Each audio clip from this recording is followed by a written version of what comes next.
Hello, everybody. And now I'm remembering I didn't change the color of the moth. Okay, what background do we want to do? Maybe we can do this one. I don't think we've done this one before. Hello, everybody. Ghoulish Misfit, thank you for the 12 months, Mako Cam. Earth Winterfell. Magistrate Ironlung. Reinkarnitor. Yes, these are all the people. Multiple people are green on my screen, and so you're actually everybody but Mako is green, but you're all slightly different greens. Well, actually, no, Rink and Aerith are the same green, and so I kept being like, is that the same person or a new person? That's the same person. Hey, Death said is red. I know who you are. Welcome. Yes, you, Aerith and Ghoulish, you guys are always green. I think Magistrate's the one that changes. And, like, you're not necessarily... I guess you guys are... You tend to be the first people in, but I feel like there's often another color in there, at least. Oh, and Reinkarnitor. I don't think Reinkarnitor's always green. Hello, Steel Bulwark. You are also green! You are always purple. At least it looks purple to me, as is Mark's. And that's why sometimes I get the two of you confused. Sometimes I'll say, Mako said this when Mark said it because you are the same purple. Alrighty. Rue, well, welcome everybody. If you are new here is how it works. We have a prompt and we all... I just got messed up.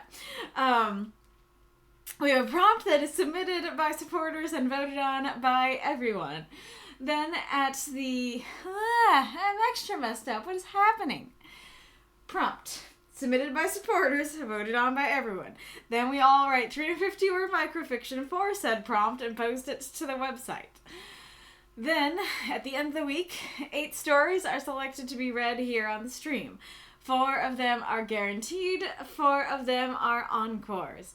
Encores can be unlocked through cheering, so it is greatly appreciated when you do that. The people who get their stories unlocked appreciate it, and the people who are me, I also appreciate it as well. And thank you to Ghoulish for the cheer. Anniversary jitters. I mean, anniversary stream's gonna be next week. I mean, it's kind of complicated. I was gonna say we'll talk about it in a second, but I might not remember to talk about it in a second, so I guess I'll just say the anniversary timing. Thank you for the cheer, Mako. Really appreciate that. Hype train. The anniversary stuff is weird because, I created the Discord, I think like a month or two, maybe even more, before anything was set in motion. And then I invited you guys either a week or 2 weeks, before our first prompt. And then looking back at that first prompt, that was on March 11th. I actually miscalculated because I intended for the anniversary stream to be March 11th. I checked like twice, if not more. So I don't know how that got messed up. I think maybe it was just that, like, I think I just thought, oh, the Valentine's will be on the 8th and the anniversary will be the 15th. So maybe I was, maybe I was thinking about it, but now that the Valentine's stuff has been given an extension, then the anniversary stuff will be next week. So yeah, I intended it to do it the same week we had our first prompt, but this is all still anniversary time, and as you can see from both the subscriptions on Discord and the subs on, I don't know why Discord got subscriptions and Twitch got subs, but they're both subs. And on Twitch, all say 12 months. That's all I was gonna say. The subscriptions everywhere say 12 months. So there's not a like concrete, date of the anniversary. But yeah, this is anniversary time. And you'll learn, you'll learn what we're doing for that to celebrate at the end of the stream. So if you want to know how you can become a guaranteed person, your humanity can be guaranteed. A guaranteed story, if it'll load. Then you go over here, you go to the server shop, and then you will see these tiers. There is the bookworm tier that is $3 a month. You get access to the secret supporter chat. You can submit prompts, and you can submit 2 stories per week. Then we have the $5 a month tier, Cocooned in Silk. That gives you access to all those things, and then you will be guaranteed when you are picked to be read, and you can submit 3 submissions. Transformed one, you get all those perks, and the first prompt that you submit to the secret supporter chat automatically gets added to the vote, the final poll, provided there are no issues with it. And then you can submit 4 submissions, you can submit 7-word prompts, and you can have a universe tag if you want, but make sure to either tag me or DM me for that. So yeah. There is that info for you. Why can't I find... Oh, I couldn't find the stream chat for a second.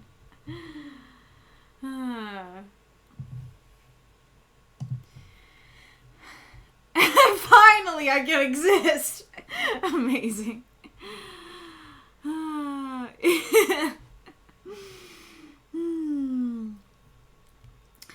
Thank you for the cheer, Death said, and thank you for the cheer, MasaCur. Some extra bits this week so I can offer a small dono at the beginning of the stream. Really appreciate that. Alrighty, Roo. Well, our prompt for this week is/was The Art of Poisoning. Very interesting one, rather dark one as well. And... here's your list. Here's the stories for the week. For our guaranteeds, we have MasaCur, Hellenic Taoist, WolfsbaneX, and myself. Then for our Encores, we have Galler, Foggy Wall, Reinkarnitor, and Redrev. And it looks like we have 1 Encore unlocked, so that is awesome.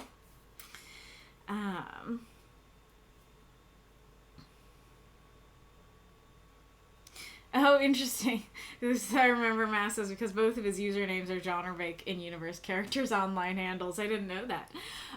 It's not that I don't remember his name. Like, I definitely know both his names. It's just the colors. It's just that, like, when Reinkarnitor is the same color as Aerith, then, and I'm looking fast, then I might just assume the green is Aerith. You know, that kind of thing. Thank you for the cheer, Reinkarnitor. That's fair, Marks. That is fair. Alrighty, Roo. Well, I was gonna say I feel like I'm missing something. I was. So, updates. What is that? Oh, it's a button mash. Okay, so here's the deal. I intended to post the first video to my A Moth in the Library channel on Wednesday, but just a bunch of like silly, stupid things have, tripped me up and made it not get posted. The silly, stupid thing right now is that I can't put links into the description, so I'm trying to send in when I need to send in to be able to do that. If I have to, I can just have like a bare bones description of just like okay, I'm over reading chapter 1 of Pride and Prejudice, and then add the links later. But I'd like to add the links if I can.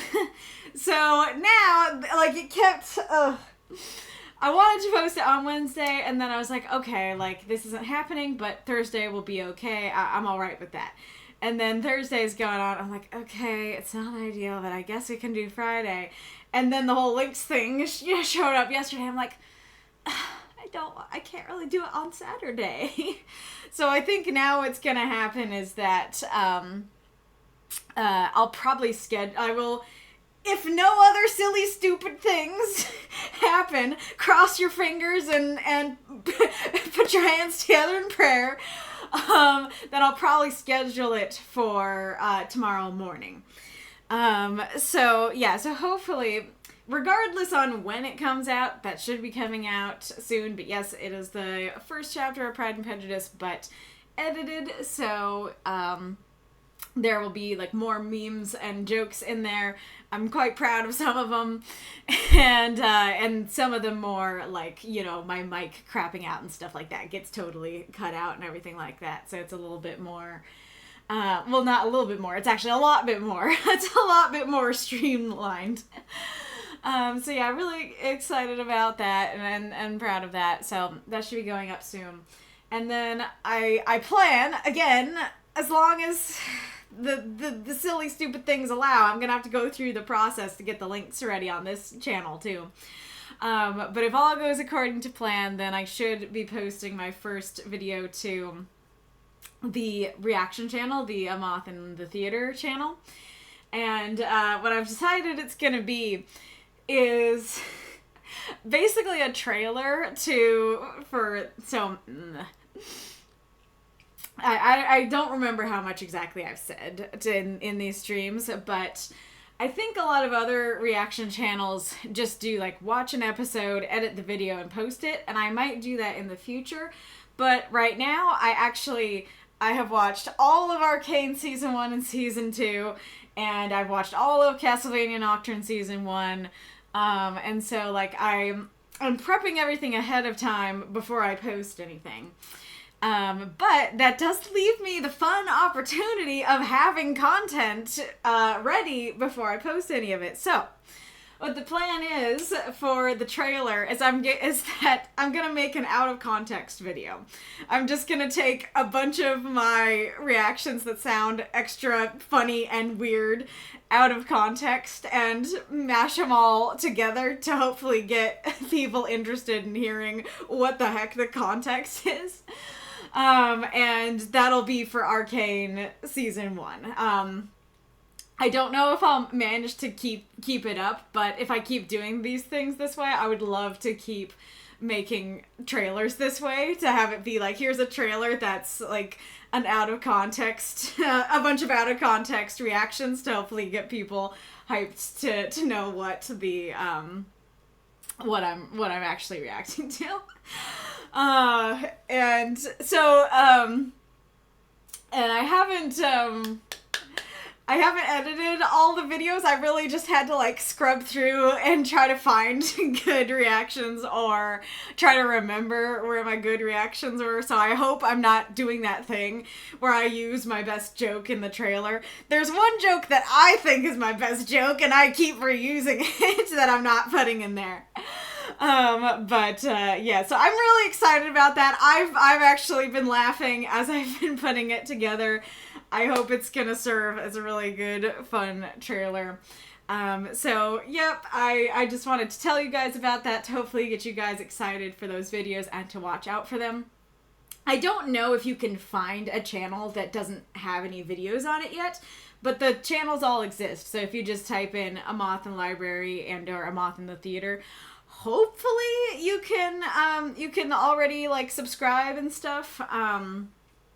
I don't know if I can send you guys the link to subscribe to them, but yeah, if you're wanting to make sure you get notified and stuff, then please head over there to those. Mako says, of course you can. Okay, well, when you find the link to the channels, please plonk them in the chat.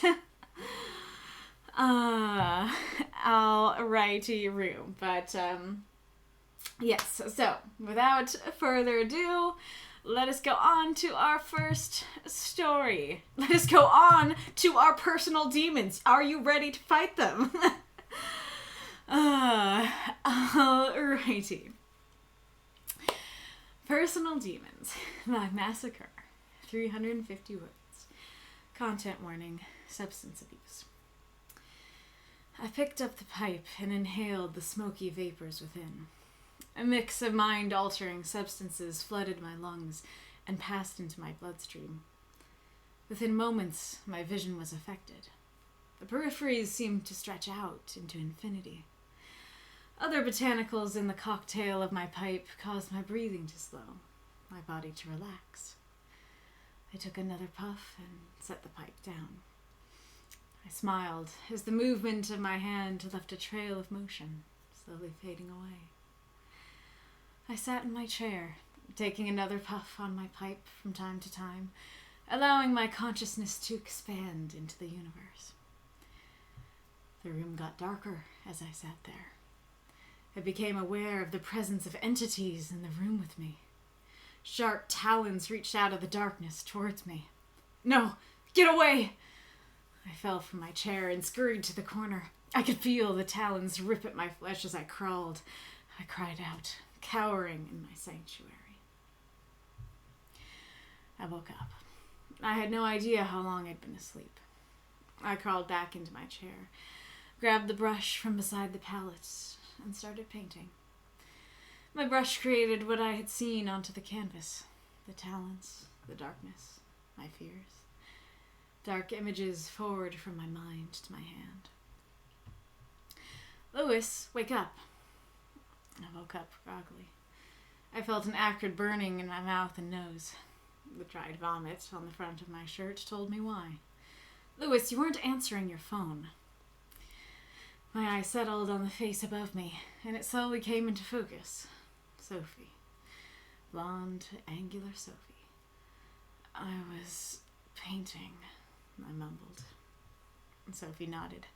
I saw the canvas. Looks like you had a bad trip. I nodded slowly. You're going to kill yourself one of these days, Sophie said. I took a deep breath. Do you think it'll sell? I'll put it in my gallery. It's a Louis Normand. It will sell. We'll see for how much. I looked once again at the painted, angry talons reaching out for me in the darkness.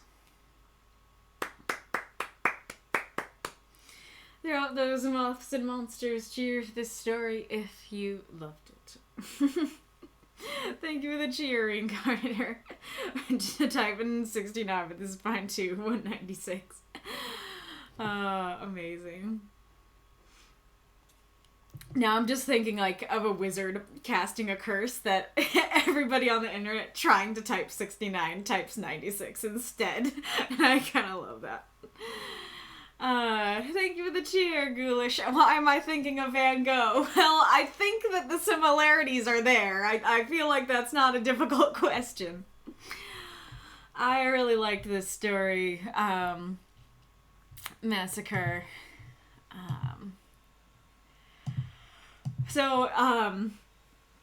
One of the things I particularly like about this is that it really has the art part down pat. It has both parts down pat, but I think it was the art part that was really difficult this week.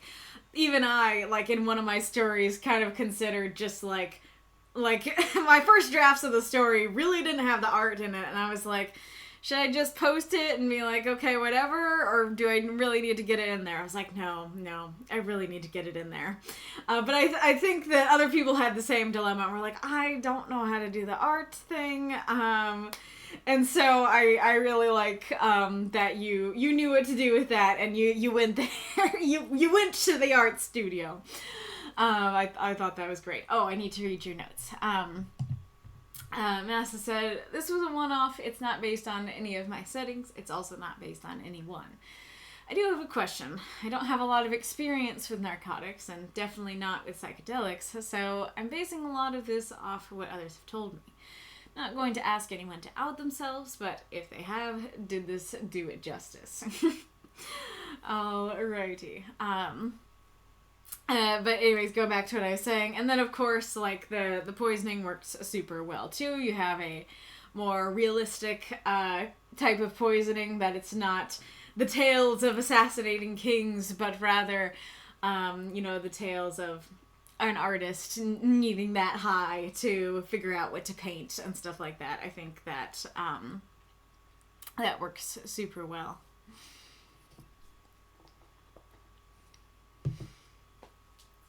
I think it worked well that you did not say, like, what the drug was. You were like, I just got my signature blend of... I got my signature blend of mindfuckery. And I think that works quite well. Because this is... I think I've talked about this before, but it's been a while that... In stuff like this, it kind of depends. But often, the more specific you are, then... Well, how do I explain this?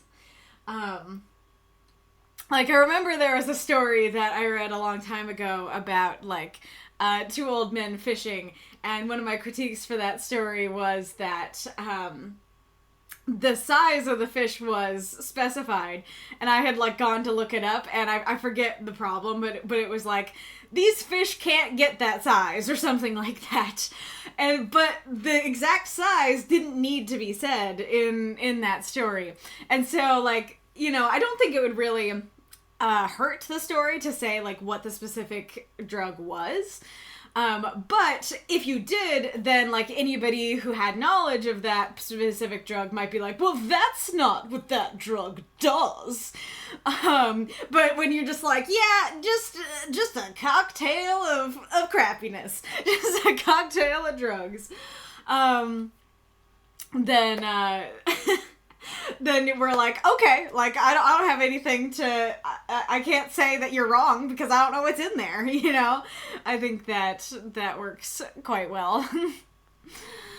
I like the like description of, everything's hazy, he's expanding into the universe, and I like how everything turns. Like, I have never done any drugs more than, like, ibuprofen or Tylenol or like acetaminophen and stuff. Well, I don't know.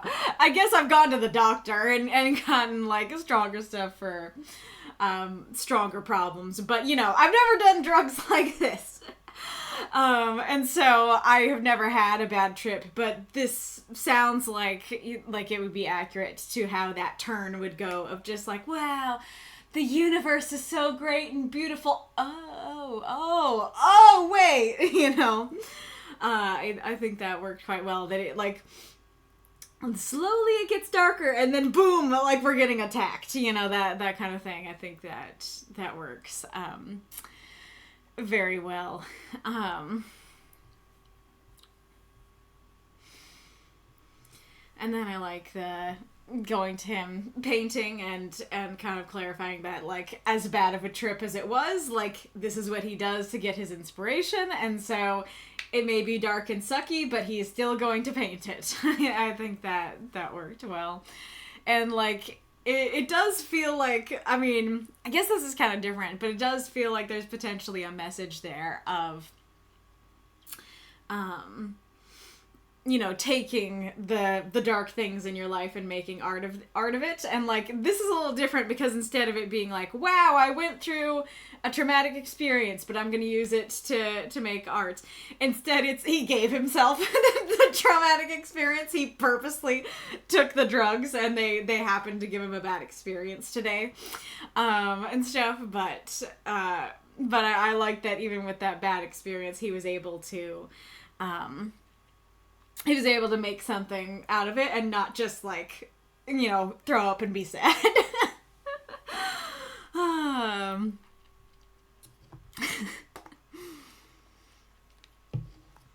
So I was laughing pretty hard about this last night. It's not anything wrong with the story or anything that I mean, I don't know how to describe it. It's just a silly little thing, a silly place that my brain went to, and I don't know if I will get crickets or if you guys will also find this funny. But I just, like, this is not the image that you wrote, but I just got the image of, like, a little kid, like, waking up with throw up on their shirt, looking up to mom and going, I threw it up. Like, so Sophie showing up and this amazing artist just going, Sophie, I threw it up. But putting aside my brain's tendency towards memery, I think that worked quite well, of just like, what is that taste? Oh, it's vomit, you know? And that shows, you know, the negative effects of the drug, not just on his mind, but also on his body. I liked the description of her being angular. I'm not 100% certain that I got what you wanted me to get out of it, but I liked it for what I got of it. Because it definitely gave me this impression that, well, I guess I'll talk about the other thing first, which is that I like that at first, Sophie seems like she might be a friend. That's like a friend coming in being like, you weren't answering your phone. Oh no, looks like you had a bad trip. And then this is, we'll talk about this. And then we learn, oh wait, like, she's the person selling his art, and so it seems like maybe she does genuinely care, or maybe she just wants him alive enough to paint, you know, alive enough so that she can sell his stuff, you know. And so I feel like the angular really fits with that because, like, first of all, he's an artist, and so he's seeing color, he's seeing that she's blonde, and he's seeing, like, shapes. He's seeing that, like, her face is angular, but that angular could also be kind of like she's a square sort of thing, or just, like, you know, she has a sharp or harsh personality that she's just like, I just want my deadlines met, you know, she's not soft. And so I don't know if that's all what you meant with that, but I really liked that. That's such a good adjective, especially because we're always talking about how description is usually the first thing to go, and this description is 3 words, so it really did not cost you much of anything to include this description, and one of those words is both a physical descriptor and like a mental personality descriptor. Like, that's really well done. that's really doing a good job with your word economy. And not only that, like, something that, I can't remember if I talked about this when we were talking about it recently, but something that's a good idea to think about when you're wondering, like, should I include this description, should I not, is the character slash narrator's perspective. Because if you're just like, hello, yes, she was wearing a gray shirt, you know, then we're like, okay, why does that matter? But if the character is thinking, like, her personality is really dark and drab and gray, and now we're mentioning the gray shirt, maybe even making a metaphor about that, okay, now the description has some meaning, rather than just being like, why does that matter? And that works here too, because again, he's an artist, he's going to see these things, and so it's not just like, yeah, she angular. It's, like, actually accurate to how the character would think. And also, it could maybe be his vision still being a bit blurry and stuff like that, and he's just seeing color and angles right now. He's not even fully seeing her face, kind of thing. And then, so this is really interesting, because I feel like this line could go either way, because you don't really have emotion in the Inkwid. And so, it could be like, hey, I care about you, don't keep doing this, you're gonna kill yourself one of these days. Or, it could be like, you know, bro, you're gonna kill yourself one of these days, but thanks for the painting. You know, that, like, kind of a, how do you describe that tone? Where it's like, I mean, I guess it's kind of what I was saying before of like, I care, but only enough that I want your paintings, you know, like I'm not going to have an intervention. I'm not going to actually stop you kind of thing. And I like that line can go either way. And I really like the reveal of like, it's a Louis Normand. I also don't know if it was meant to be Louise. Sorry if I did it wrong.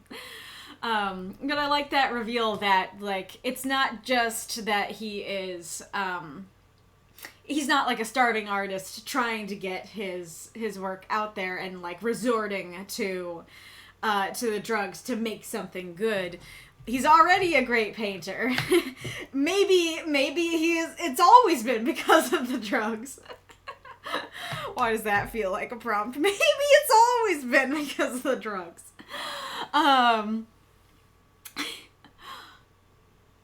One word too long.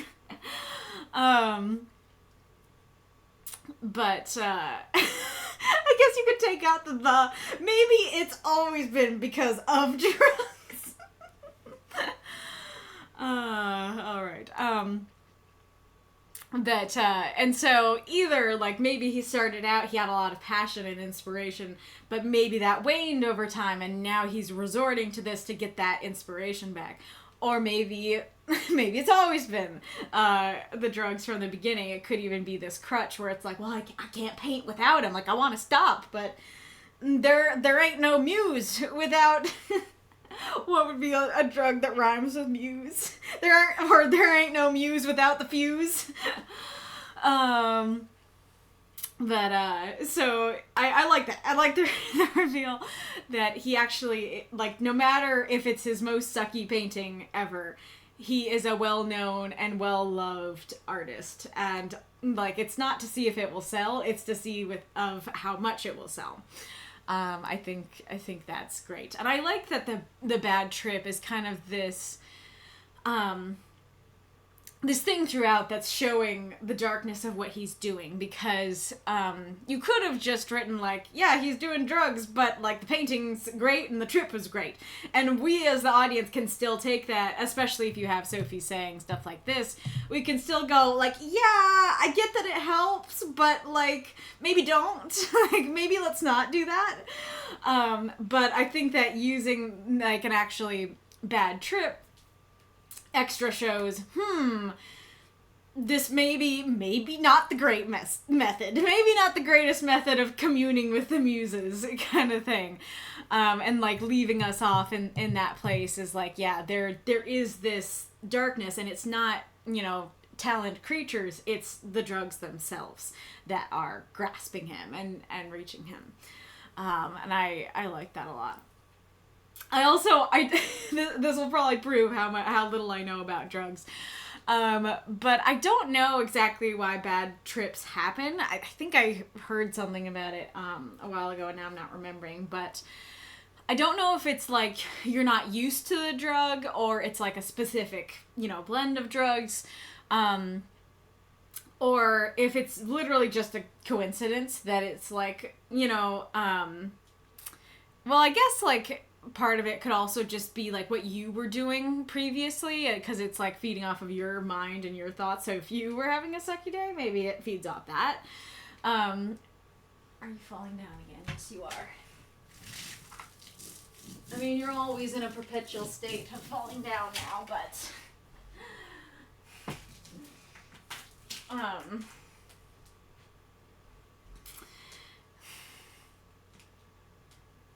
but my question is, could he, like, create a particular blend of drugs that he's used to that would not cause this? Or is it like, nah, like, it just happens sometimes. You just have a bad trip sometimes, even if you're completely used to the drug. So, something that's interesting to me personally... Oh, thank you, Ghoulish. Really appreciate that pin of the YouTube channels and finding the channels as well.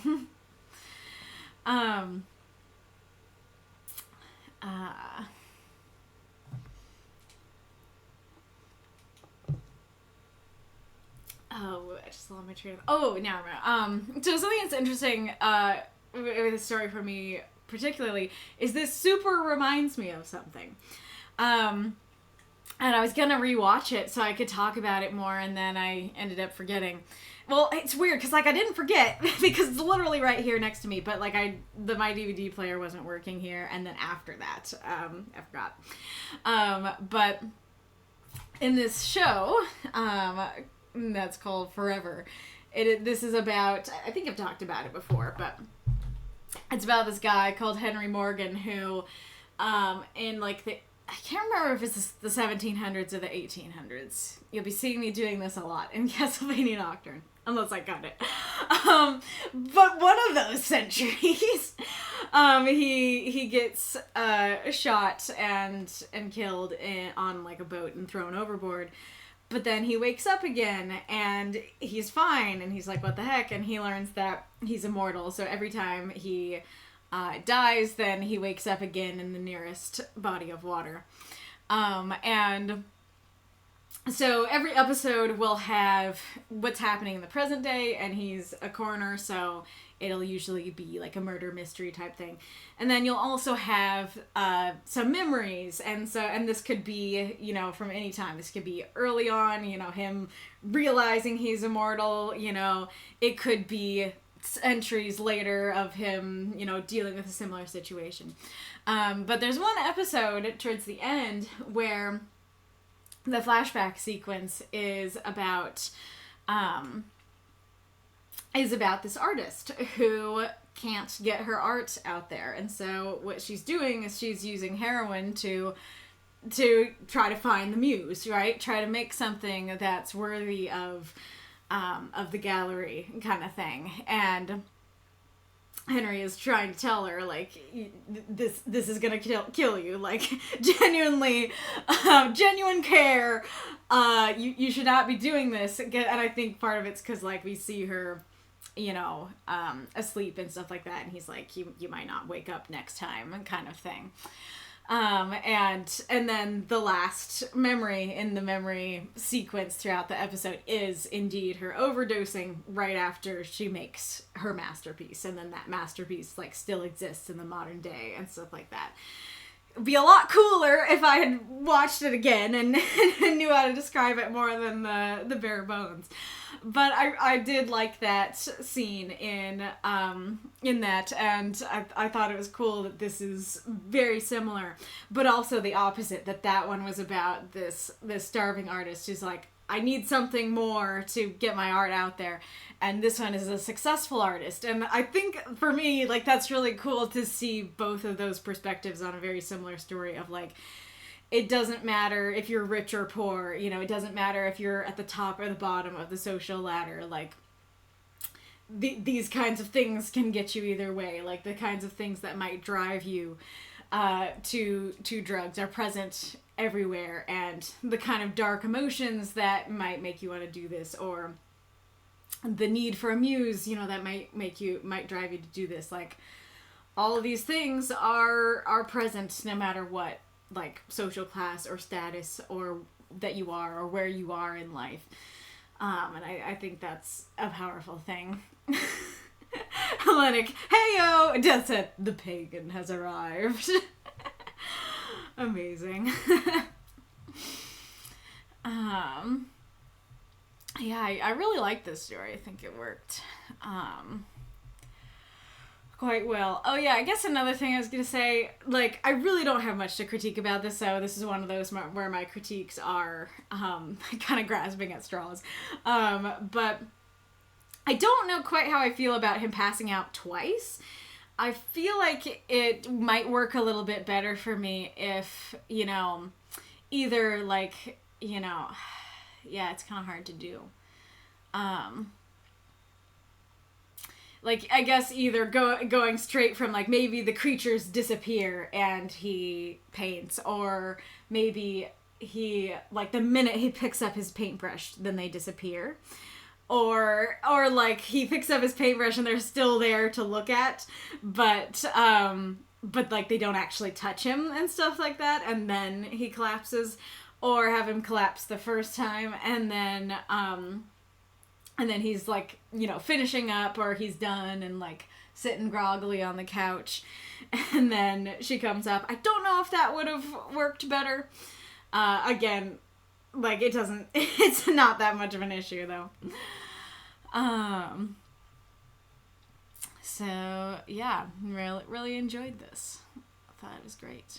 Let's see what folks have been saying. Why are we sharing the shot and I missed clip? What is this related to? Hello, Bitzer.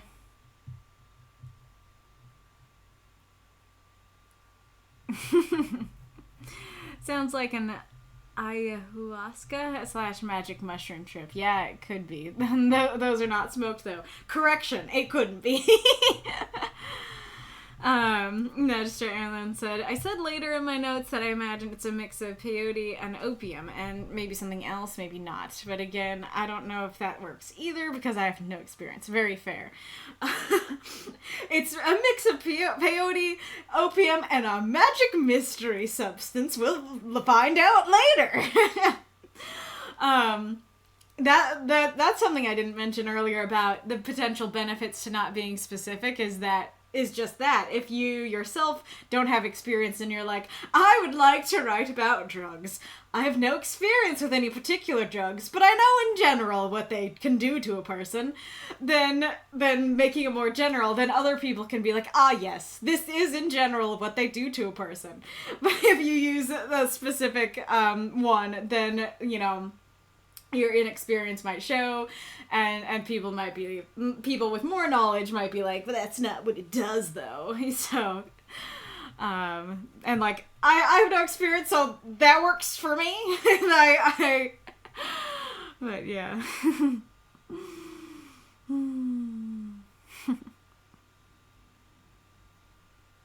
Oh gosh. Magister Aaron Long, I like to think Sophie and Lewis are friends, but at the same time they have a business relationship. Thusted had it right in his review that she's an enabler. Yeah, that makes sense too, that she would enable it, because she's like, well, especially if she's like, if he can't make good stuff without it, and that she would be like, you need those muses, you know. I want more art to sell, and so she'd want him to keep doing it. And so that does seem like the you're going to kill yourself one of these days is definitely a, like, well, that sucks. Thanks for the art, you know, kind of thing. Just more of a neutral statement that's gonna happen rather than an empathetic, negative, like, oh no, kind of statement. No muse without the booze. I like that. Again, muse without the booze. That works as a prompt. Yes, thanks again for all the links. That wasn't just about the pagans arrived. I was gonna ask, I was like, is that, how is that being said? But I assumed it was in jest. Hellenic, the jest was well received. Peyote is ingested, so not smoked. Gotcha. That's true. And this says, you could go on r/drugs and either ask people directly or lurk. Very fair. Peyote can sometimes be smoked with other substances. I did some research. Fair.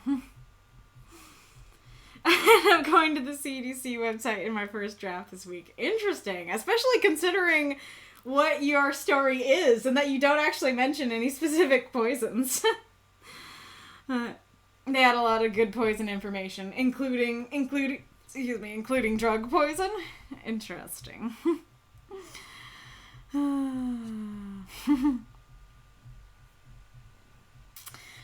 Alrighty, Rue.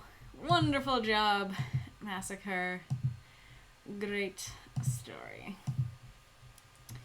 Yes, I'm glad that the pagan has arrived because it's his story next. Alrighty, Rue. That felt very fast. I don't know. if my coffee looks super gross whenever I'm on the stream, because it's just it's the dregs of my coffee whenever we get here. That was rather speedy. Gotcha. Oh, I see. The reason Wolf had I shot him is I passed out again. Yes. Oh, I don't remember all the lead up, but yeah, I passed out. I had a popsicle. I passed out again. Kind of thing. I passed out. I did smart. I passed out again. Looks like a tasty cold brew. Oh, nice. Hello, Norman. You are orange today. You've never been orange before. I don't know if anybody... Well, I guess that people have been orange before in the chat, but it's rare. If you stay orange, then I will know who you are when you arrive, I guess. But you weren't here for the earlier conversation, so you don't know what I'm even talking about. Alrighty, real. Just desserts. The beautiful beast. Yang. Hellenic Taoist. 345 words. Content warning. Suicidal ideation. Hero-chan. I opened my eyes. The floor stretched like an infinitely high wall from me to the bed where my Hero-chan. My chest hurt. I shut my eyes, curled up tighter, and let the sobs bubble out. Hero-chan. I wanted to die. Hero-chan. I wanted to die. Hero-chan hates me. I clutched at my hair and screamed, God, I want to die! You will. I opened my eyes. A beautiful and familiar creature stood over me. A boy, winged, nearly naked, and carrying a golden bow in his hands. His eyes were hidden behind a bandage. I looked at the quiver on his back. Here to finish what you started, blind hunter? Good. Get it over with. God pushed his bandage up onto his brow. He regarded me for a moment with his golden eyes and pits of shadow. Then he drew an arrow from his quiver and set it to the string. You understand your punishment? He asked. I looked at Hero-chan's sleeping body and answered, Hero-chan hates me as much as I love him, and it's my fault. The god drew the arrow to his cheek, aiming down the shaft at my heart. He held the tension. You will not resist your punishment. I sighed with relief. I'm ready. It's time. I disagree, he said, and returned the arrow to his quiver without firing.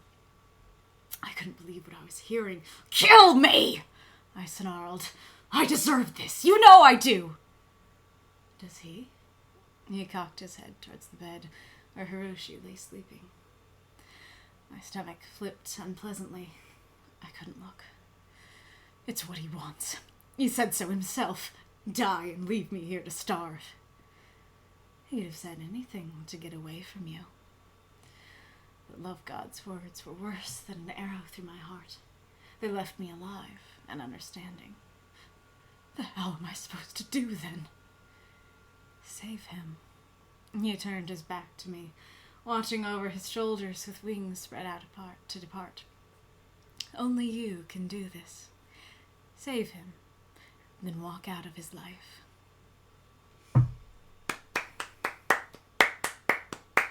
Throw up those moths and monsters. Cheer for this story if you loved it. Just desserts, not to be confused with just deserts. Well, that's probably what Yang will feel like his life is without Hiroshi in the future. Thank you for the cheer, Magistrate Ironlung. Okay, ghoulish. Replying to the earlier stuff. I initially did mention cyanide, arsenic, and one other poison. Gotcha. Right, and there is a way to set your color if you want to be a specific color in chat. Thank you for the cheer, ghoulish. And I would read Hellenic's note. So here we have night. The poison of Eros has run its course through Yang's body and spirit, and he now finds himself worse than dead. Just the punishment to torment a mass murderer, a heart and a conscience that he can't ignore. This is actually a direct sequel to the piece I wrote for Prompt 228, Monsters Have Feelings Too. Questions. 1. Were you able to guess that the winged god is Eros, aka Cupid? 2. If you're unfamiliar with this series, what are your impressions based on the bit you just read? 3. Was there anything else you think should have been added? So feel free to answer, just saw the GIF. Feel free to answer those questions in the chat. I'll show you the GIF I'm laughing at. It's funny. And Cupid like.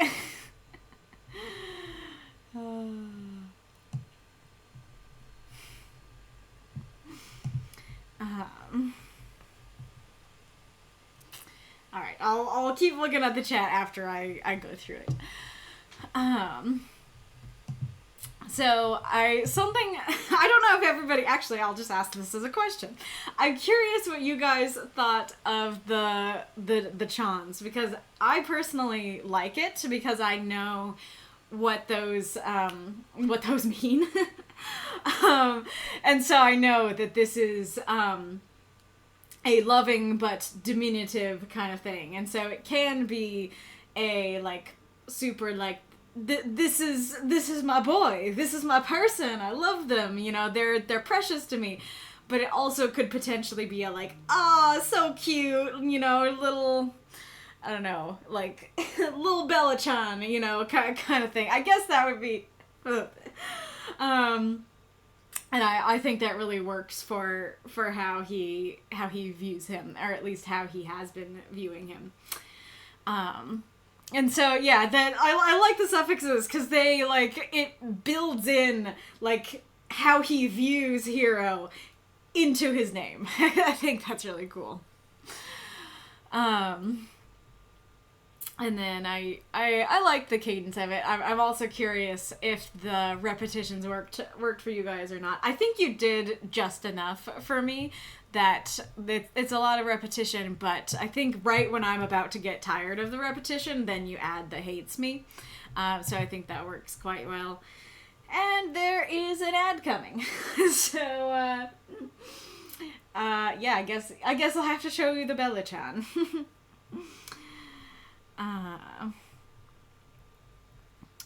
Let's see. Where? Oh yeah, I put the chat up there. Could be worse. He could be calling him Hirotan, further infantilizing him. Yeah, that's not one I hear very much. Nyan-chan! Yes, totally. I guess I'll just start early. She licking herself.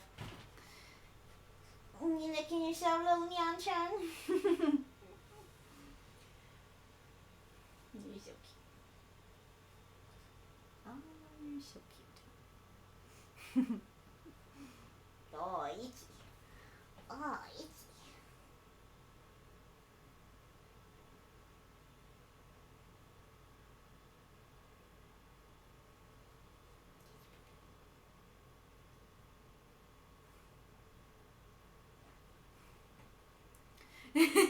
Yep. She itchy.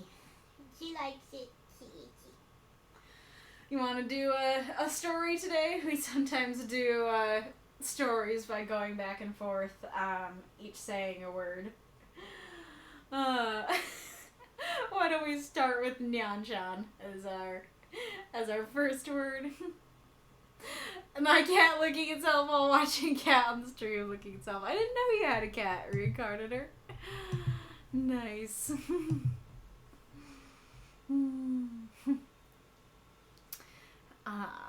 Oh yeah.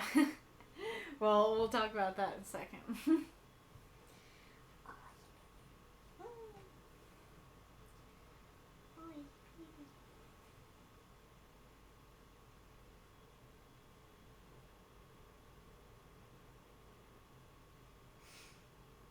Nyan-chan bounced. bounced gleefully. You're so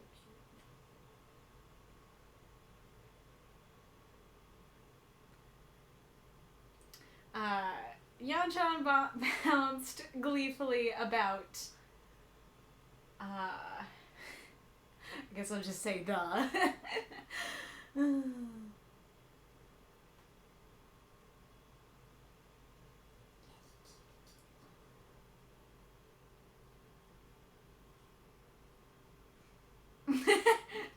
Dumbledore said calmly. Toasted marshmallow, that's right. My little toasted marshmallow. You really love the chin scratches today.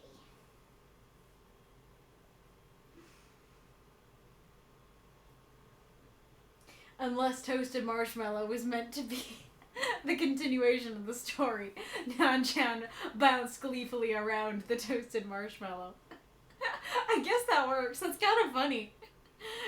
Oh, and Ghoulish said green. So is it now a green toasted marshmallow? Nan-chan bounced gleefully around the green toasted marshmallow, and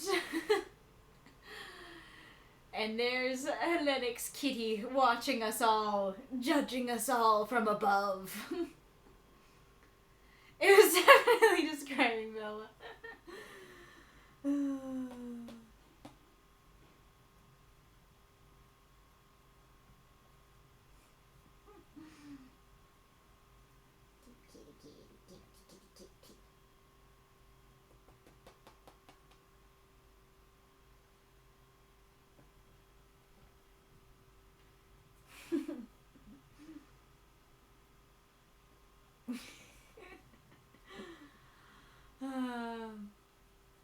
Now, Yanchan mounts gleefully around the green toasted marshmallow and dancing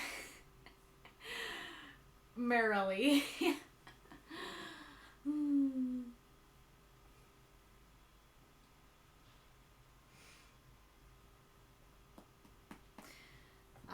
With swords. I guess it'd have to be danced. I can't watching me and the stream. Amazing. Down here.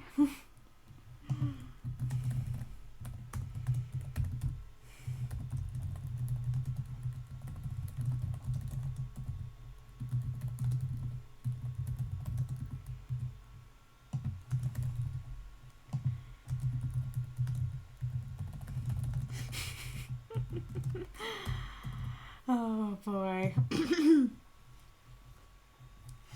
Alright. I saw Hellenic saying, yeah, Yang also required Hiroshi to address him as Yang-kun, making him play the part. Yeah, so what would Hiroshi want to call Yang? Like, just Yang? It's good it wasn't Yang-sama. Yeah, so as far as I understand it, Kun is a little more difficult to pin down for me, but as far as I know, it's more of a peer thing. You'll see like kids in school will call each other Kun, and I think in even like a work environment, as long as it's not like your boss, like your colleagues, you might use Kun with. I guess you might use San with that as well. But so it's kind of like I know there's like more, but like Sama basically means master, and then San means mister, and then Kun is like, I don't know, like a little bit less than mister. Is like, yes, my peer, my brother. And then Chan is that more cutesy, diminutive, but could be like loving one.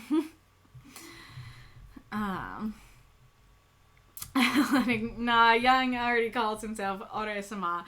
That's enough sama for one story. Oh my gosh! So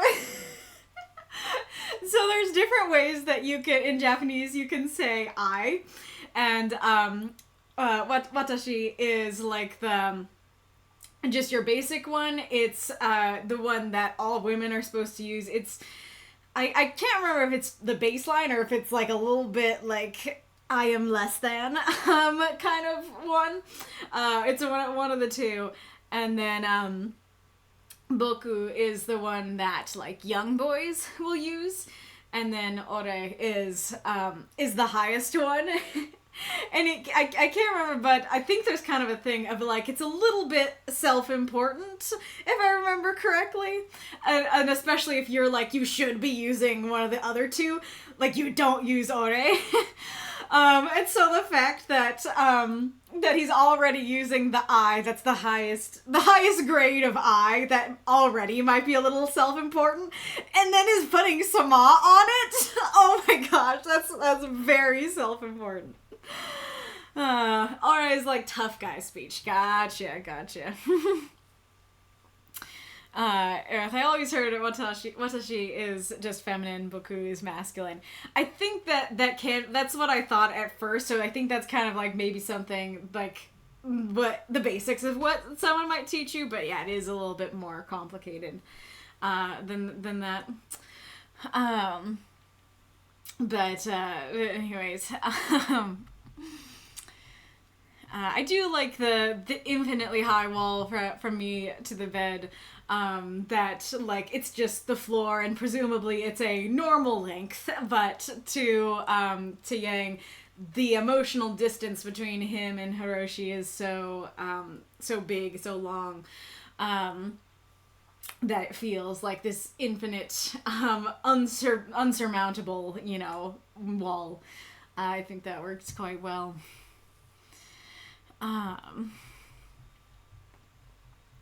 And then I like, God, I want to die could just be kind of a swear.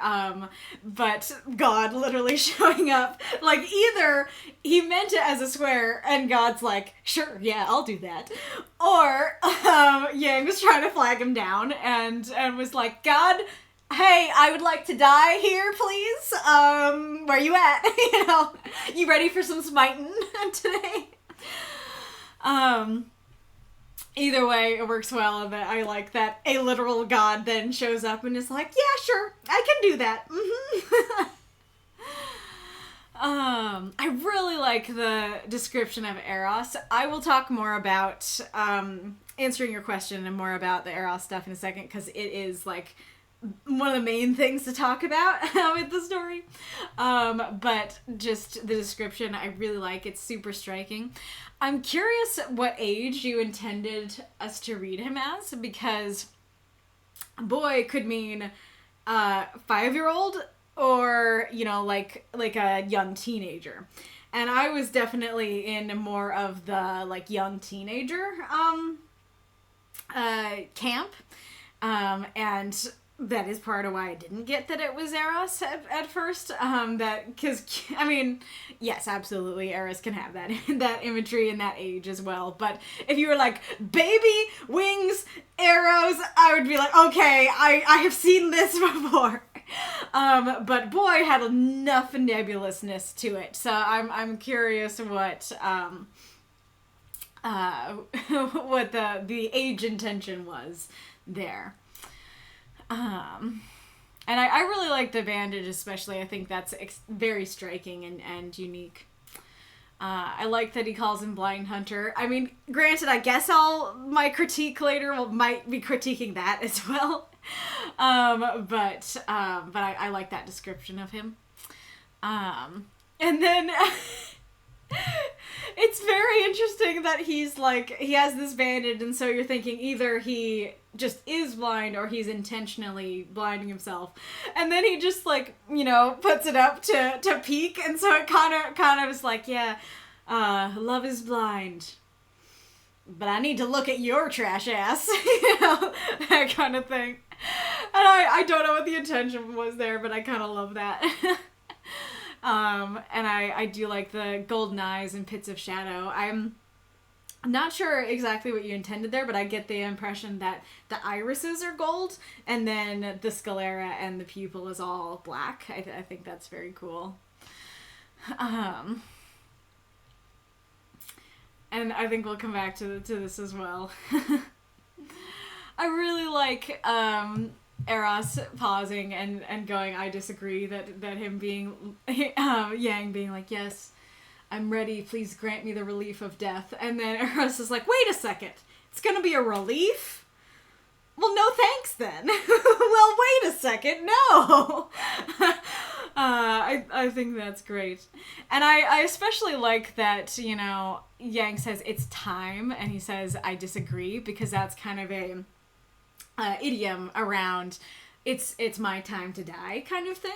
And so I like the idea of a literal god, you being like, yep, I understand, I've made my peace with it is my time to go. And then a literal god going, I disagree with that statement. Nope, it ain't.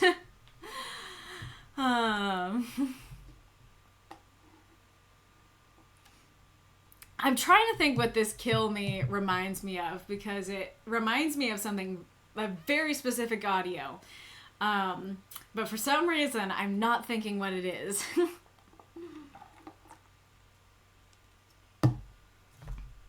Actually, maybe it is Dumbledore. Maybe it is Dumbledore in Half-Blood Prince, actually. It might be that. That I like the emotion there. And I really like I like Eros a lot. And I like his response here too. You know, I deserve this, you know I do. Does he? And so Eros is not disagreeing. It's like, yeah, you do. But does he? And so he's kind of realizing, I don't know exactly, you know, why Eros did what he did. And again, we'll ask more questions in a bit. But I like that he's going, or seemingly going, well, if I kill Yang here, Hiroshi is gonna starve. You know, that's not really cool. You know, I don't think he deserves that. So let's not leave him in that state. You know, let's not leave him there. I think that works super well. And then I also like that, like, the dialogue just flows super well. I like how we get Yang directly quoting, like, because especially if you don't know these characters, you might be going, well, is, like, Yang just kind of having a mental breakdown? Does Hiroshi not actually hate him?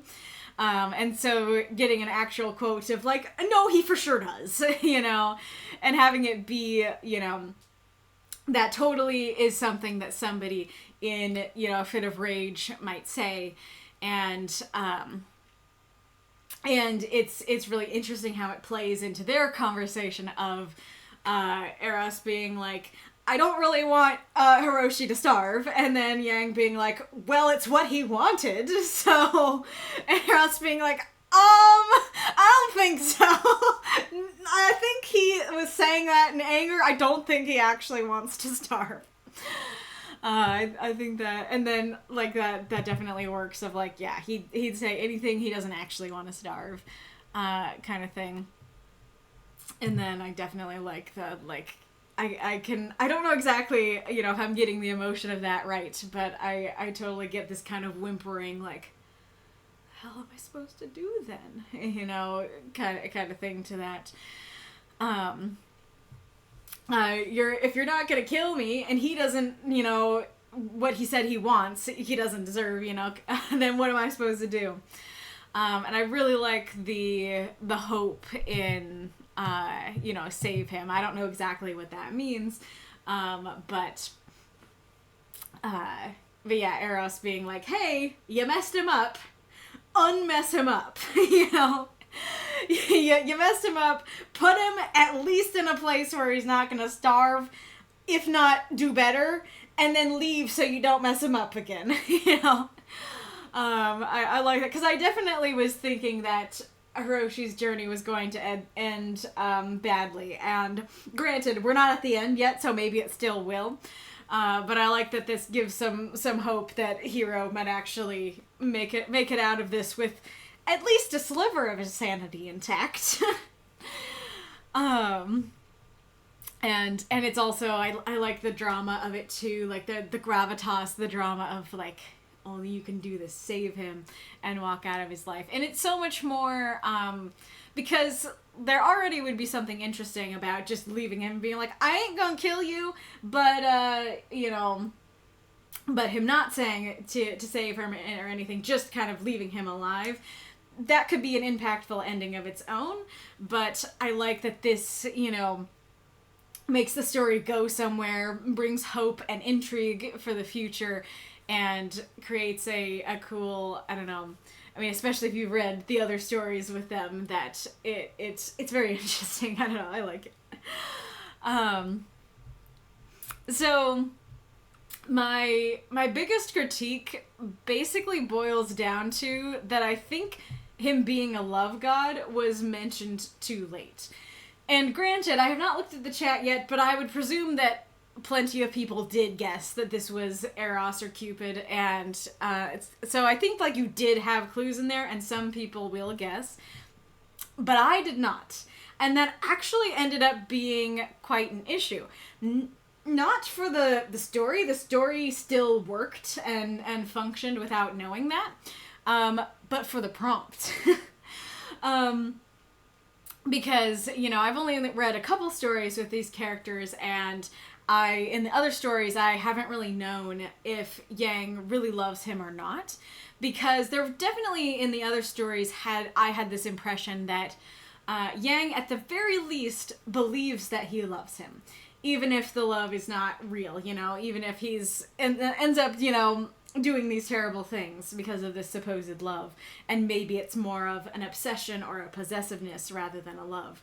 And so, because he seemed to genuinely believe he loved him, the option that actually his love is genuine was present in the other stories that I've read. And so, I was thinking, after I finished the story the first time, well, actually, when I saw that this was a Beautiful Beast story, I thought that this was going to be about Hiroshi's mind getting poisoned, and kind of, I don't know if this is exactly Stockholm Syndrome, but it's something similar to that I know he's in this terrible situation, imprisoned by Yang, but he does, like, grow to love him because that's kind of the only choice that he has, because his life is much suckier if he doesn't. And so I was thinking, when I saw what universe this is for, I was like, oh, this is probably going to be about Hiroshi's mind getting poisoned with, you know, love for Yang. So I was surprised that it was from Yang's perspective, and that the love seems genuine. And so I was thinking, as I finished the story, I was like, wait a second, but it's the fact that he loves him that's the good part. Like, well, actually, before I took a look at your note, I actually wasn't even quite sure exactly what the poison was. And then when I saw that your note was Eros's poison, I was like, wait a minute. But, like, he's done all these sucky things, but if this is confirming that he didn't just think he loved him, he actually does love him, that's a good thing. And so, granted, like, you can use poison as a potentially good thing for this prompt, but that wasn't quite clicking for me, that I was like, that's not a... Oh. A cat has been brought to me. We are dog sitting that chow that I mentioned a while ago once again, and she don't like it when the cats meow. She wants to get at them, so it seems like maybe he was meowing. Meowing and bothering her. What are you bothering her, Bobo? Bobo Key.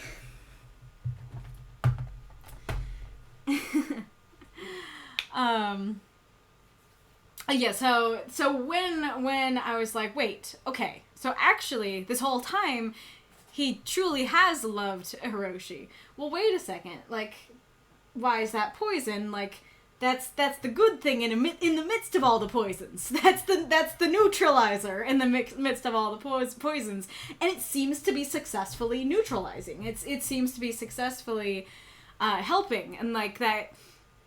Yeah, it kind of seemed like Eros was maybe, well, I don't know. I don't know exactly, but it kind of seemed like the god that I didn't know was Eros yet. Was maybe, kitty, what'd you do? You asked for help. That he's kind of appealing to that and being like, oh, wait a second, you actually love him. Let's use that. Let's appeal to that. And so that wasn't really reading as a poison to me. Oh, baby. Let me get the box for him to try and make him stay. Hang on, Bug. Hang on, Bug.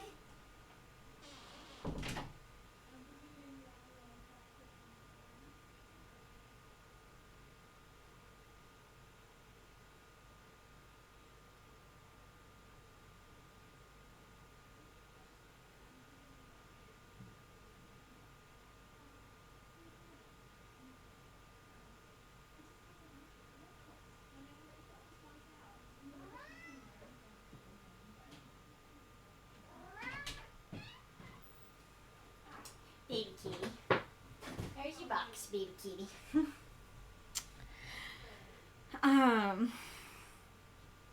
Baby. Baby. Cat. You were so silly.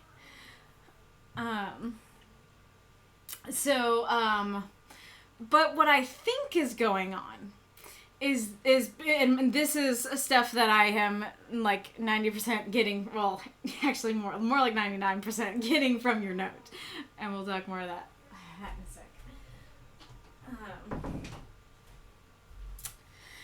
I lost my train of thought. I think what you're going for is that Eros shot him earlier, so meaning Yang didn't love him at first. That it was more of a obsessive, possessive kind of feeling, not actual love. And then Eros was like, I'm about to ruin this man's whole career. And shot him with an arrow of actual love. And so that now Yang actually loves him, and he's like, wait a second, I have been doing some sucky things to him. And so that's why it's a poison, is because he shot him more recently and was like, oh my gosh, wait, no, this sucks. Like, I feel awful. I now want to die because of the poison of love, because I now actually love him.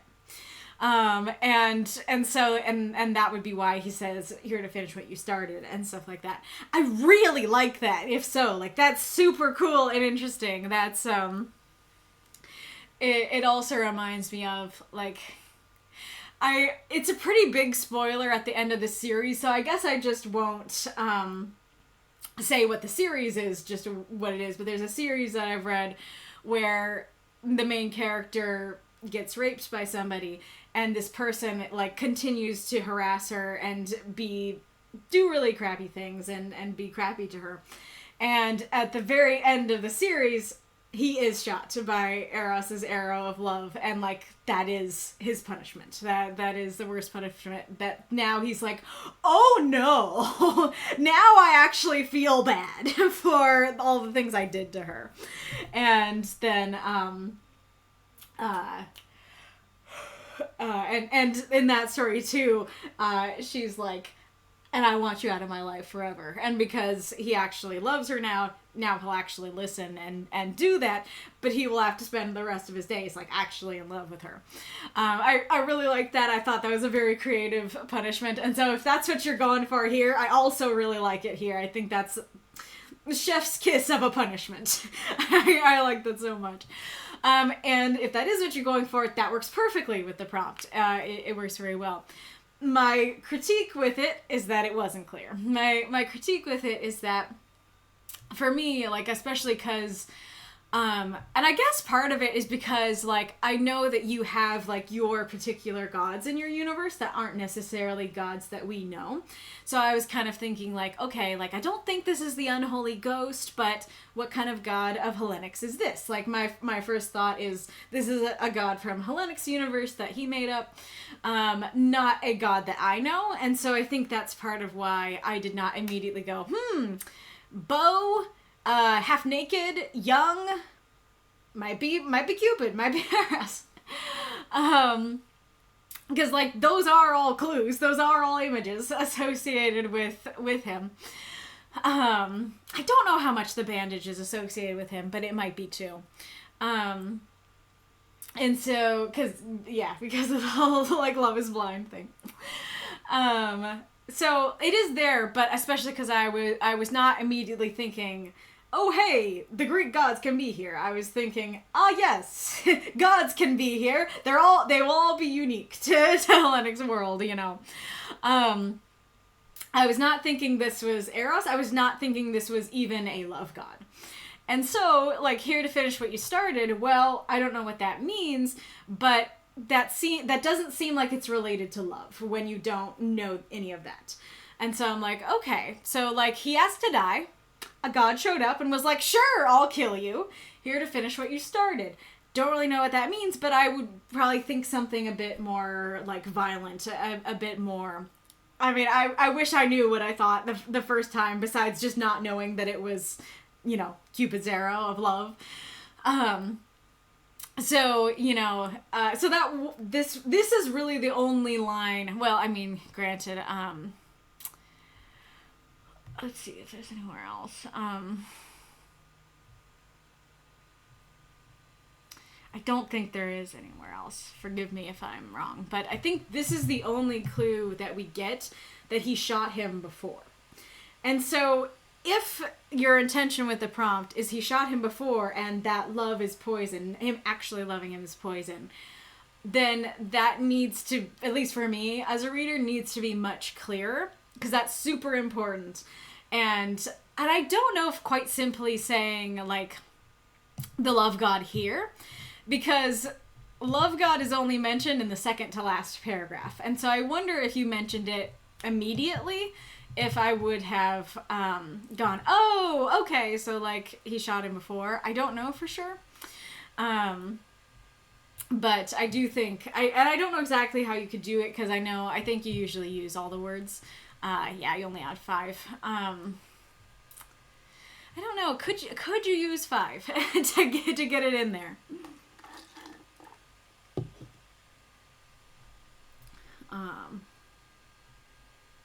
I guess, so you made me love him.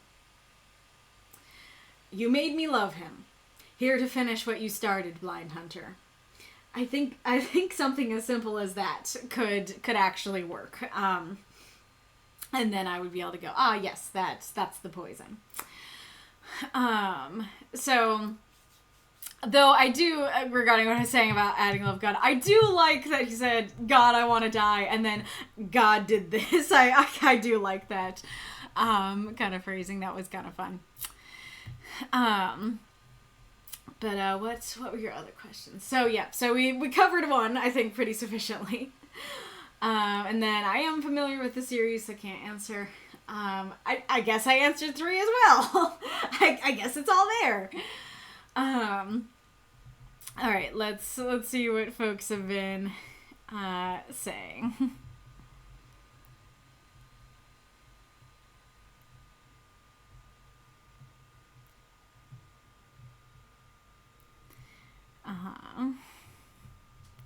Yeah, Watsushi is very basic and polite. Gotcha.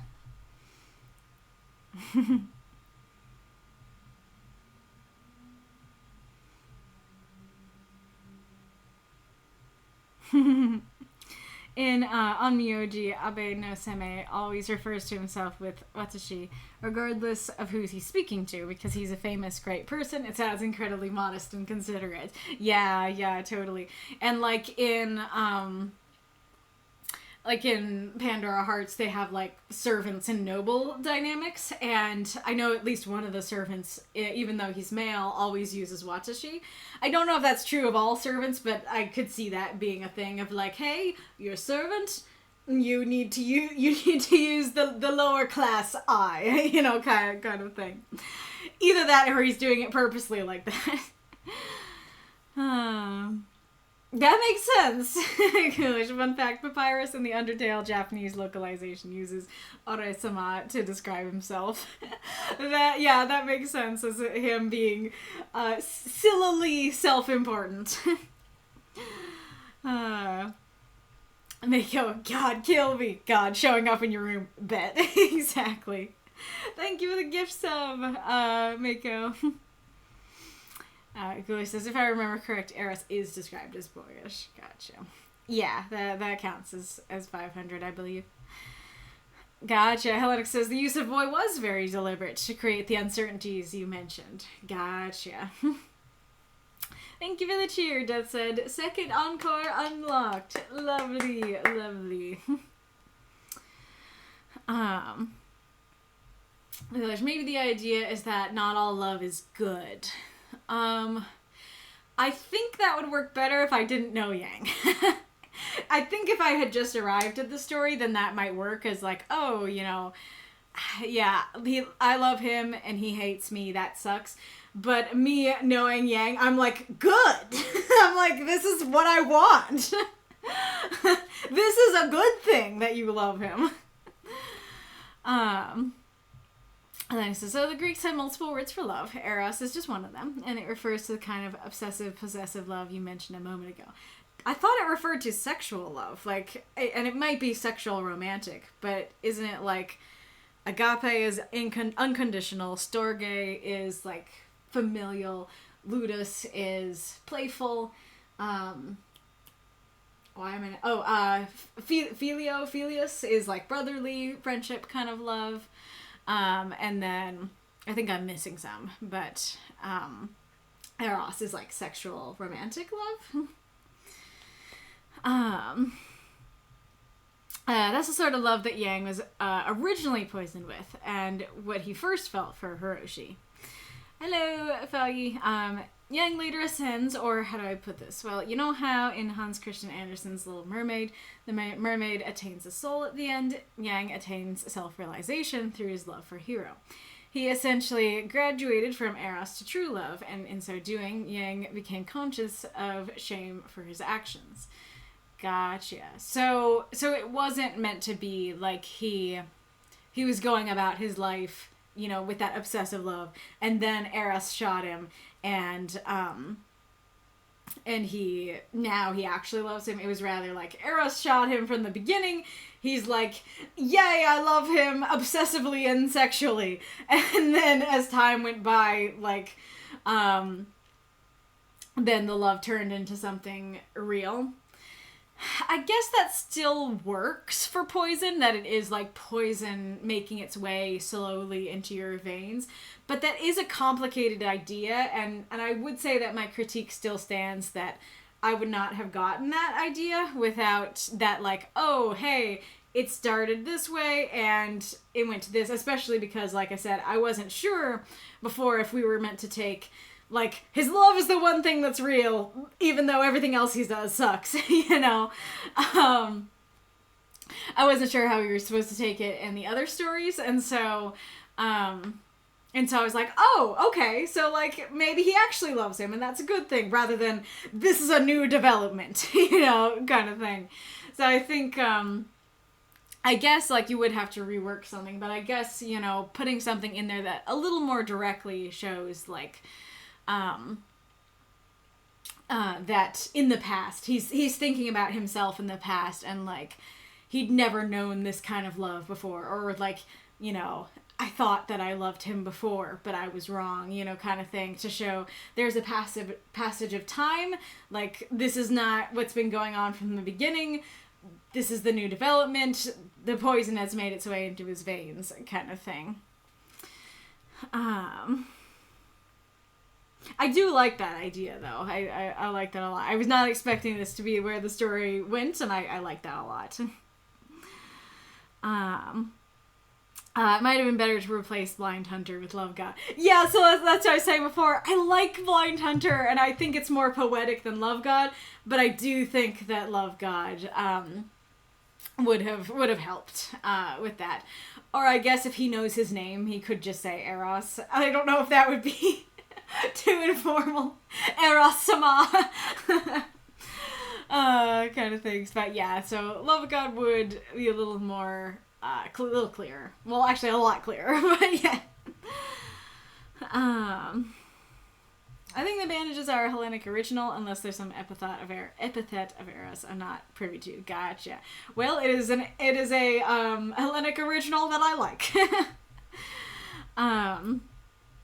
Hellenic says, now that I mention it, I may be conflating Eros, romantic love, with Himeros, love of desire. Ooh, I've actually never heard that one. That's interesting.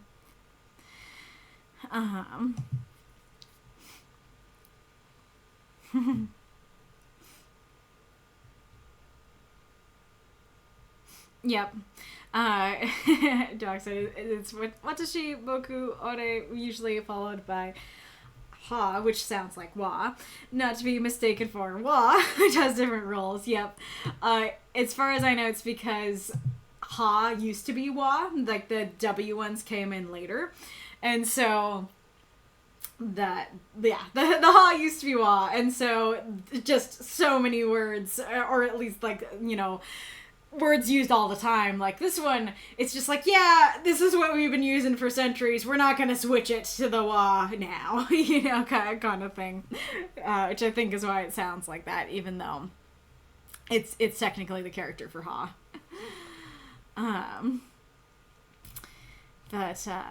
Yeah, very good story, Hellenic. I'm very curious to see where this goes, and if Yang will indeed be able to save him, and what save him means. And I like Eros. I would love to see more of him as well.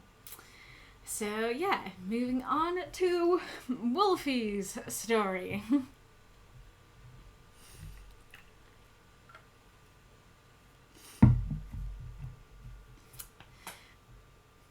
I heard you.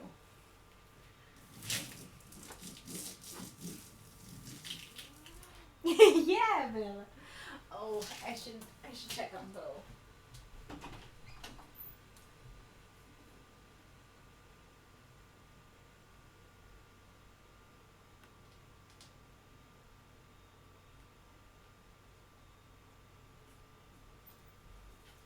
Okay, well, he seems to be sitting comfy on a different throne, on a different chair, not bothering anybody.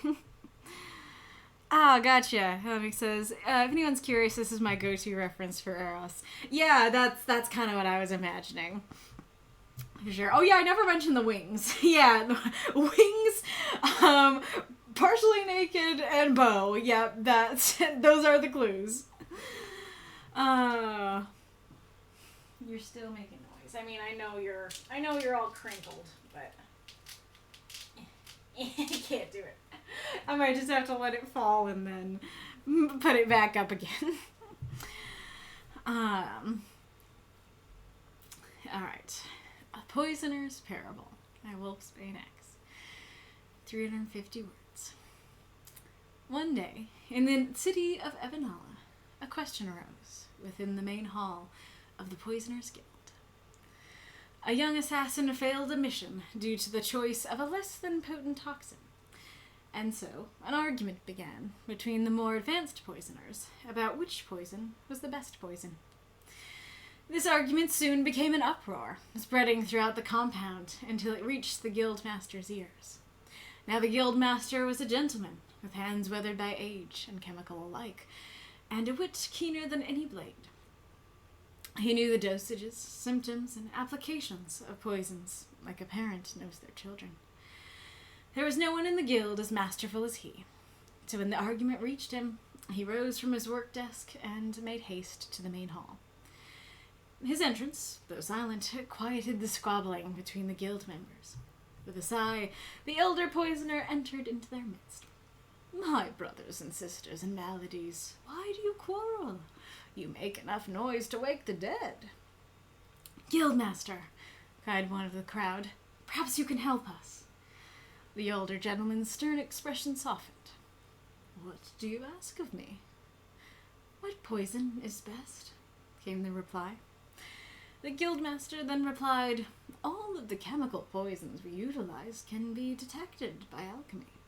If I knew of a poison that could not be detected, would that not surpass all agents?" The guild members nodded and gave affirmative answers. "Then the greatest poison is envy." "But guildmaster," a voice in the crowd cried, "how can an emotion be poison?" The wizened poisoner smiled. "Say your target is a playboy aristocrat, surrounded by women.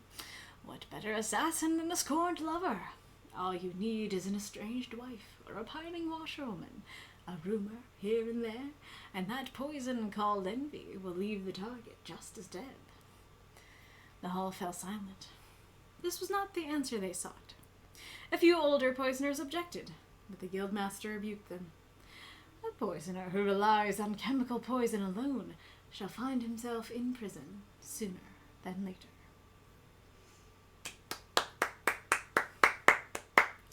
Throw up those moths and monsters. Cheer for this story if you loved it. Also, I hope that I didn't say Prisoner's Parable, because that, for some reason, that looks like Prisoner. I was actually going to ask you guys if you saw it. But definitely meant Poisoner. Thank you for the cheer, Magistrate Ironlung. Bella.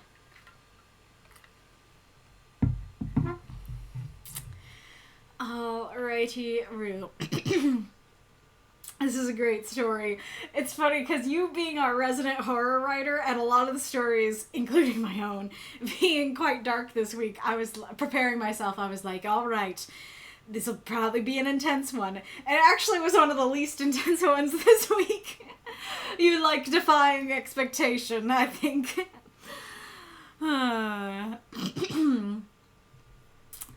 Yes, I really like that. I like that you call it a parable, because that really sets up where we're going with this, because the story definitely does read as a parable, and it's neat because introducing it as that, and we'll talk about like some questions and stuff later, but kind of dismisses some questions that you might have that are more about like literal and more realistic interpretations, because it's like, well, it's a parable, so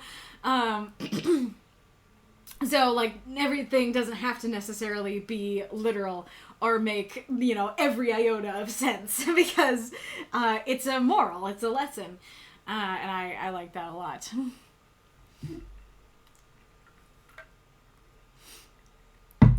I think your intro is great. It really tells us immediately exactly what our situation is and what they're fighting over. I like I kind of have the image of, like, one day in the city of Avanala, like it kind of reads like the camera is on the full city, and then we kind of zoom in on the main hall of the Poisoners Guild, and then we show that one assassin, and then we show everybody squabbling. You know, I like all of that.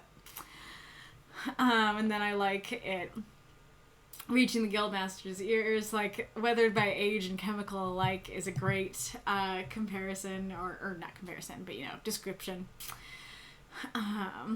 And then Hellenic said, like, a parent knows their children is such a great thematic contrast.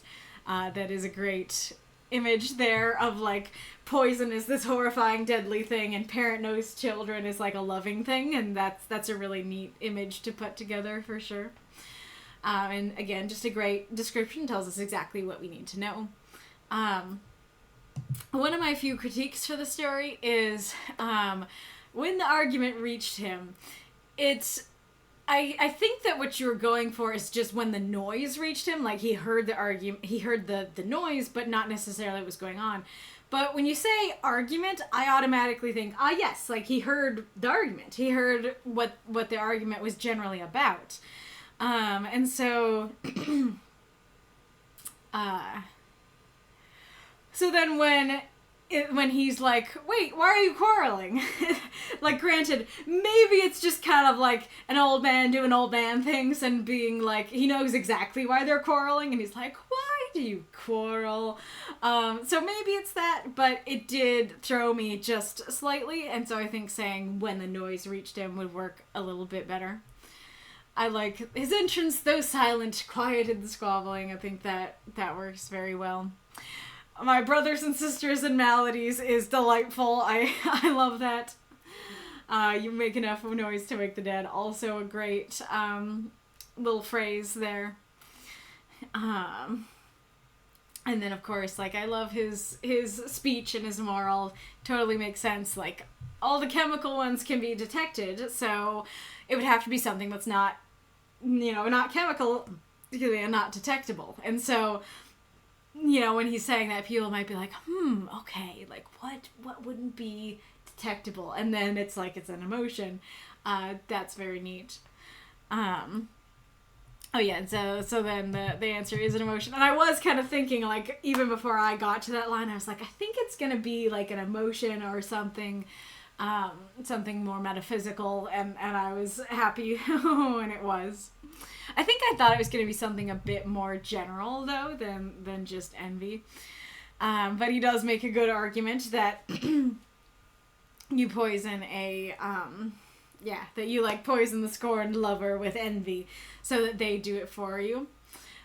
So everything here works. Like, my critiques on this one are nitpicky, as I said, but at least I think I said. But I had some thoughts and questions about this as well, because so, like, firstly, we don't know for sure, like, envy doesn't automatically equal debt. Absolutely it can, and I think he might be saying, like, you need to put some work into it of making sure they are poisoned enough to want to go to murder. But, someone can be envious of someone else, but not actually try to kill them. And I do think that adding to this, directly, it would leave the target just as dead and your hands all the cleaner, or something along those lines. I think that would be a good thing to add, partially because if somebody hires an assassin from this guild and they're like, hello, yes, I would like to poison this person, and then the assassin goes and makes a scorned lover super envious and they kill them, then the client will be like, well, I'm not paying you, I'm paying the person who got the job done. And so clarifying that this would be a method of, like, making sure you don't get caught or keeping your hands clean might be a little bit helpful, though granted, even with that question would still remain of, like, well, if you are, like, a guild that gets hired by people, would that be a problem? Would that mean you don't get paid? Which is really interesting, because if you use, like, a different setting, if you use the setting of just, like, I don't know, like a mentor assassin talking to a rookie assassin, then it might be like, oh yeah, like, that keeps our hands clean. But because this is a guild that presumably gets hired by people, I'm like, who's gonna hire you if you do that? So, like, homie, like, great parable, but not great advice for your congregation here. For your, why can't I think of the word? He's not a pastor. But yeah, for your colleagues, I guess. I also, and, like, granted, this would have taken more words, but, well, I don't know, come back to it, but, I do kind of wish that you were able to use more examples, because his example is a good one that I was kind of going, like, why does he say envy rather than something more general? And then when I get the example, I'm like, okay, I see that. I see you. And so, but I think if you used a couple more examples of somebody getting envious and doing a heckin' murder, then I think that would really sell his point better. So I guess, instead of like all this, like, adding to it, you could say, like, imagine you could say something like, a scorned lover, might, what was I gonna say? with a carefully placed rumor, a scorned lover might kill a playboy aristocrat. And of course, my brain is not working well, and is not giving me more examples, even though assuredly, I guess, like, the spiteful son might kill his father to get the inheritance or something like that, It would take a lot of words to add more examples, and, like, this is all just explaining your example. So, but maybe if you were able to explain your example a little more concisely and then add a couple more, I think that would have made his point a bit better. But again, his point is well made, and this is nitpicky. And then I do like his final argument that, like, hey, anything chemical, like, A, it's detectable, and B, because it's detectable, you will go to prison at some point. Like, none of us are gonna get off scot-free kind of thing, as long as you keep relying on chemical stuff. I'm also very curious how you intended the room to be after he left, because on the one hand, I could see them all being like, well, that didn't answer the question, and go back to squabbling. But I could also see it being kind of a thing where they're like, psh, like, that old man, he don't know nothing. And then someone else is like, wait, no, he's got a point. And then they go back to arguing, but now the argument is about what he said. There's a smaller chance that they'll be like, okay, argument ended, but I guess that's possible. So I'm curious what, I'm curious what you would have done if you wrote all that, if you kept writing.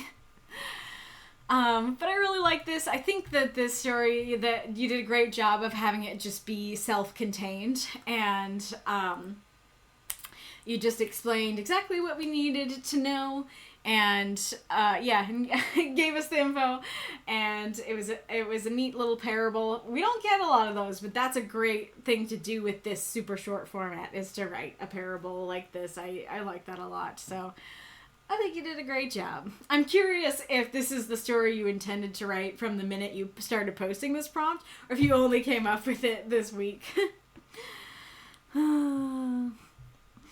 I don't know who that is, but I totally am imagining a similar image, Masa. Story, which poison is the best poison? Me. Which ford is the best ford? Post video.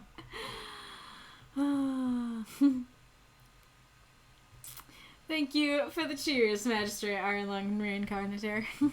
Ghoulish, yeah, ran out of words. Also, I knew that the guild members would not like his answer. Fair. That was weird how that came about. What are you talking about? Probably would have had the members go back to arguing. Fair. He's the Kung Fu master from Kill Bill. Gotcha.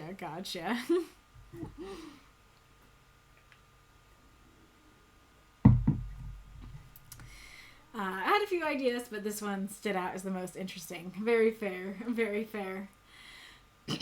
All right. 3 wonderful, fantastic stories so far, and we are cruising. All right, we're going to mine, and I very purposely, aside from, yes, I do like having mine at the back, but I put mine before lunch once again, because people were more affected by this story of mine than a lot of stories that I've written before. Like and we'll probably talk about this, but other stories, people will be like, yeah, like it was intense, but, I can handle it. This one, people were like, yeah, that was intense. So I am not lying about this content warning. If any of these things are things that particularly are triggering you, I recommend that you take a longer break, that you go for this story and then come back after the midstream questions over lunch. I meant the break. No, I'm not having lunch. I'm having a snack. I meant break. I don't know how that happened. It's so early. There's still light out that I'm just like, it's not a snack anymore. It's lunch. Aw, kitty. Is that Bella? Yeah, that's Bella. Belle went in the box. Oh, alright.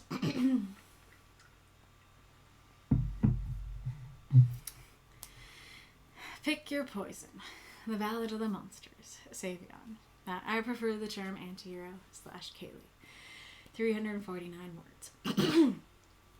Content warning. References to drug and alcohol abuse, sex, and rape. When I heard humans poison themselves, I thought it a myth. I was appalled to learn it was true. They drank alcohol until they couldn't function. They took pills to kill their pains, and sometimes kill themselves.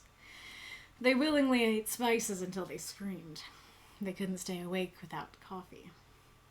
I didn't understand. The human I knew best smiled, shrugged, and told me, "It feels good." I would come to understand humans did a lot because it felt good. Drugs, sex, rock and roll.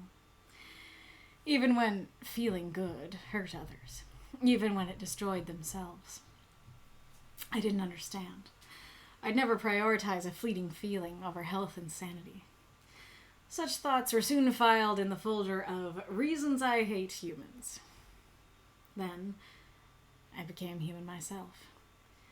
And I was so terrified of becoming human. Strange, I know.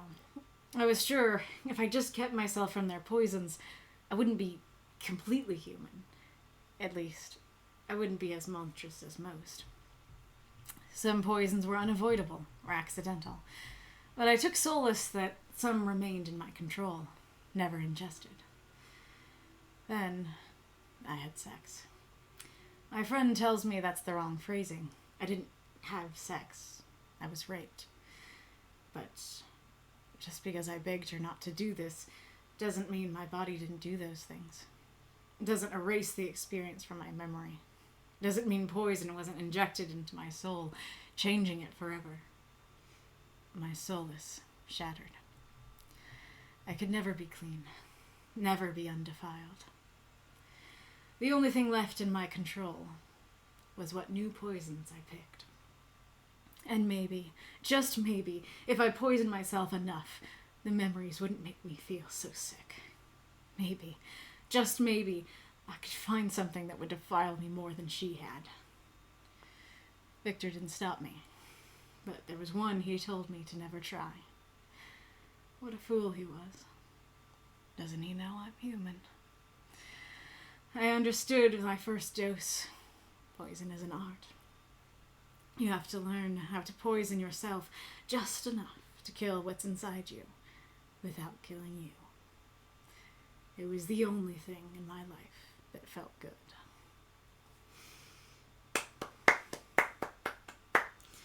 There are those moths and monsters. Cheer for the story if you loved it.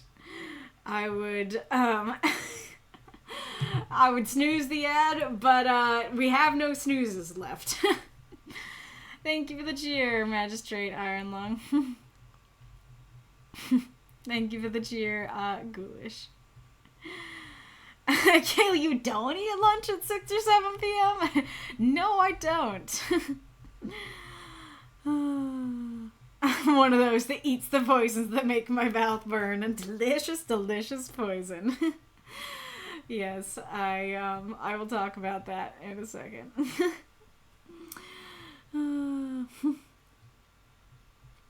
Oh, do we have different snoozes? I thought it was a communal snooze pile. Maybe we have a different one. Yeah. Trafficking to steal the poison of sports gambling or something. Aw, thank you, Hellenic. Really appreciate that. So yeah, feel free to, I will share my questions after the ad, but you can feel free to share your general thoughts and questions and stuff. I guess with this one, I'd probably say to go a little easier on me than, like, if there's something wrong that's like, this was not good, or this was, this was not, portrayed well, or this was upsetting in a badly written kind of way, I absolutely want to know those things. But you know, be gentle with me on this one.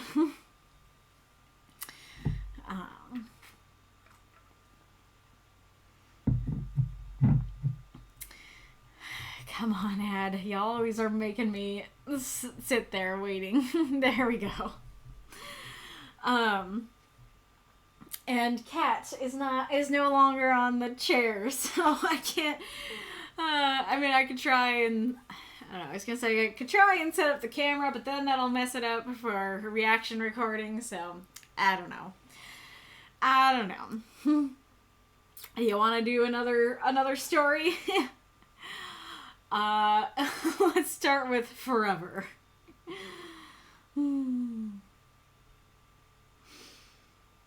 Oh, but Kitty is so cute.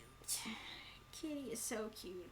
I wonder if there's, like, how do we come up with, like, topics to discuss while the ad is going on that, like, doesn't affect us talking about the story, but, like, it leads to more of a conversation than just words back and forth. Forever isn't enough. Aw. Thanks, Masa. No, I was gonna say, I don't know. I was gonna say, I don't know if you can hear me, is what I was gonna say. And then I was like, wait, you're cocooned, but you're cocooned in Discord, so you probably can't hear me. Yeah.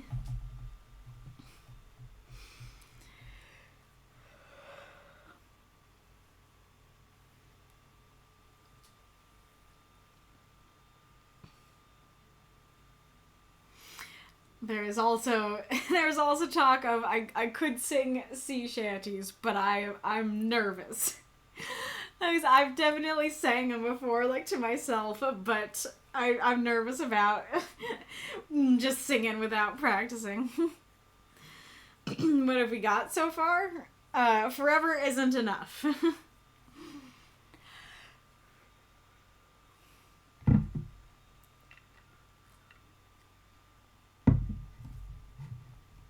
For me. Forever isn't enough for me.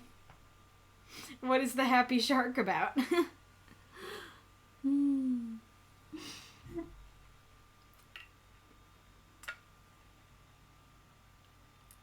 I know Foggy can't hear me, so I'll wait to remind that.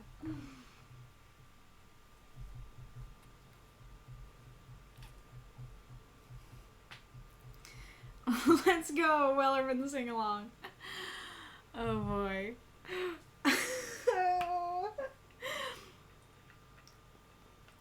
Oh, the ad didn't come for Foggy. Remind me after the break to try and just sing Wellerman to myself. And then, while I'm on my break, and then maybe we can do that for the next ad. I wish it was a happy shark. It's an applause dolphin. Don't you just hate it when your happy sharks are applause dolphins? Okay, I think the ad is over now. But thank you for your compliments, Masa and Foggy. It says powerful story, Kaylie, no notes. And Foggy said the story hits on several chords. Good story. I'm really happy to hear that. Alright, so I'll start going through my questions. You can feel free. There's so many, like, you don't have to wait until I finish them all to start answering. But 1, anything confusing about this story? 2, how intense or triggering did you find this story? 3, who did you think was the human he knew best? So, right there. I meant Morgana, but I could see folks easily thinking Lanai. 4, did the drugs, sex, rock and roll thing work? I wanted to mention sex before we got to it later, and I thought this would be a gentler, more playful way to do it. And also to talk about that, so he likes rock and roll. He doesn't think it's like the devil's music or anything like that, or at least he will in the future. And so it's not so that's the one thing that I wasn't really sure about with that, but that is a thing people do because it feels good. They listen to music, and so it technically works, but it doesn't work in terms of the yeah. It doesn't necessarily work in terms of like drugs is like bad thing that that makes you feel good, and like sex is a little more questionable. Like it can be a good thing, a neutral thing, or a bad thing. And then rock and roll is a pretty, mostly unequivocally a good thing. However, it does kind of play off of the whole the devil's music kind of thing. I don't think that's used for rock and roll as much as metal, but that would be the one sense in which people might see that as like something people do because it feels good, but it's not good, you know, kind of thing. But, so, but it still is something people do because it feels good. So, I didn't know if that worked. I don't know if it would have been fine to just not mention sex earlier, kind of thing. Oh yeah, doesn't he know that I'm human? So down here, and we'll talk about that more in a sec. I don't like that it switches to present tense there, but didn't he know? So past, present, like didn't in the past he know that I am still in the present human? Sounds weird. Didn't he know I was human? Also sounded weird because he is still human. So nothing seems right. So let me know if there's a better way to do that. And then 6, does my use of the prompt feel impactful or like, he said it, he said the thing? Very big question, which I will say last, and then favorite lines, any other comments? P.S. A fun factor for all this heaviness, Savion is terrible with spicy foods. I like the idea that Lanai and Lister are quite good with them. Lanai is probably better. Meanwhile, Savion is either trying and failing to hold it together or over there dying, demanding to know why anyone would intentionally put these things in their mouths. And that was one of my other questions. The more... I originally just had alcohol, drugs, and coffee. And I liked the idea of adding spice in there, because as far as I know, like, I've seen the meme of, like, about capsaicin, where it's like, capsaicin evolves to not be eaten, you know, evolves to hurt creatures' mouths so that it won't be eaten. Humans, yummy! Can you make it hotter? Capsaicin sweats, you know, kind of thing. And so I like the idea of adding that in, because I think that adds some variety of like, oh yeah, like there's a lot of poisons. Some of them are more on the like, that is more, a little more inherently negative, to other ones where it's like, well, this is inherently positive, and like, you know, spices. But the more I look at that line, the less I like it. Especially the screamed thing, because it just kind of gives, I think, the impression of just like your tongue touching a spice and then you screaming bloody murder. And definitely not the image I was going for. I was definitely going for the like, ah, you know, kind of thing. And so if there is a better way to describe that, please do let me know, because I'm sure that there is. I don't love that. I think it adds some humor into what's meant to be a serious paragraph and a super serious story.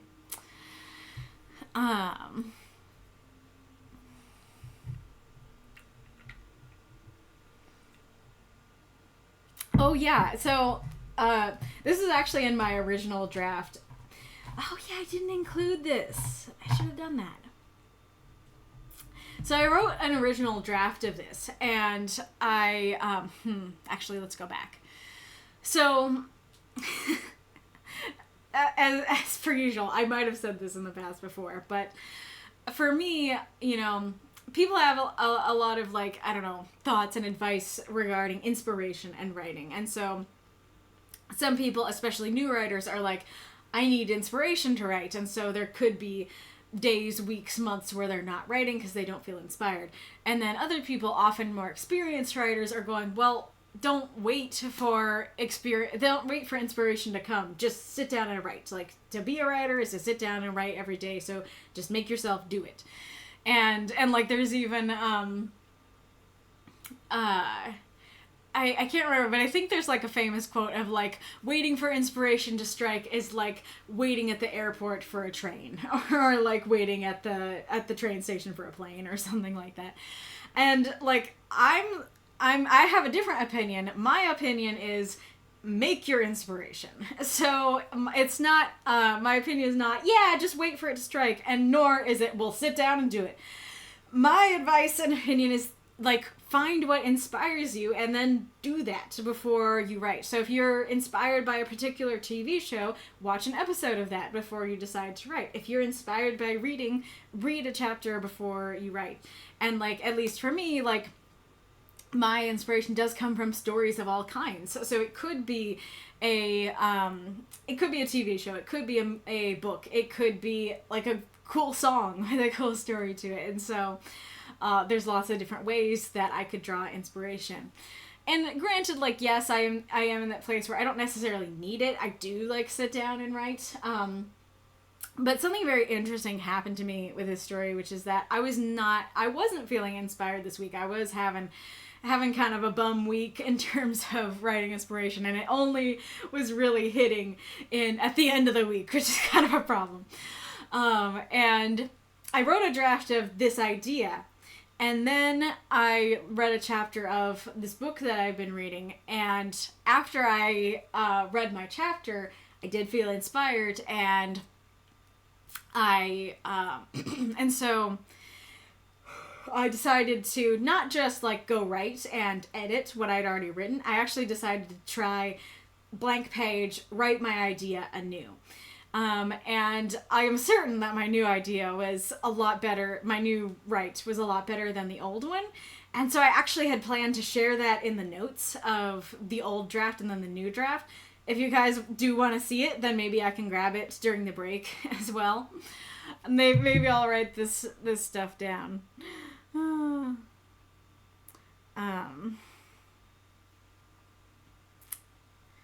Okay.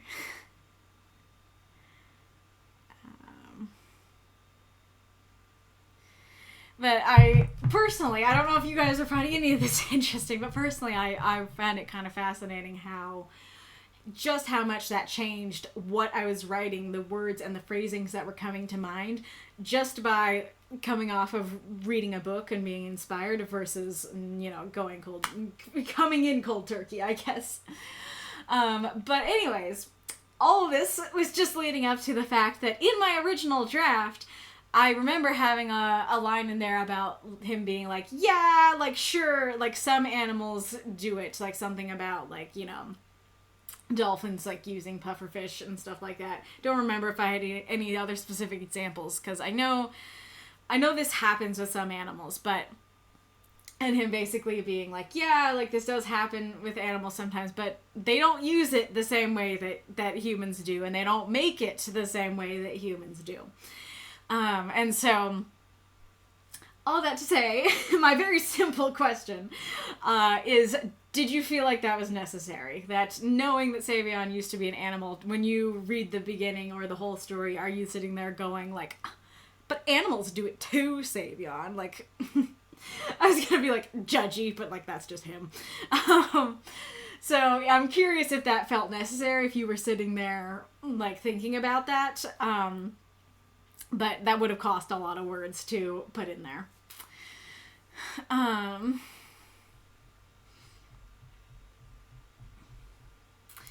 curious if this phrasing worked. It was meant to be a little bit funny, but I don't know if it worked, especially in a serious story.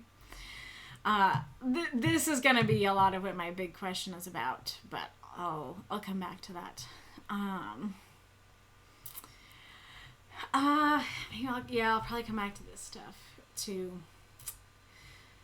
This is green because I kept reading it as another if instead of just I. So I'm curious in this section. So anyone who hasn't read other stories where Savion uses this particular poison, because I'm assuming first question. Did you get that, what this was all referring to, what this was referring to? And B, if you don't know the story, what do you think it was referring to? The answer is heroin. And so the idea is that he's like, okay, like, you know, I'm not going to stop you if you want to, you know, I don't know, like try pot or stuff like that.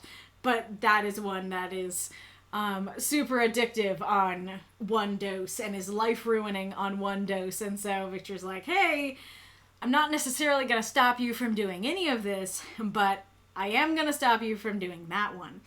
And so Savion's basically going, well, I want the one that's the worst. I want the one that's the most defiling and the one that's going to work the best.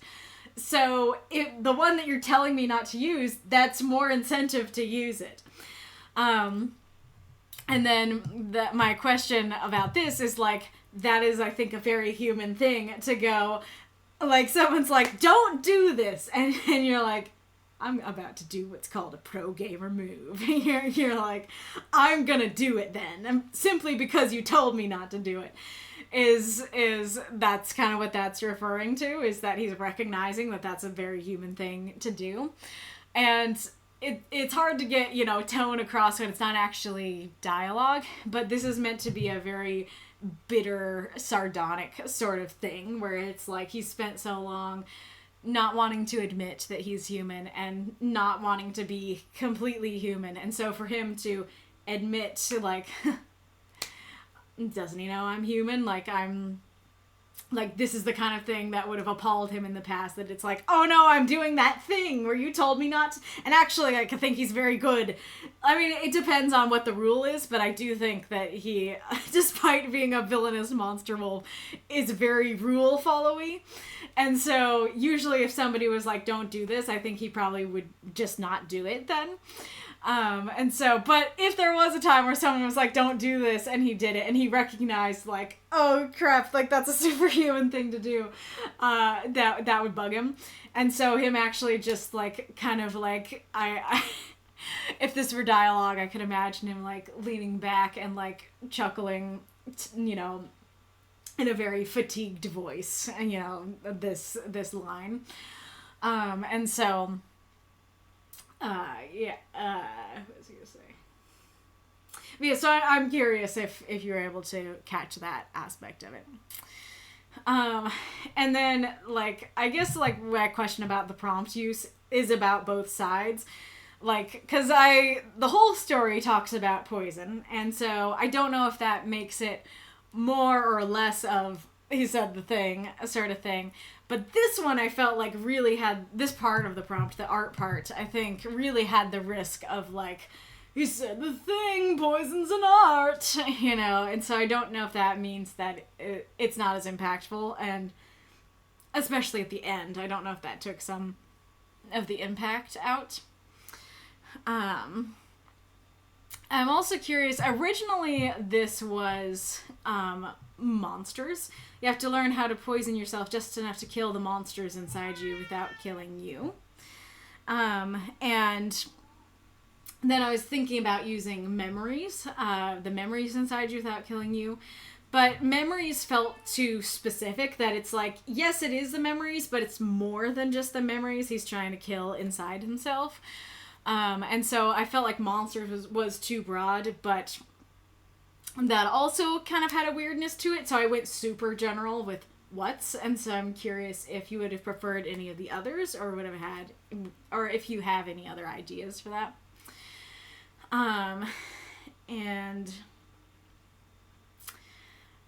Yeah, I don't know, did it work? Did you like the stuff about feeling good, and how that went from the beginning of him being like, why would you ever do something that just because it feels good, but it's destroying you, and then at the end he's like, I totally get it now, you know, sort of thing. I'm trying to think if I want to look at the chat before I ask my bigger questions. I guess while I'm in question mode, I'll just ask. But there's some complex ideas going on here in the middle that I'm not sure if they came through, and they're complex enough that I was trying to figure out how to phrase it, and I have been so tired this week, and I was particularly tired that night, that like phrased it and rephrased it, and I was struggling to figure out how to phrase it well. So I don't know that I'm going to phrase it well now. But I will try. But where'd it go? I became human myself. I was so terrified of becoming human. If I just kept myself from their poisons, I wouldn't be completely human.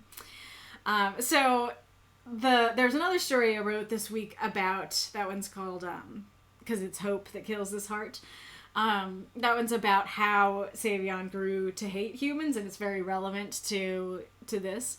And so it just kind of explains how it happened slowly over time, and he like kept holding out hope that like, oh, they're not that bad, or it's just like these ones, it's not everybody. But it really was when he got his magic and his clairvoyance and was able to watch all of humanity and see, like before he would see criminals and be like, well, it's just the criminals that are doing like these sucky things. It's not everybody. But once he's able to see everybody and watch their secret deeds, then he can see, yeah, it's everybody. that nobody's truly innocent. And so it starts as like, there's so much going on there, but there's lots of reasons for his hate and stuff, but a lot of it comes down to these like evil things that he's doing, that he grows to understand what evil is, and when he does, he sees what they're doing as evil. And like his judgment goes harder than ours would, because we might go like, yeah, like it's not good to use drugs, but I get it, man, like I get you're struggling. Whereas he would go like, oh, you use the drugs, how dare you, the evil, that kind of thing. And it started as, I don't like these things that humans are doing, and then it became, well, everybody's doing these evil things, so I guess I just don't like humans overall. And then as like that was left to fester, then it got worse and turned into like him just kind of viewing everything that's exclusively human as evil or ugly or disgusting or something like that. And so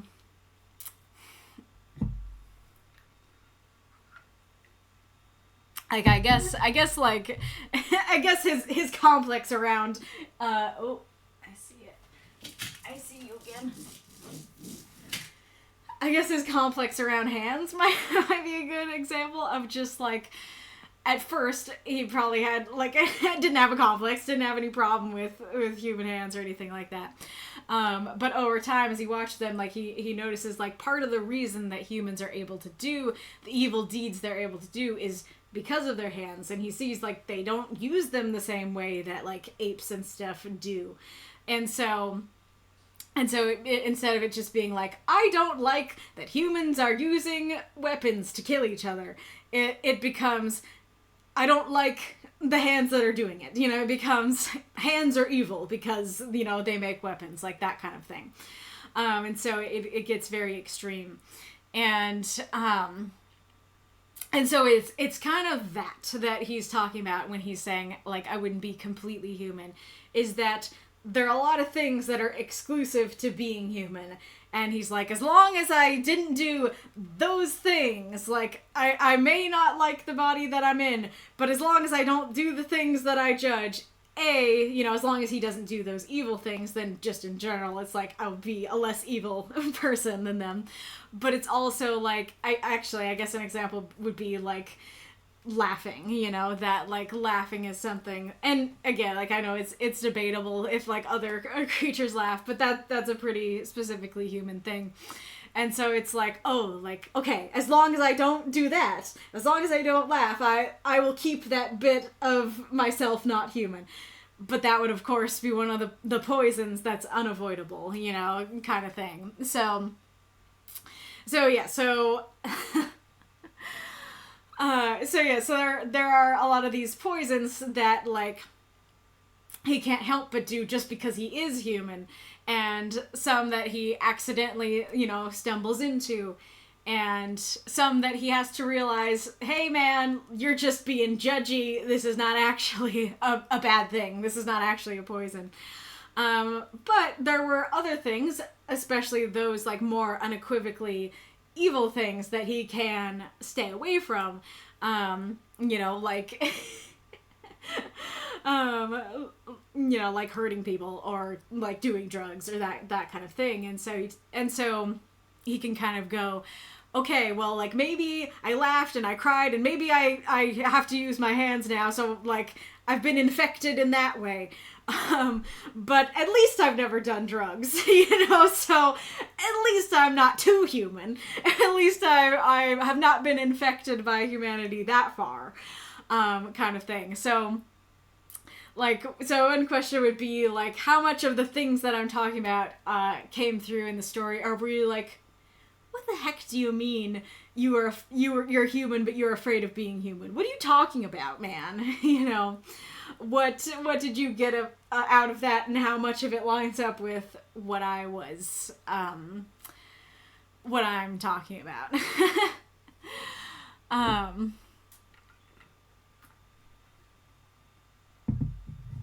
And then, like, I usually don't like talk about these kinds of things, so I feel like kind of embarrassed, and I don't know if I should avoid it, but I'll talk about it. Then for this line, like, I really wanted to create this idea that, like, well, and it's like this too.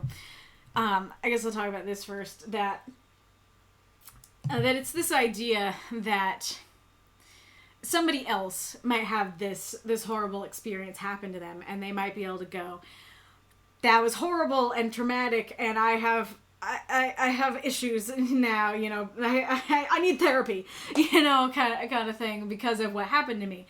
But they wouldn't necessarily, and it depends on the person, of course, but they wouldn't necessarily view it as defiling. They could see it as like, hey, this was a terrible thing that somebody did to me. This does not affect me. This does not taint, or, not that it doesn't affect me, but, it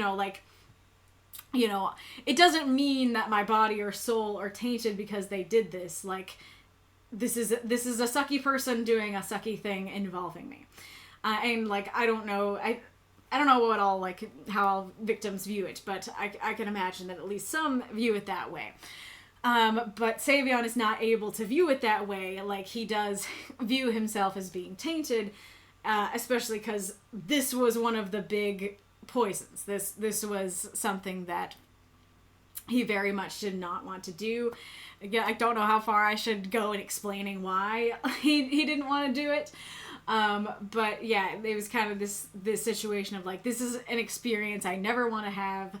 This is very much something I never wanted to do. This is something I viewed as poisoning and defiling, and now it happened. And so that's kind of what I wanted to convey with this phrasing here of like, sure, like this was like, absolutely, this was a horrible crime that was committed against him, and that's how he should be seeing it. But instead he's seeing it as like, well, this is a thing that still happened. Like, this is a thing that, my body still experienced, and like, that's the problem. Like, I guess it's kind of as simple as like, I didn't want to have sex and I had sex, that kind of thing. And so, like, other people might be able to go, like, you didn't want to have sex, but that was not that. That was you being raped. And for him, he's not able to compartmentalize that. He instead is going, this is a thing I never wanted to happen, and it happened. And, like, the fact that it was against my will doesn't change the fact that it happened to me.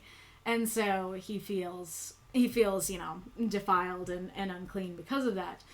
And so then it's this idea of, like, this was, like, like, maybe even the pinnacle of, like, poisons in his mind. And it was, like, the number one thing that he would not have to do. It was, like, the number one thing that he could avoid. And so, yeah, I don't know if it's quite that far, but even if it's not number one, it's up there. And so the fact that it's, like, now, instead of it being, like, oh no, like, I accidentally drank alcohol, like, I'm poisoned in that way, but I still got this other stuff. I'm still not human in these ways. It's kind of like, you know, him being poisoned by one of the top 5 poisons, or the number one, it's like, well, now everything else comes crashing down. It's like, I just am completely human and completely poisoned and defiled, and I can't ever get that back. I can't ever be undefiled and unpoisoned. And, like, to be clear, obviously, he's already completely human. Like, this is an erroneous belief that he has. It's just, like, he's very much control is very much a thing with him, and so, like, him being like, well, like, maybe if I don't do, like, these things, then I won't be totally human. Like, that's kind of his brain trying to take control of something that he feels like he has no control over.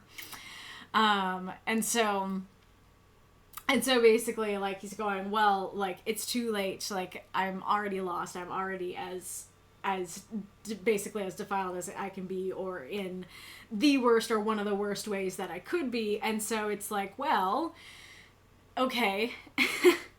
Now these other poisons, well, how do I even explain it?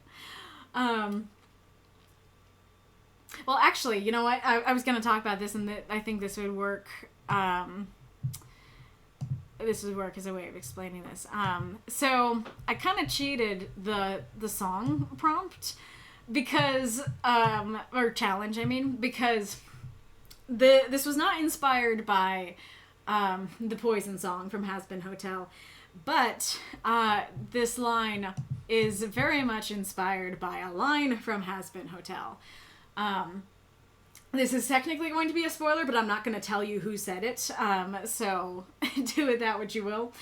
But the line is, and I'm not going to voice act it as well as he does. He does an amazing job of voice acting this line. It is one of my favorites, if not my favorite line in the show. It always makes me cry to watch it. It hasn't made me cry to read it yet, but I'm feeling teary already, so I don't know what's gonna happen. But the line is, "It's not an act.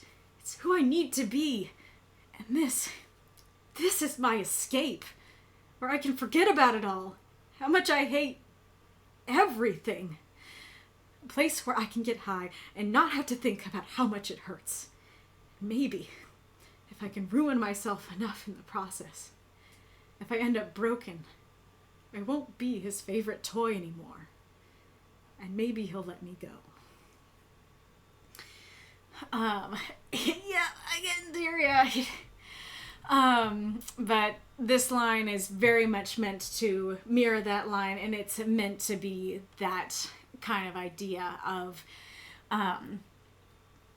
that he thinks, like, if I poison myself, like I said, I'm already just struggles to figure out how to explain it.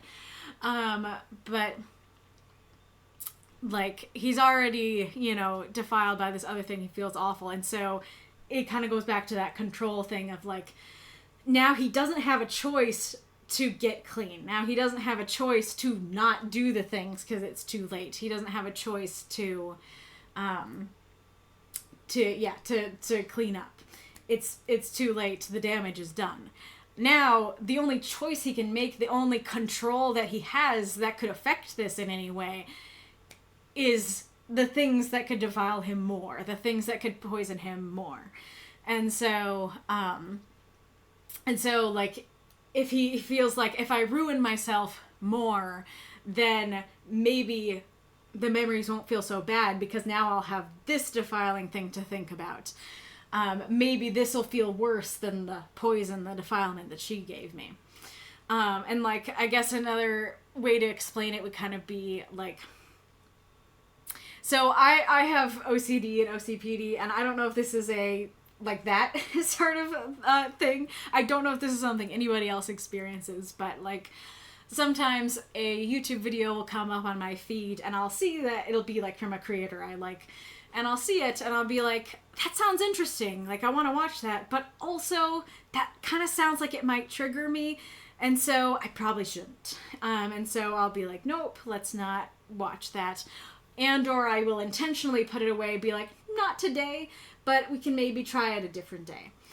And so sometimes when I already get triggered by something else, that's when I'm like, I'm gonna go watch that video. Because I'm like, whatever, like, I know kind of what the trigger might be around the video, and so I'm like, this is going to be less painful than this. So let's replace this with this, you know? Like, it can be a sort of situation of, I'd like to watch something good, but that won't be potent enough. I need something bad to get rid of this bad. And yes, usually that doesn't work. Usually now it's just like either, well, now I have two sucky things in my brain. Or now it's like, no, I thought being bothered by this would be better, but now I'm just bothered by this, you know? And so it's that, maybe that, a little bit of that kind of feeling of like, okay, like, the bad thing is here, let's do a worse bad thing to try and get rid of the first bad thing. You know, that sort of thing. And then, yeah, that's pretty much what's happening to him too, where it doesn't work. It makes him feel worse. It makes him feel more human and more defiled and stuff like that. And, like, I haven't really gone into, like, fully exploring this aspect of all that, but it's like, you think Savion's bad when he's, like, trying to avoid being human and gets freaked out by the smallest thing. Now imagine him when he's embracing it in this dark, negative, like, don't you know I'm human? I can't, you know, that kind of thing. It's much worse.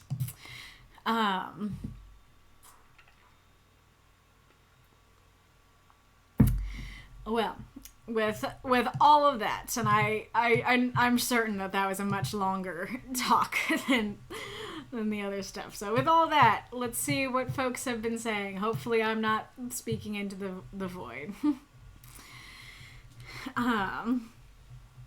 Drug, sex, and rock and roll is just updated wine, women, and song. I'm not... If that's an idiom, I haven't heard that.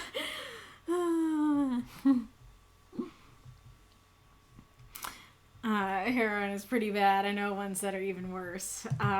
Indeed. I mean, like, fentanyl is worse, right? And it sometimes gets cut with heroin. Yep. I don't know if Aerith was replying to what I was saying or saying this before I said it. Aerith says, dolphins do drugs too. They smoke pufferfish. Thank you for the cheer, Reinkarnitor.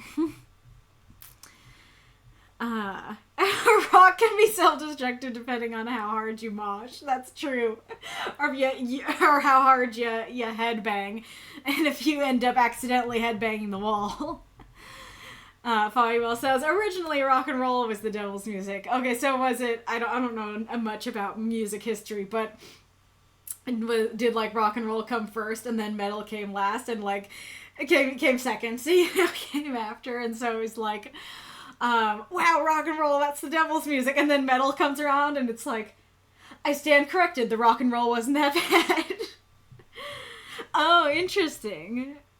So, rock and roll is the devil's music, metal was satanic, so it's like, it's tears of devilry. Back to the satanic panic the U.S. had in the day. Mm-hmm.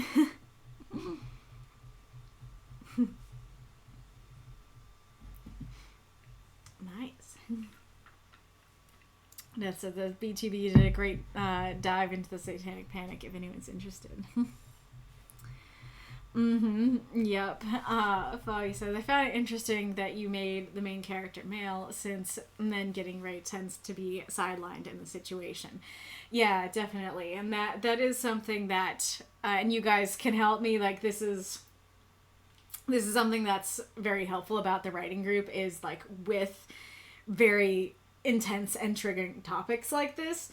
And, I forget what else I was going to say about it, but, you know, having kind of writing about it in bits and pieces before like I write a full novel and try to publish that, then it allows me to have you guys be my beta readers and my focus group and stuff like that to make sure that I'm tackling these topics well and with grace and stuff like that. So like, FYI, like, this is a topic that comes up in some of my short stories, and so if this is something that you don't feel like I'm handling well in a particular story, I do want to hear about that. I do want you to tell me.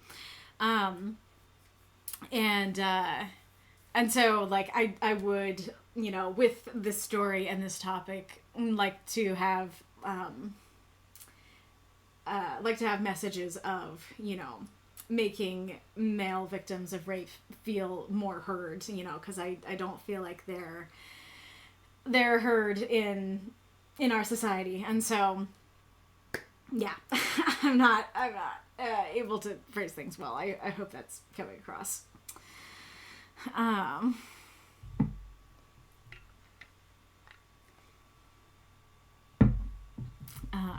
Okay, but honestly, with humans' death grip on their local ecosystems, being deemed an agricultural crop is a pretty good survival strategy. That's fair. That's a good point.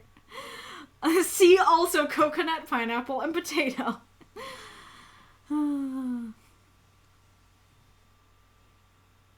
Foggy said, the context of the story overshadowed and undermines that animal aspect of this piece for me. To me, the potential drug use is the lesser here. Not sure quite what you're referring to there. A lot of people that go through a trauma such as that will feel a lot like he does. I can guarantee you that. His actions and reactions are pretty accurate. He's such a good character. Oh, thank you so much, Foggy. You know, it's funny, as I was reading and granted, maybe my initial assessment was right, but as I was reading the Has Been Hotel quote, I actually saw you say he's such a good character up there. I'm like, you're right, Angel is such a good character. Oh crap, I just realized I was not going to say who said that quote. I'm sorry. But yeah, he is a really good character. I'm like, seemingly from seeing the full quote, it seems like you were talking about Savion, and that if you were, that is a gigantic compliment. So thank you so much. And that is something that so this is part of why I picked this story, because I've said before, like, I usually tend to pick whichever story of mine has not gotten reviews, because I want to hear thoughts on it. It's like, okay, like I've gotten awesome thoughts in the reviews, and so let's get some awesome thoughts from the actual stream on this other one. And I did get awesome thoughts, which I'm gonna talk about in a second, but now. But I went for this one because I did think it was my best of the week, and I was really touched by the fact that people in the comments were saying, like, I really, like, related to this in my real life and the struggles that... I'm starting to cry. And the struggles that I've experienced and stuff.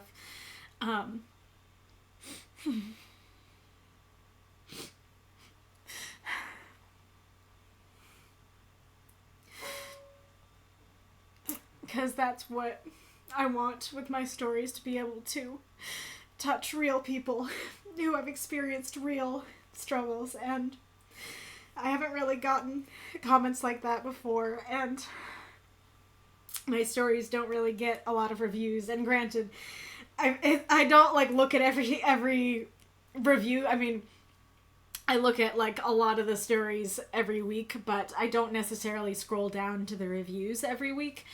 And so I don't know if I necessarily get less reviews than other people, but I might. And so, you know, I've kind of feared, you know, is my stuff good? Do I just constantly have the problem of being too wrapped up in my own universe, you know, for my stories to work for people? And so to hear that my story actually touched people's emotions and wasn't just like, oh, that, that was a sad story, good job, but actually, like, this hit me, like, that means so much to me. So thank you to everyone who left a review. Thank you to the people who said those things. That really means a lot to me.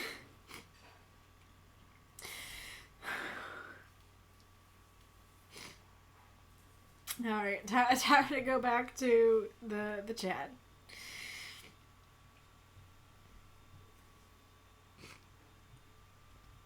Yep. So this could get into a big conversation, so I don't know. I don't know if it's gonna bring it off or not, but Era says, separate from the story, humans and animals have blurry lines between them, and Savion seems to realize. For example, there are researchers who found a serial killer, 2 female duos among the chimpanzees who killed and ate another tribe of chimps, which is terrible. But that is kind of the point, part of the point of Savion's character, that even as a wolf, the fact that he viewed humans in this way, that he was like, that he saw evil and was noting, condemning humans for doing evil, made him human, like, as a wolf. Like, as a wolf, internally, he was very human already. Like, that is definitely kind of the point, that he is not acting or thinking like a wolf would really I mean, I guess I shouldn't say in any way, but like in a lot of ways. And so that is definitely the point. Yes, you may DM me, Foggy. Are you like, I'm assuming it's because you want me to like read it later.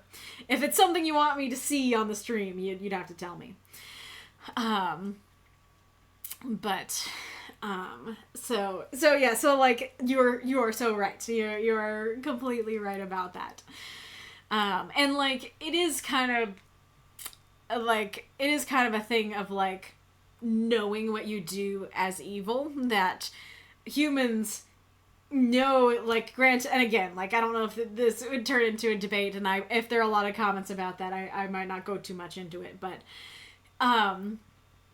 humans going, this thing is bad, I'm gonna do it, is different from animals not necessarily judging, aha, what I'm doing is evil, I'm gonna do it. Like, I don't think that, and again, maybe there's debate around it, but I don't think animals really do that,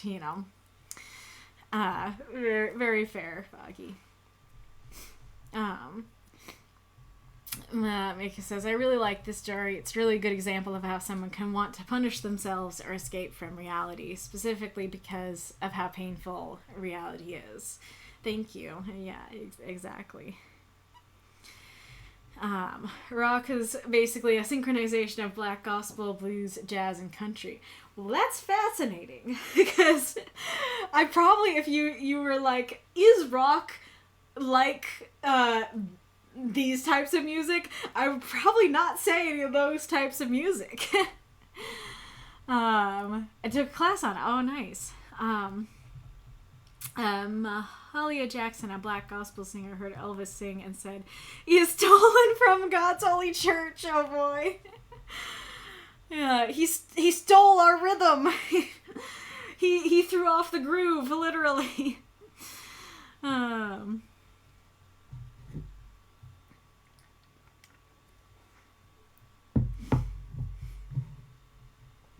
Yes.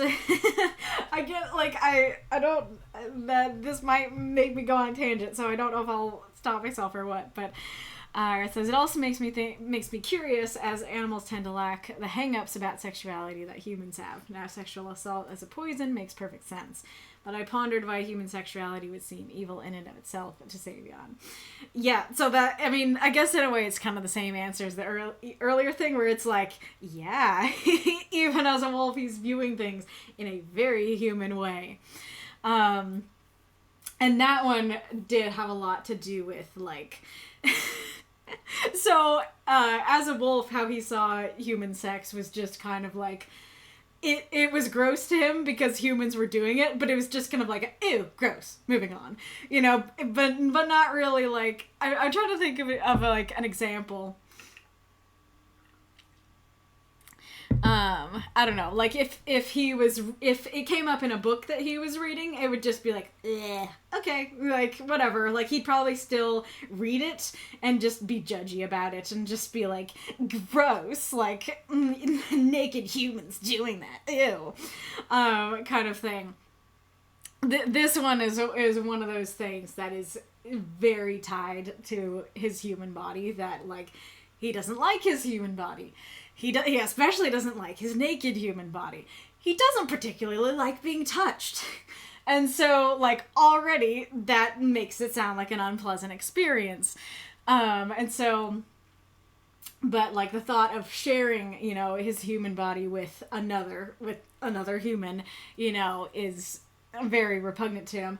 And it's even more so in the fact that it is the act that creates more humans. And so the fact that from his body that he already hates and doesn't want to have, he could create more humans, you know, very much not something he's interested in. And so, so yeah, so that one is like, yeah, he's just kind of like bleh about it as a wolf, but as a human, it's just very much, I do not like my body, I do not like being touched, like the thought of experiencing that level of intimacy and touch and stuff, and the fact that it could create more humans out of him, like it's all just very much not something he wants to experience. And Magistrate says, it might be the conflict between recreational sex versus procreational sex, Aerith. Yeah, interesting. I'll have to think about that, because procreational sex is, it's all messed up on Meridia, and so he probably would if those distinctions were a little clearer on Meridia, then he might be a little more like, okay, like, well, I don't know, I was gonna say like, okay, well, if you need to do this, but then it's like, well, he doesn't want more humans in the world, so he probably still is like, about it. Yeah. Era says, that's a good point. Though, interestingly, I know that among some primate species, they go through motions like that, but do so as a social interaction rather than actual sex. Yeah, I have heard of that as well. It's really curious. Iris says, yeah, Savion is such an interesting character as a reflection of humanity. He is a very, very well-built character. Oh, thank you so much. That means a lot to me. Yeah, Foggy says, a badger eating fox kits doesn't consider it child murder. Yeah, exactly. That's totally the distinction. You might have said that before I said it. That's totally it. That we would be like, oh no, like, bad, this is bad, you're doing a murder, you're killing someone, and they're like, I need to eat, what's your problem? You know, kind of thing. Your explanation about Savion, his absorption of human thinking, is really fascinating. Thank you. I really appreciate that. Procreation can happen on Meridia. It can. I love that you guys are actually asking these questions and getting me to talk about this more, but I hope that I'm not annoying the people who aren't curious about it. But yeah, so I haven't written a lot of stories about it because I still, like, I'm working out the kinks and stuff. Kairos is on Meridia. Kairos is the personification of the moment, so she can manipulate time. And so, like, this might be a little bit, like, much. This might be a little bit TMI. So, like, if you are bothered by, like, themes of pregnancy and stuff, you might want to mute or step away for a second. But, my idea is that, like, the Meridia time stuff is very much about, like, growing and stuff like that, because obviously, like, time still passes because you can still do things. So, like, me picking up this DVD case couldn't happen if there literally was no time. And so it's not so much that, like, literally time is stopped as it is that, A, the days don't change, and B, people don't age. And so the idea is that the egg can get implanted, and so someone can get pregnant, but the child will then not grow. And so if you want the child to grow, then you go to Kairos and you ask her to make it grow. So it can happen, but there's a lot of steps to get there, and I think a lot of people don't even realize that that is the case. And so you have to realize that's the case, and you have to find where she is and go to her, and then she might just decide to mess with you. And not, you know, and like pick a particular, I don't know. So, like, for example, to use a different example, Kairos, you might go to Kairos and be like, I have this 5-year-old, he is 5 forever, he's driving me nuts, can you please age him up? And like, can you make him like a 10-year-old or a 15-year-old? Instead, Kairos is like, cool, I'm gonna make him a 30-year-old just to mess with you. You know, like that kind of thing. So, like, even going to her, you're not guaranteed to get the result that you want. You know, she might, like, stick you as, like, you know, in the middle of your pregnancy forever. You know, kind of thing. So it's a thing that can happen, but it's difficult to get there, and I think a lot of people don't even know that that's a thing. And so most sex is recreational, though there probably are a couple people who, like, fall in love on Meridia and do know about Kairos. Well, I mean, I'm still figuring out how many people know about Kairos. She might be a super well-known thing, but, you know, all the intricacies of, like, I don't think she's posting banners about, like, want kids, you know, I can help. I don't know, though now that I'm saying that kind of sounds like her. But anyway, so yeah, and, like, especially those who know my story, if you're like, like, your explanation doesn't really make sense or doesn't work for me, then, like, feel free to say so or DM me, because, like I said, I'm workshopping these things through the writing group, so if you guys have stuff to say about that, then go ahead and say stuff about that. But Mark says, "Ooh, that is interesting. But I'm glad to hear that."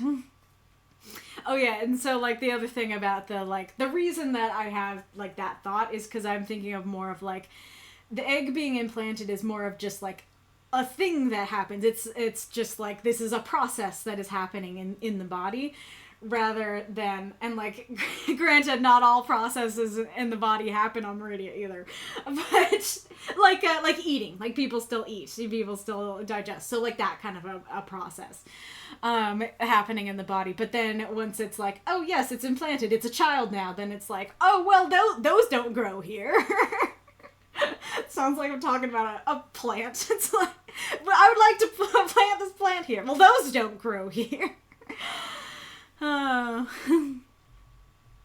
It says, actually, oh yeah, there is another aspect. I'll read Eric's comment, but I think he might be about to say this that I forgot to say.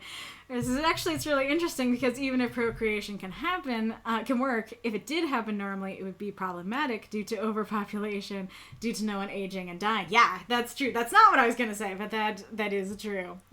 The other thing I was going to say is but then remember, like, okay, Kairos can basically make it so you're at the end of your pregnancy, so you're, like, gonna have the child now.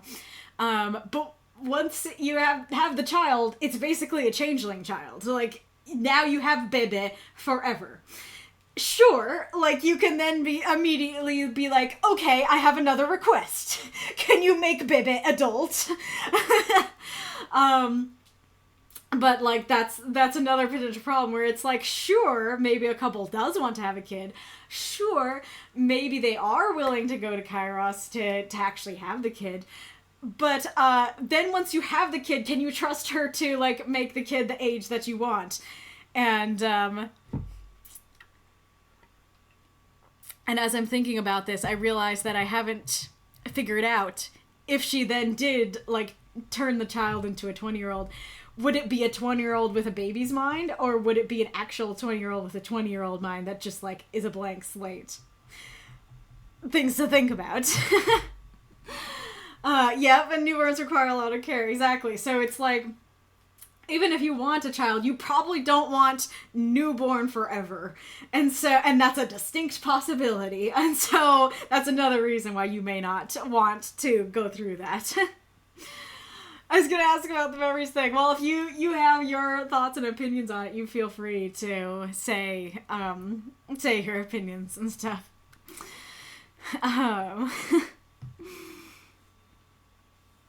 I just have the picture of Kairos deciding some poor person can't have the process of going to the bathroom and Krista always have to go, but can never go due to the process being stopped. Oh no. Yeah, it doesn't really work like that. That would be horrifying. And she does like to mess with people like that, for sure. But yeah, you guys are giving me things to think about, so maybe I need to think about things more. But the processes thing was more of like, excuse me, like people's hair doesn't grow, so it's very much like if you cut your hair, you're committing to that on Meridia.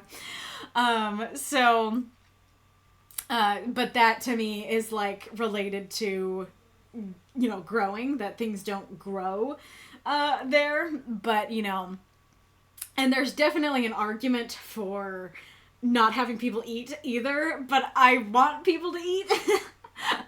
And so I don't want to have that be a process that doesn't happen. But yeah, so basically like what processes happen and what don't are just kind of built into Meridia.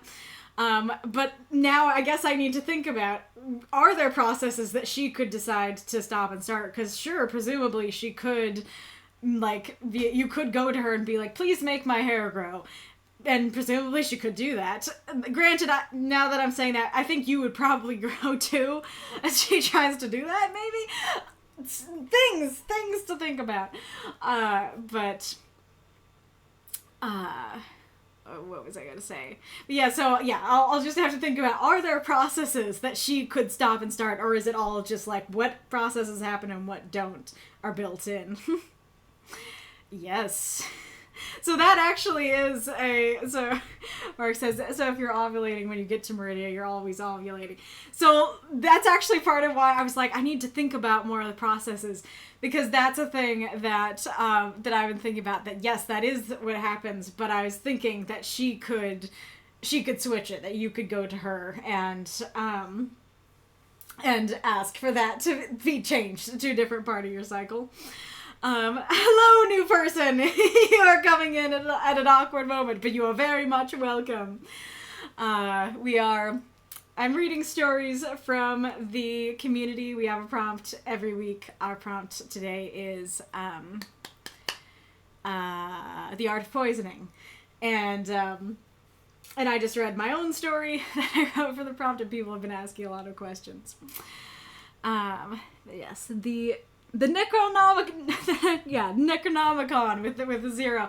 Perfect name for our group. You will fit right in. And thank you for posting the link to the Discord. This is where we chat and where we discuss our stories and stuff.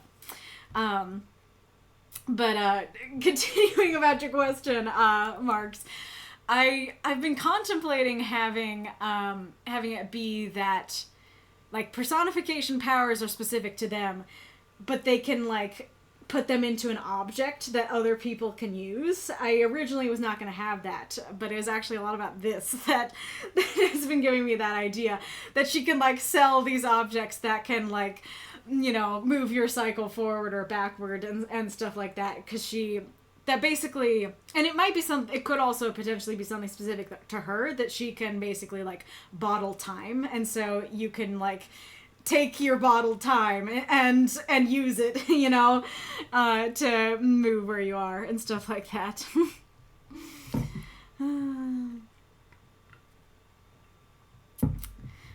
Brings a whole new definition of man baby, yeah.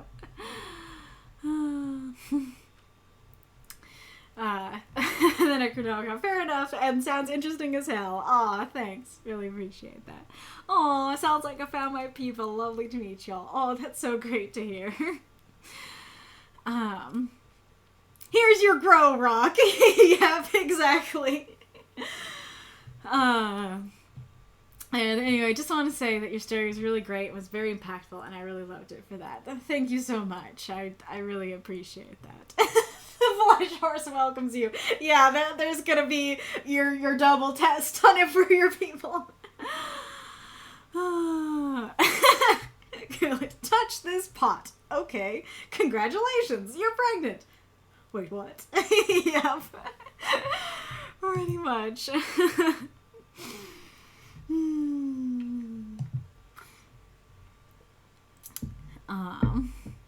Yes, we have at least 2 stories to be read after the break. If you'd like to take a gander at them on our Discord, was answering the midstream question. Yes.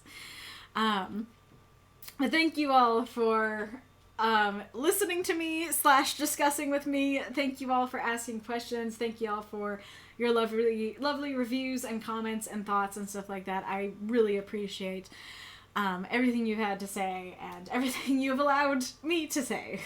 I know I went pretty long, and I'm grateful for you guys giving me the time and being interested in my stories and my universe and stuff like that. So it's time to go on to the midstream question. Hello, Raider. Fellowship of the Tables raid. Spicy raid incoming. We're here to spread chaos, pet dogs, collect shiny words, and professionally procrastinate on our whips. Well, you know what? It sounds like you'll fit right in. Come right on in, Chaos Bringers. Spicy fruit salad. Welcome, welcome. Bonus points for Flarmar. Welcome, welcome. Yes, there's the link to the Discord. So, we are a writing group. We have a prompt every week, and then we write microfiction for it and post it to the Discord. And then I read some of the stories from the community here on the stream. We just got finished reading and discussing my story, and now we're going to do a little break in the middle and answer a question, and then we'll read some more. So feel free to stick around if you like stories and writing, and if you would like to join in, then please join our Discord. Hello, yes, we all wanted to hear about the art of poisoning. Nice. Yes, that was our prompt for this week, and we all wrote different stories and takes on what the art of poisoning is. Well, as per usual, I don't have a question written down. So if you guys have any questions that you're thinking about, then don't hesitate to plonk them in the chat. Yes, we have a group mythology going on. The Flesh Horse is an eldritch horror patron of the community. It kills lag goblins. Lag goblins like to be little gremlins that cause lag on the stream. Jellyfish in a bag is a minor figure with its own story. Yes. Let me see if the Flesh Horse is still available. I've changed all the things with the new overlay. Well, I turned it on, but I think it's beneath everything. Okay, let's move the Flesh Horse above everything to where he should be. Is the Flesh Horse a he? Is the Flesh Horse genderless? What are the Flesh Horse's pronouns? Oh, I thought I moved it to the top. I wasn't even close.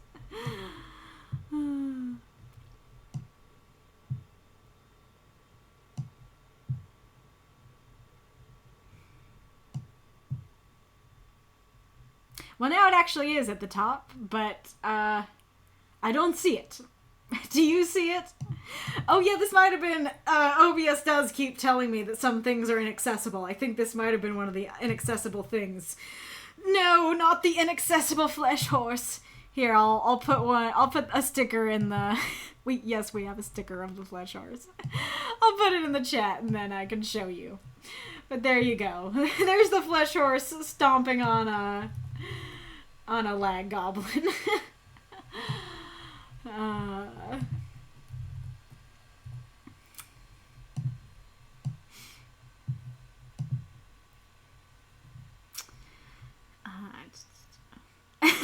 The flesh horse identifies as prob/limb. Nice. Alright, Foggy has a question. As a writer, how you view subtext? As a reader, how do you catch subtext? We can do that. King going. Nice. He is the closest we can get, but really, it is beyond gender. Fair. Does it prefer it, or does he prefer he? What is subtext? Alright.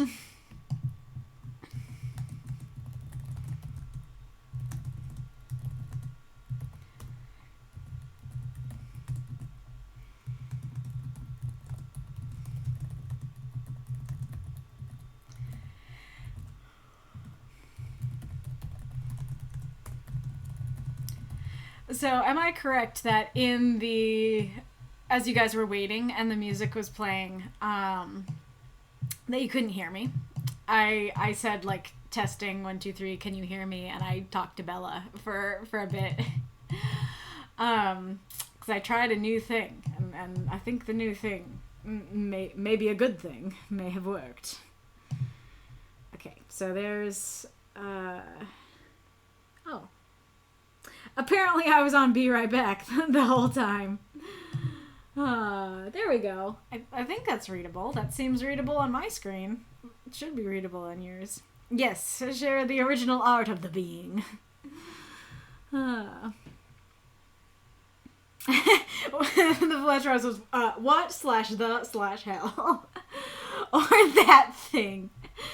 Nice. You did not hear me. Alright. Let me show you the original art of the being. Before we go. I meant... Well, that's weird. It's getting bigger by me hitting minus instead of plus. Why is that happening? But yes, this is the being. Stand and be amazed. Or sit, or lay down. I did not mean to zoom in. It's getting closer. On brand for the flesh horse, for it to do things I don't expect it to. Okay, now we can go to the standby. Not the Christmas standby, the normal standby. And then we can go to the soundtrack, and then we can hit play. And then I can turn off my mic. See y'all in a bit.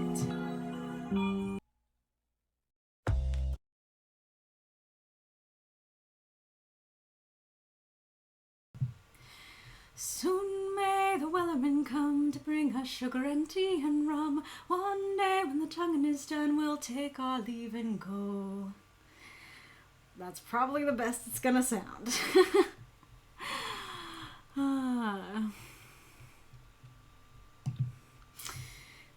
Alright. I was about to say welcome back, but I'm the one who's being welcomed back to myself. Alright.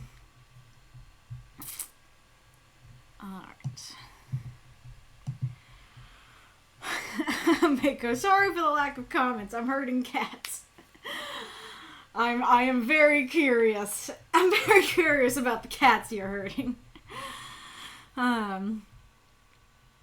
Foggy. As a writer, subtext gives me deeper meaning within a scene, allowing for more layered interactions. As a reader, I love searching for the subtext within a scene to try and guess what may happen in the next chapter. The subtext can be a relationship blooming in the middle of a battle, or a quiet decision made mid-conversation, but not outrightly stated. Yeah, I want to see, what does dictionary.com tell us the definition is? Oh, very simple. The underlying or implicit meaning as of a literary work. Very fair.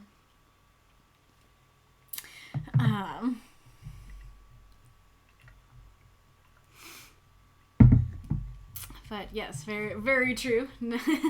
I don't know if this one I don't know if this is one I'll have much to say about, because I'm just like, yes, accurate. Truth.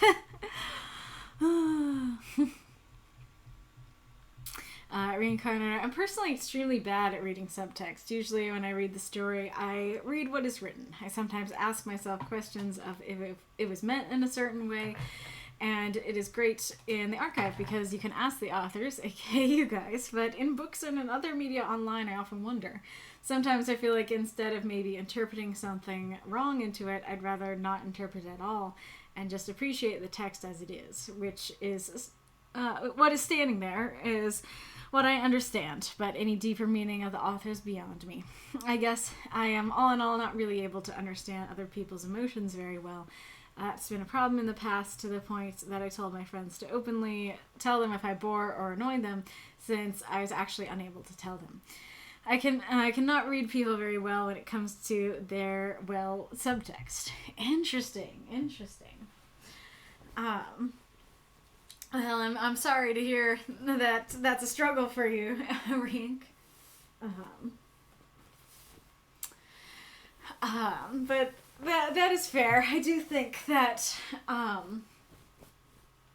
that some people are better at reading subtext than others, and I should sit down too. I should stave off the cold and stave off the tired feet. But I see the blackboard wants to fall down.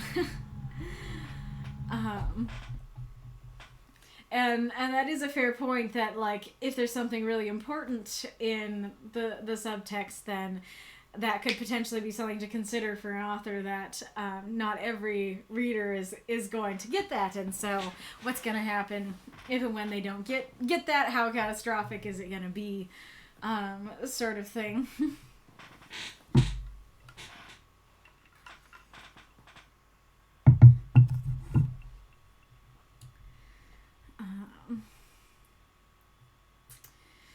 Marks, I'm not the best at reading subtext in real life, and I'm not the best at catching it in fiction. I totally thought you were going to say, I'm not the best in real life, but I'm pretty good in fiction.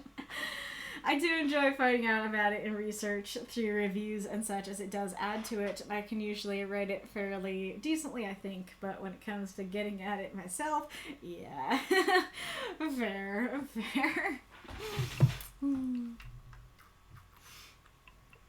Thank you for the compliment, Magistrate Ironlung. The cats I'm herding are called Dad, Brother, and Son. Amazing. You guys going somewhere? You're herding them into the car?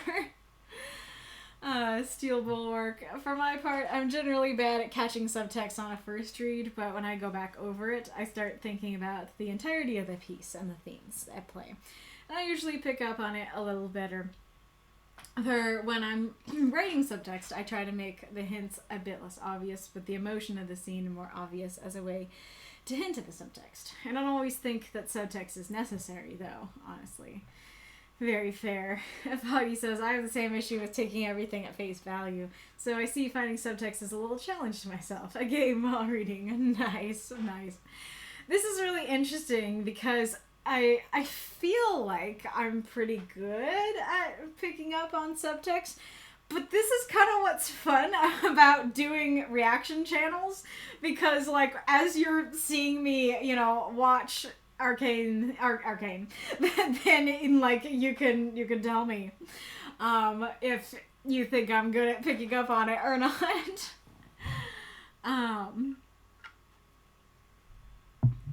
Because I always, I rewatch the videos, and, I like my jokes. I feel like I can be decently funny. I was going to say when I'm trying, but I don't know. Is it when I'm trying, or is it better when I try not to? When I'm not trying, and it just comes out. But the stuff about, writing and the themes and stuff like that, it kind of will feel like I'm just stating what's on the screen, and so now I'm super curious how that's gonna go, if you guys are gonna be like, yeah, I think you're right, you're just stating what's on the screen, or if you'll be like, no, you were picking up on the subtext I was missing, but this is nice.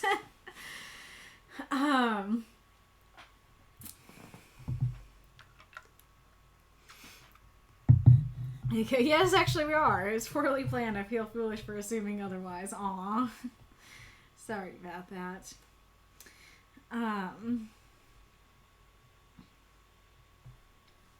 And I feel like these stories are, I don't know, we'll have, you guys can answer this as well. Do you feel like these stories are helping give you skills to pick up on subtext or not? Because I feel like these stories don't have enough time to have very much subtext in them. Like, you really need to get what's there. You need to get the point of the story across, and just trying to get it across without being too telly about it and being like, this is the story, but doing it in a more, poetic, well-written way.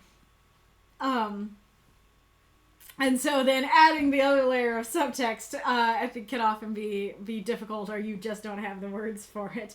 Or confusing, because we're like, why are you mentioning this other thing? Let's see what the not-so-private chat is saying. It says, as a writer, I view subtext as a useful and vital tool.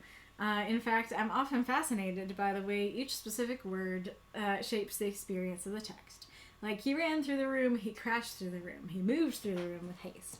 All feel different. Subtext is similar, while metaphor and innuendo shape the experience of subtext in what is hidden between the lines. As a reader, catching subtext can be tricky because you need context to understand. The metaphor / symbolism, etc. involved all depend on the source or context of elements in the text.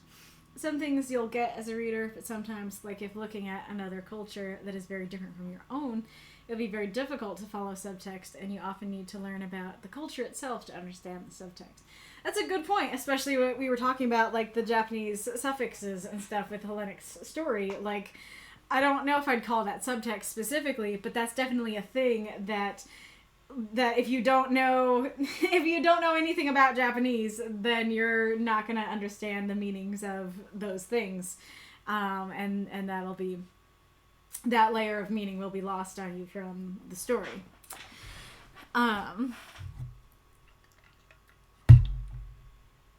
Oops, bumped the... Oh, I should put this over here so it's not right next to the mic. What was I gonna say?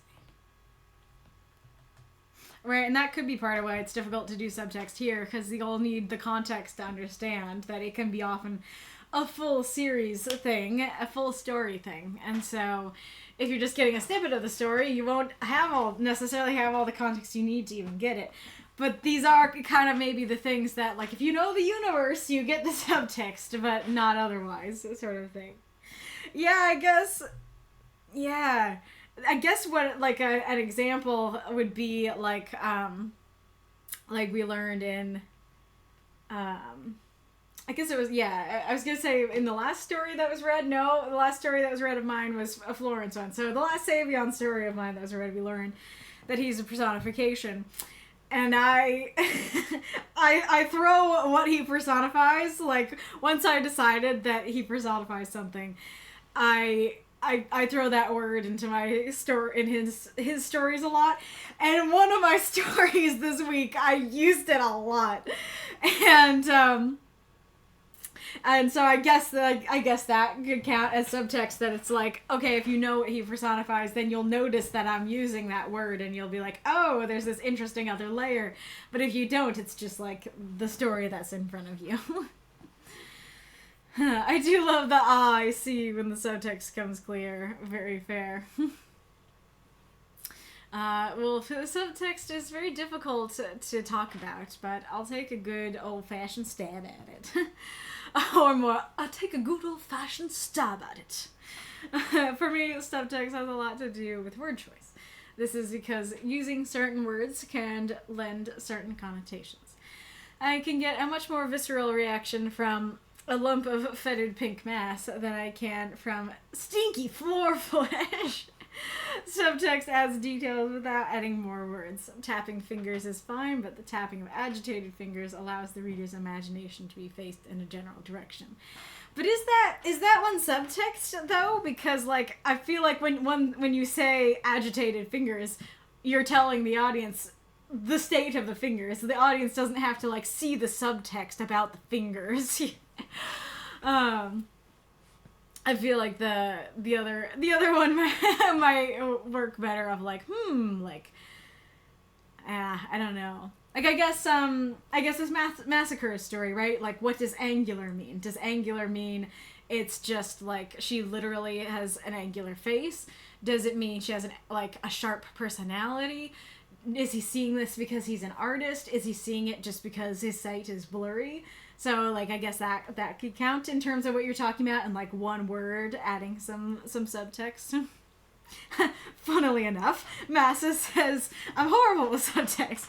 I don't always pick up on it while reading or consuming media, and if it gets added to anything I write, it almost seems like a happy accident.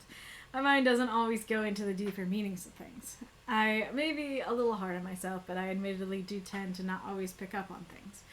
Also, I hate that I have to write this on my phone because my laptop decided to freeze up. Oh no. That's not good.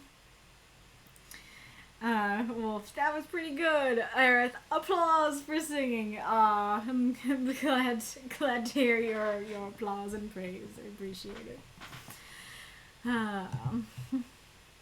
I just came back. I missed Kaylie singing. Yep, I might try at the ad, but I did it then because I was practicing before I walked in, and so I practice, unmute, sing, that kind of thing to try and hopefully make it the best it can be. Even then, I think I messed up more than I did in the practice.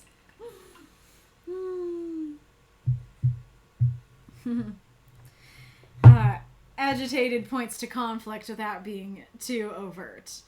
Gotcha. I guess, yeah, this is interesting because then that also depends on the context, right? Because if you start your story with, the tapping of agitated fingers, then we'll be like, what is the agitation? But if it's just these characters have a fight, and then you have the line of the tapping of agitated fingers, then we're gonna be, then that's not subtext because the fight was just happened.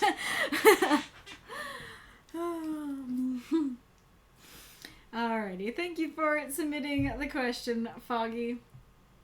Let us go on to Galler's story. What are you doing? Here we go.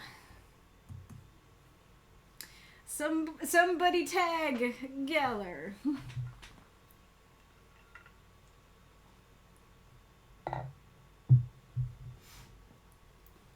Kitty is very sleepy. I brought the box in for Bo, but Bella is using it and sound asleep. I know he usually shows up, so I don't know if I should wait a little bit longer for him to arrive or not. I guess I'll ask, what color do you think I should make the butterfly? I was thinking that green might be good because, in, it doesn't show up as well in this one, but, well, in that one they look more black. But a lot of them have, trees and stuff. Where's the bow one? Yeah, that one has, the grass and everything. And so I wonder if I did, a muted green, if that would look nice. I wanted to do this color of, the moon. Oh, you can't see my mouse. I wanted to do the color of the moon, but for some reason I just couldn't get it. I couldn't get that color. But yeah.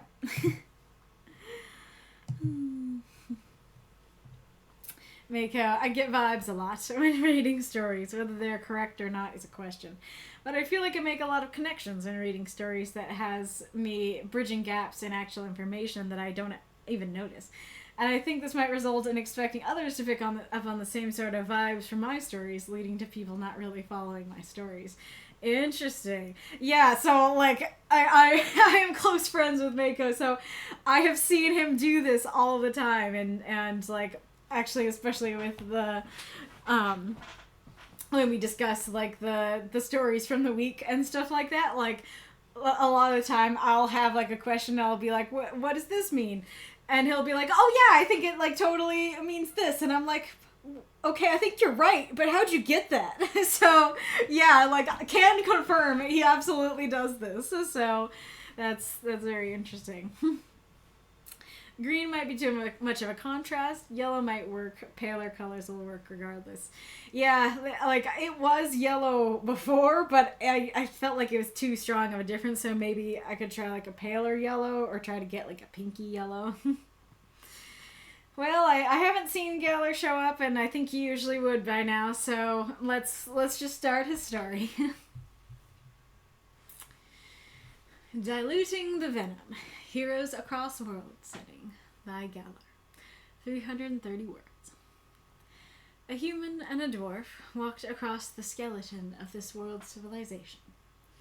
The architecture seemed to be made of glass, reflecting the duo's different possibilities, strolling among the same ruins and structures.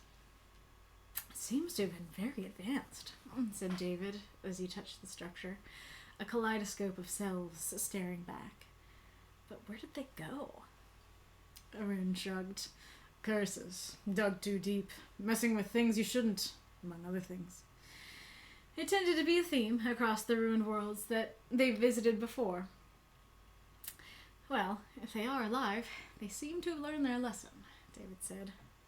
Or died when they found out, Arun pessimistically added.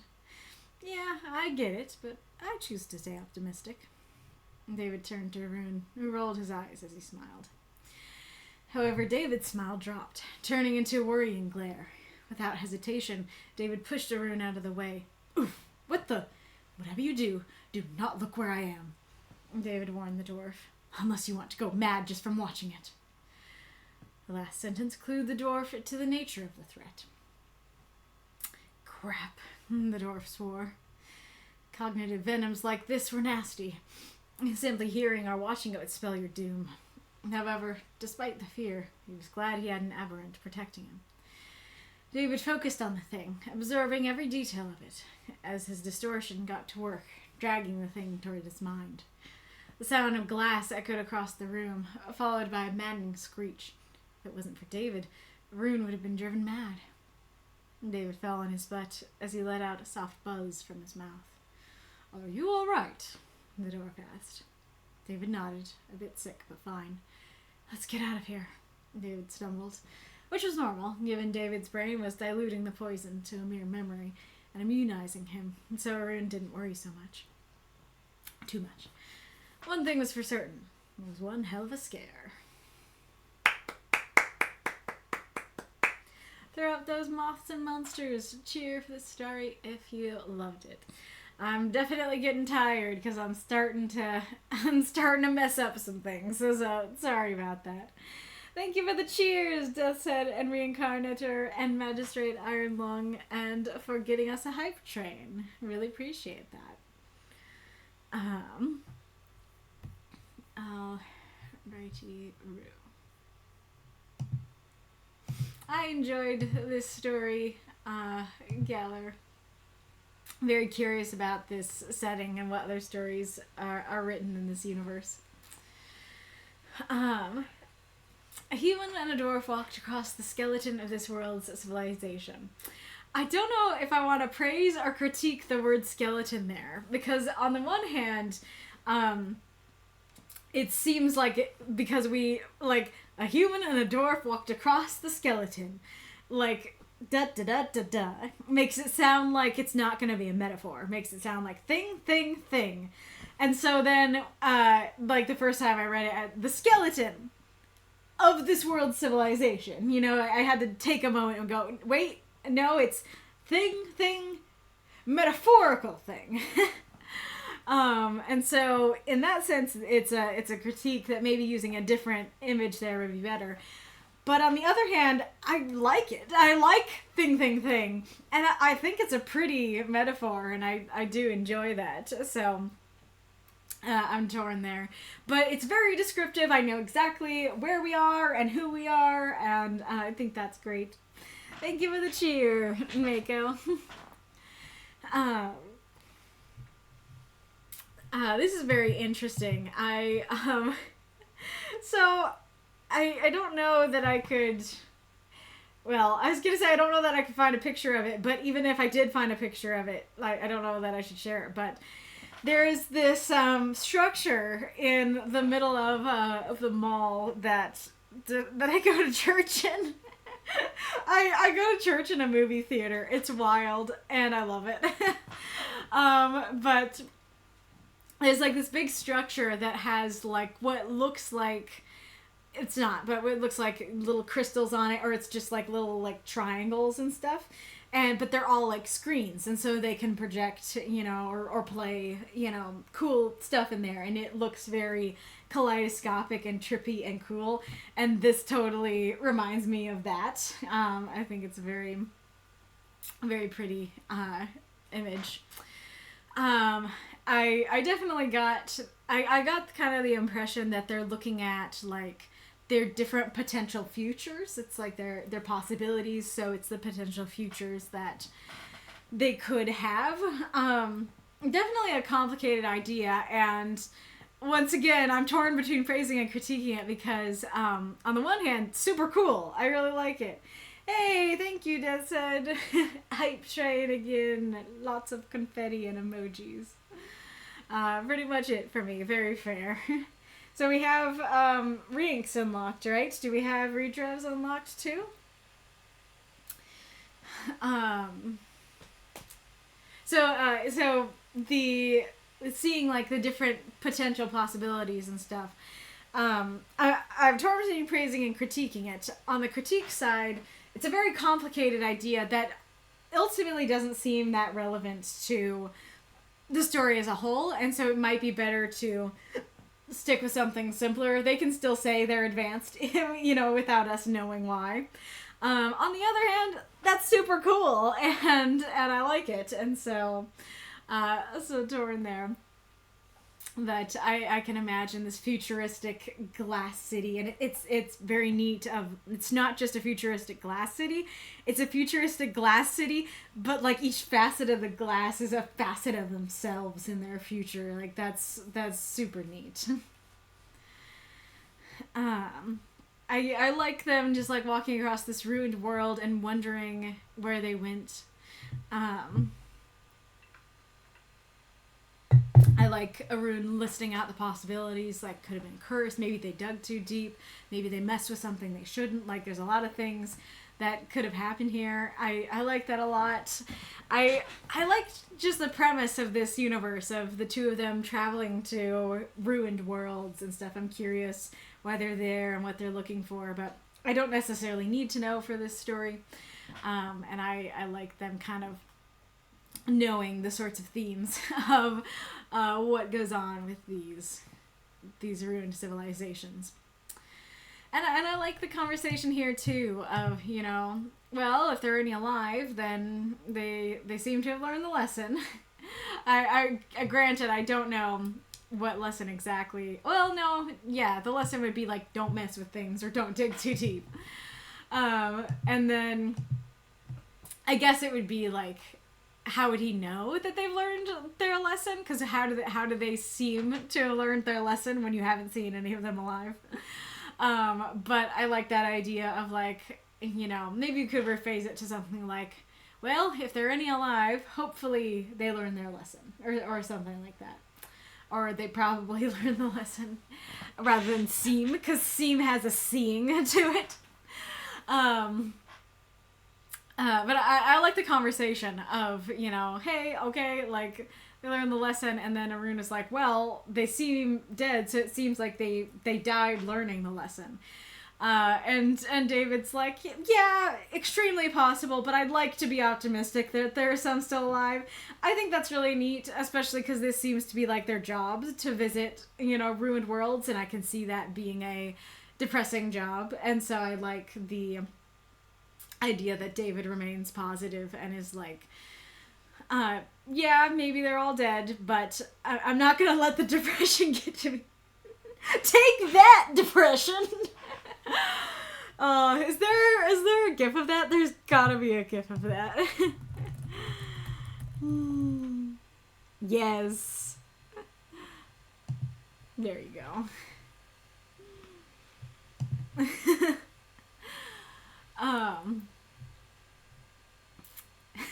Oh, there's an ad incoming.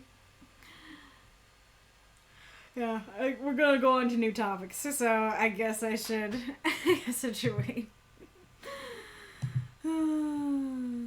Fractals. What about fractals? 1,772 unlock that one. Ah, gotcha. Not as close as I'd like to be. Yeah.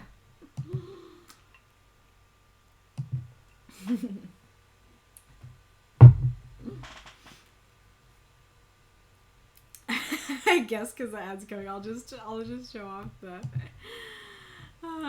the GIF, the top one. I'm so curious what people think of that kind of thing. People who haven't watched Hazbin Hotel, just like a man pointing at a rubber duck and going, "Take that, depression."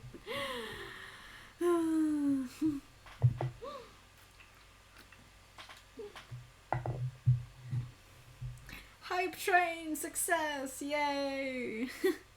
I don't know why it restarted. Nobody cheered a second time, as far as I know.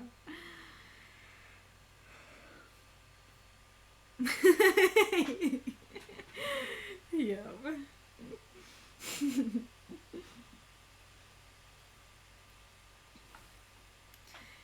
Come on, Ed. Where are ya? Is Norman in the I am bitless? I had no bits. I am bitless. But it seems, unfortunately for you, that you are bitless. You are biteless. You are toothless. You have no teeth. There's the ad. See, I just get scared. Maybe if I turn off the camera, I can try it again. Yeah, toothless. It wraps the head with an oar.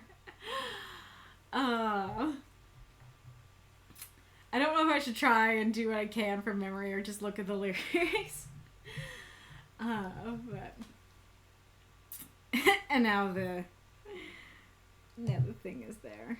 Where? There we go. Soon may the Wellerman come to bring us sugar and tea and rum. One day when the tonguing is done, we'll take our leave and go. We had not been 2 weeks from shore when down on her a right whale bore. The captain called all hands and swore he'd take that whale in tow. Soon may the Wellerman come to bring us sugar and tea and rum. One day when the tonguing is done, we'll take our leave and go.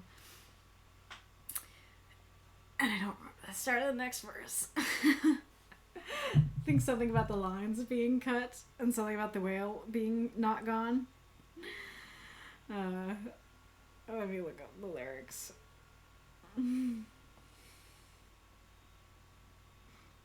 Oh, that's not even the first lyric. Or the first verse, I mean. There once was a ship that put to sea. The name of the ship was the Billy of Tea.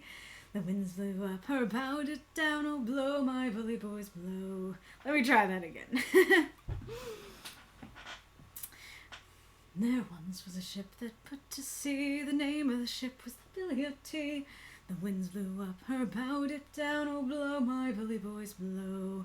Soon may the Wellerman come to bring us sugar and tea and rum. One day when the tonguing is done, we'll take our leave and go. She'd not been 2 weeks from shore when down on her a right whale bore. The captain called all hands and swore he'd take that whale in tow. Soon may the Wellerman come to bring us sugar and tea and rum. One day when the tonguing is done, we'll take our leave and go. Before the boat had hit the water, the whale's tail came. I didn't know that was the whale's tail. I don't even know how to sing that properly with tail in there. Let's do the chorus again. Soon may the Wellerman come to bring us sugar and tea and rum. One nay, when the tonguing is done, we'll take our leave and go. Before the boat had hit the water, the whale came up. What do I think that lyric is? Well, it seems like the ad's over anyway, so I'll try and do it again when the next ad comes. That did go better than I thought it was gonna go. I have a problem where, like, I can sing fine by myself, but when the minute I try to sing in front of another person, then suddenly I forget what the notes are, even though I've sung the song forever.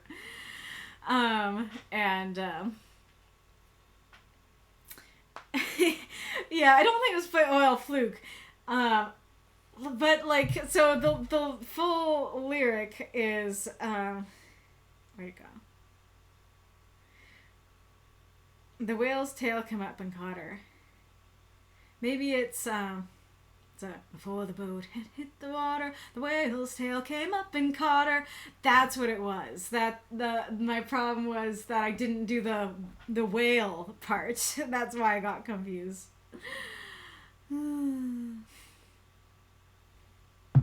There we go.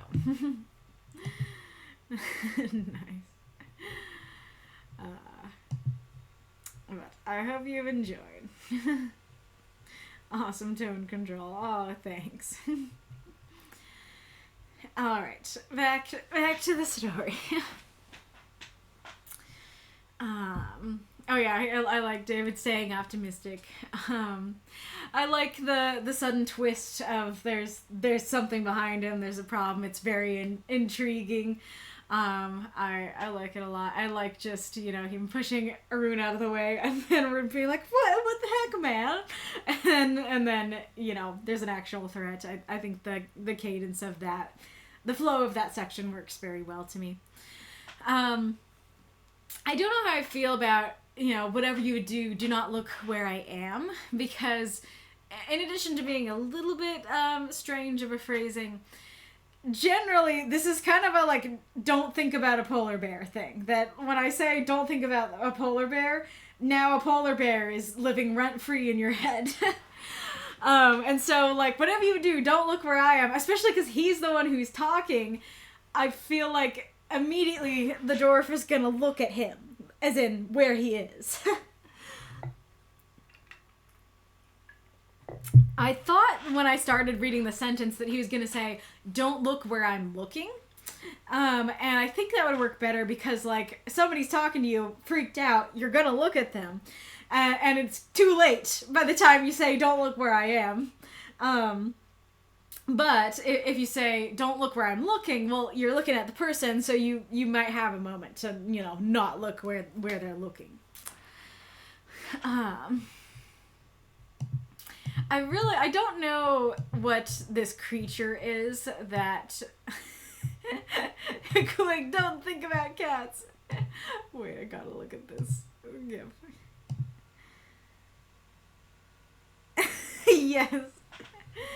Exactly. Wait, restart. I keep not stopping at the right time. There you go. Oh no, yeah, not gonna work.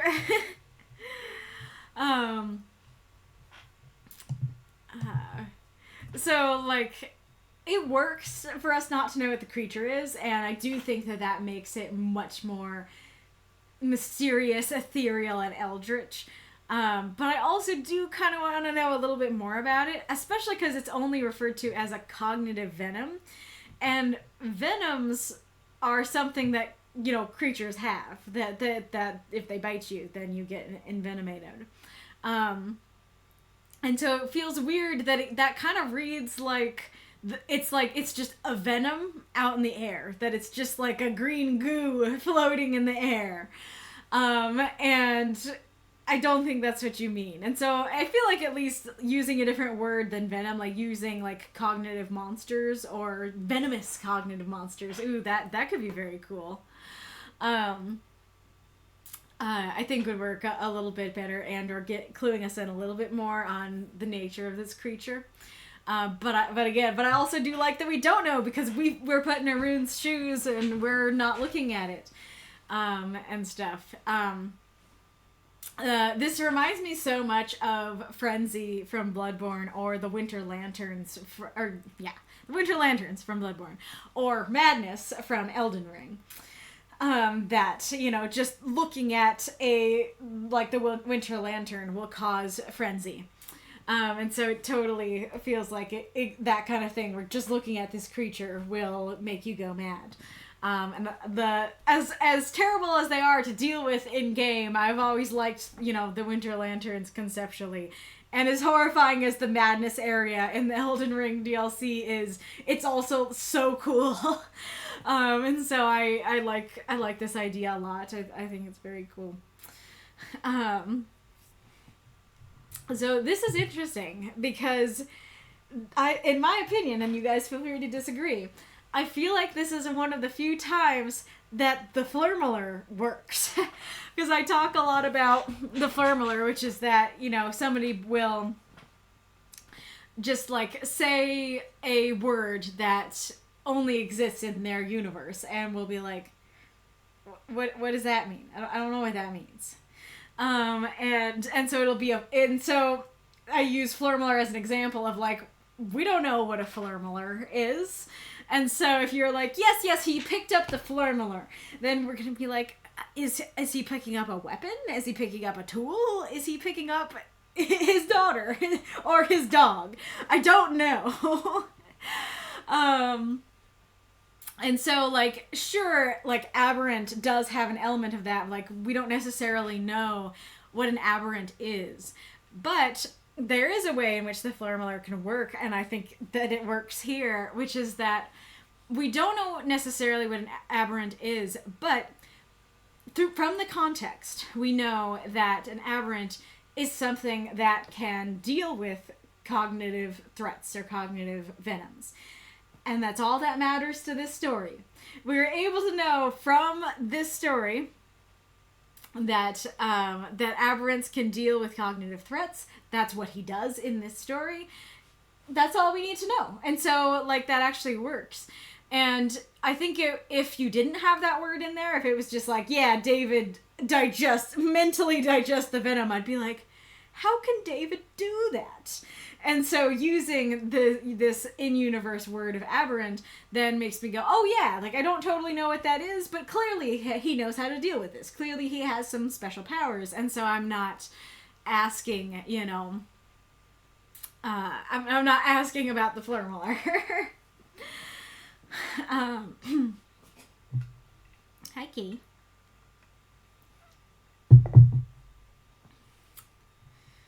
And kind of a similar thing with distortion. I kind of take distortion to mean a power, or I kind of gives the impression of a race of people that can glitch, but the glitches are a superpower kind of thing, that they can help in some way.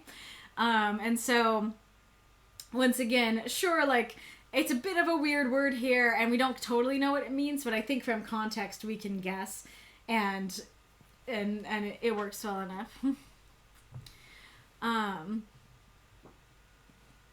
I like dragging the thing towards his mind. I love the verb drag in there. I think that works very well, and is very evocative. The sound of glass echoed across the room.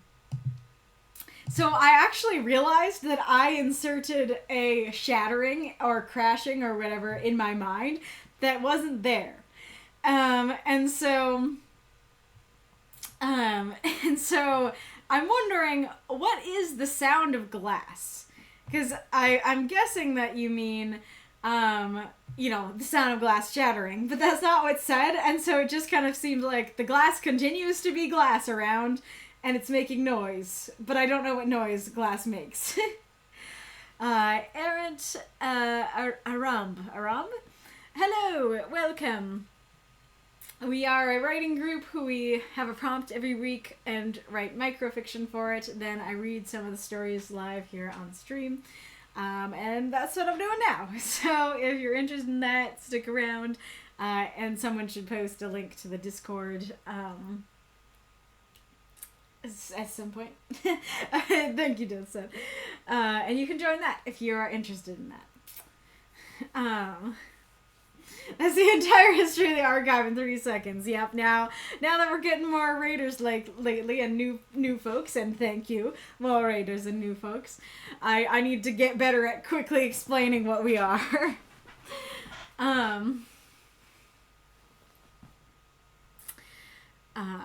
Sorry. Oh yeah. So what is the sound of glass? And then echoed across the room. I didn't actually know that they were in a room, especially because at the beginning, all it says is civilization, and so I'm kind of imagining city. And then architecture, again, imagining buildings. And then ruins and structures. So all of that to me is sounding like we are outside, we're walking the old streets, old streets and walkways kind of thing. Definitely was not thinking that they were in a room.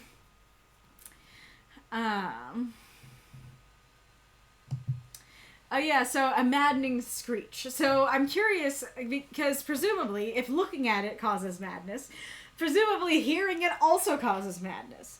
And so even though David is diluting the venom, as the title says, if hearing this shriek alone causes madness, wouldn't Arun be mad by now, even though David is diluting the venom because he doesn't, I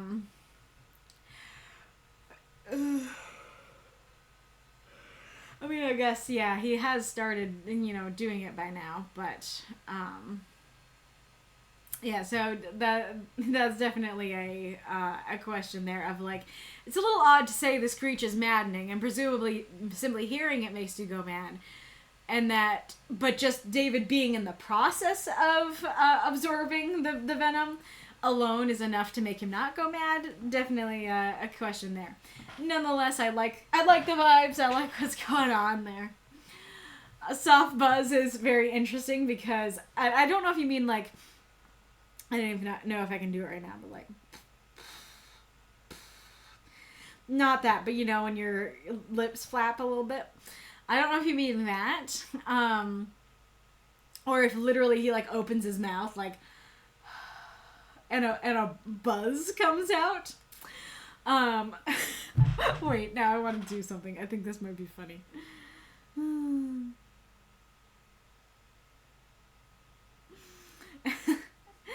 But yeah, so I'm curious what you meant there, because it, I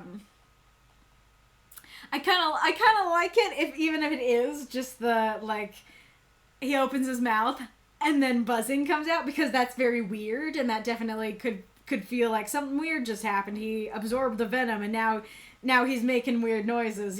That's fair.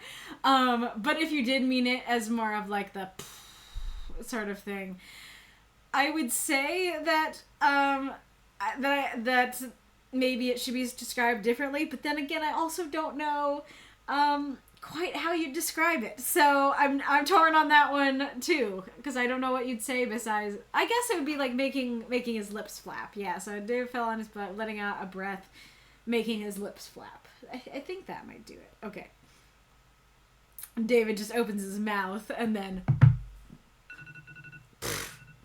you didn't buzz, you dang. Well, my phone is on vibrate, but it didn't vibrate. So that was an epic fail. But yeah, I was gonna put my phone on the counter and have it the table and have it buzz.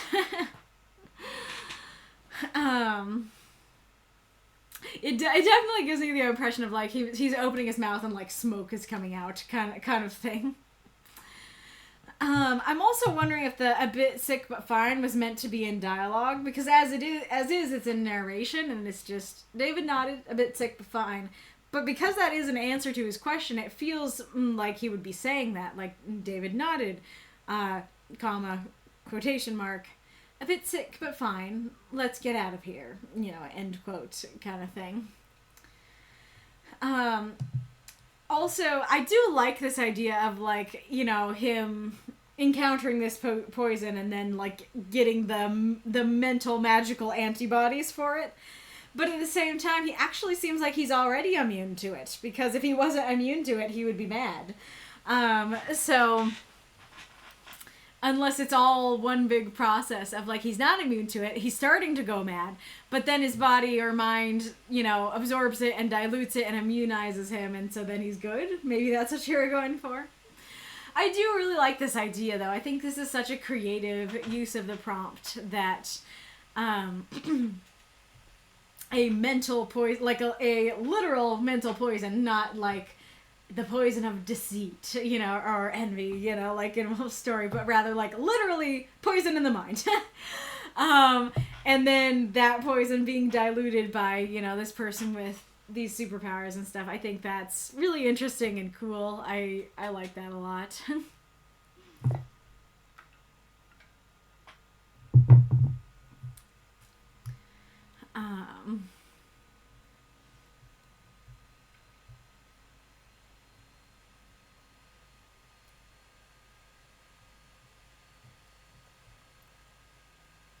Oh yeah, something else I wanted to compliment on this particular line is that, you know, I think I've commented before that sometimes, like, I know in a lot of stories you'll kind of have like a moral at the end, and those can be kind of hit or miss for me sometimes. I think it's really fun, and I like it, and like the positivity. I always like the positivity of your stories.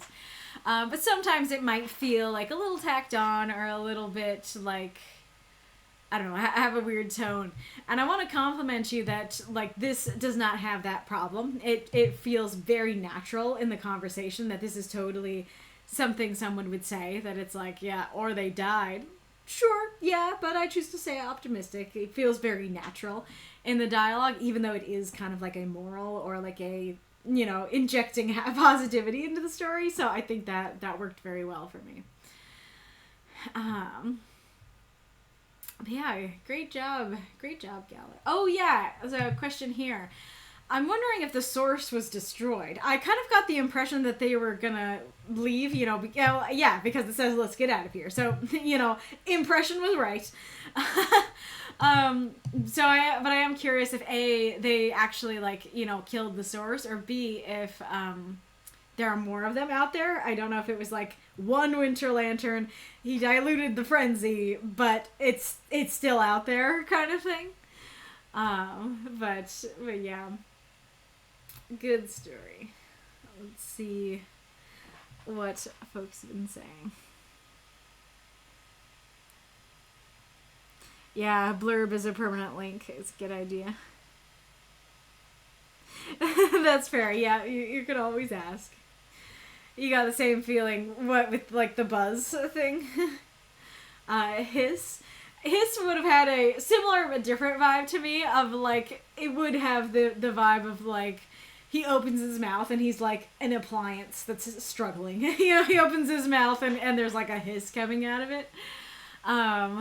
Sort of thing. That is weird how that is, because people can hiss. You can say, like, when someone's angry, you know, it's like, you never loved me, I hissed, you know, kind of thing.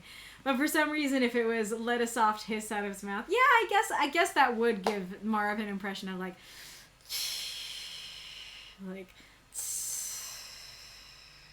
kind of thing, perhaps.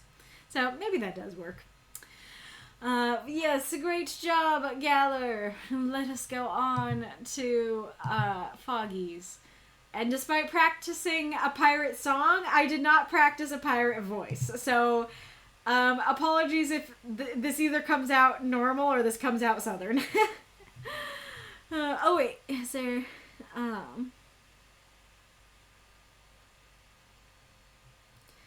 let's see. Aerith has a little explanation of the song we can read on her next ad. Alright. Lyra, Dawntide, Adiyr, a Foggy Wall, 350 words. Lyra's head hit the floor hard enough that blood dripped from her forehead. Without looking up, she steeled herself and listened intently. You dipshits. I told you not to hurt her, she sighed. Just go, you idiots. Their captain's command reverberated off the wooden walls of her cabin. The two pirates muttered their apologies and dropped a pack beside the girl before leaving. Time and silence stretched on for a while, before she heard the captain's boots hit the desktop and the creaking of a chair. Lyra's blood had pooled into a tiny puddle, dripping off her chin. "Ma'am?" Lyra asked. "What's your name?" The captain's question was smooth, tender, almost motherly. "I'm Lyra Dawntide. Now stand. Let me see you." Lyra did so, keeping her eyes downcast and focused on the blood, if only to keep her shivers under control. "Why are you on a voyage alone? Surely you're aware of how treacherous these seas are. That little sailboat of yours will be sunk, and you'll serve me from now on. Am I clear?" Lyra's nails dug into her palms at her sides. "Yes, ma'am," was all she could offer. "Look at me." Lyra did so. The captain leaned back in a sturdy chair, boots on her desk beside a gold-hilted knife and a stack of nautical books. Her fiery red hair, cut short and framing her scarred face. Her cold green eyes focused unwaveringly. "I am Captain Marin. This is my ship." She raised her hands to the wall surrounding them. "The Stormcrest." Lyra gave a curt nod. "I was forced to flee my home." Marin seemed to study her. "Why?" She sighed. "I ran away. My life back home was no life I wanted." "Don't lie to me, girlie," Marin said. "I'm a mage and a murderer." Her boots hit the floor, and she folded her fingers before her painted lips. "Is that so? Does this mean you're the girl who poisoned the Duke of Direport?" "The Duke deserved it." Lyra quickly hit her mouth. "How did you—" "I was there to do the same, Miss Dawntide."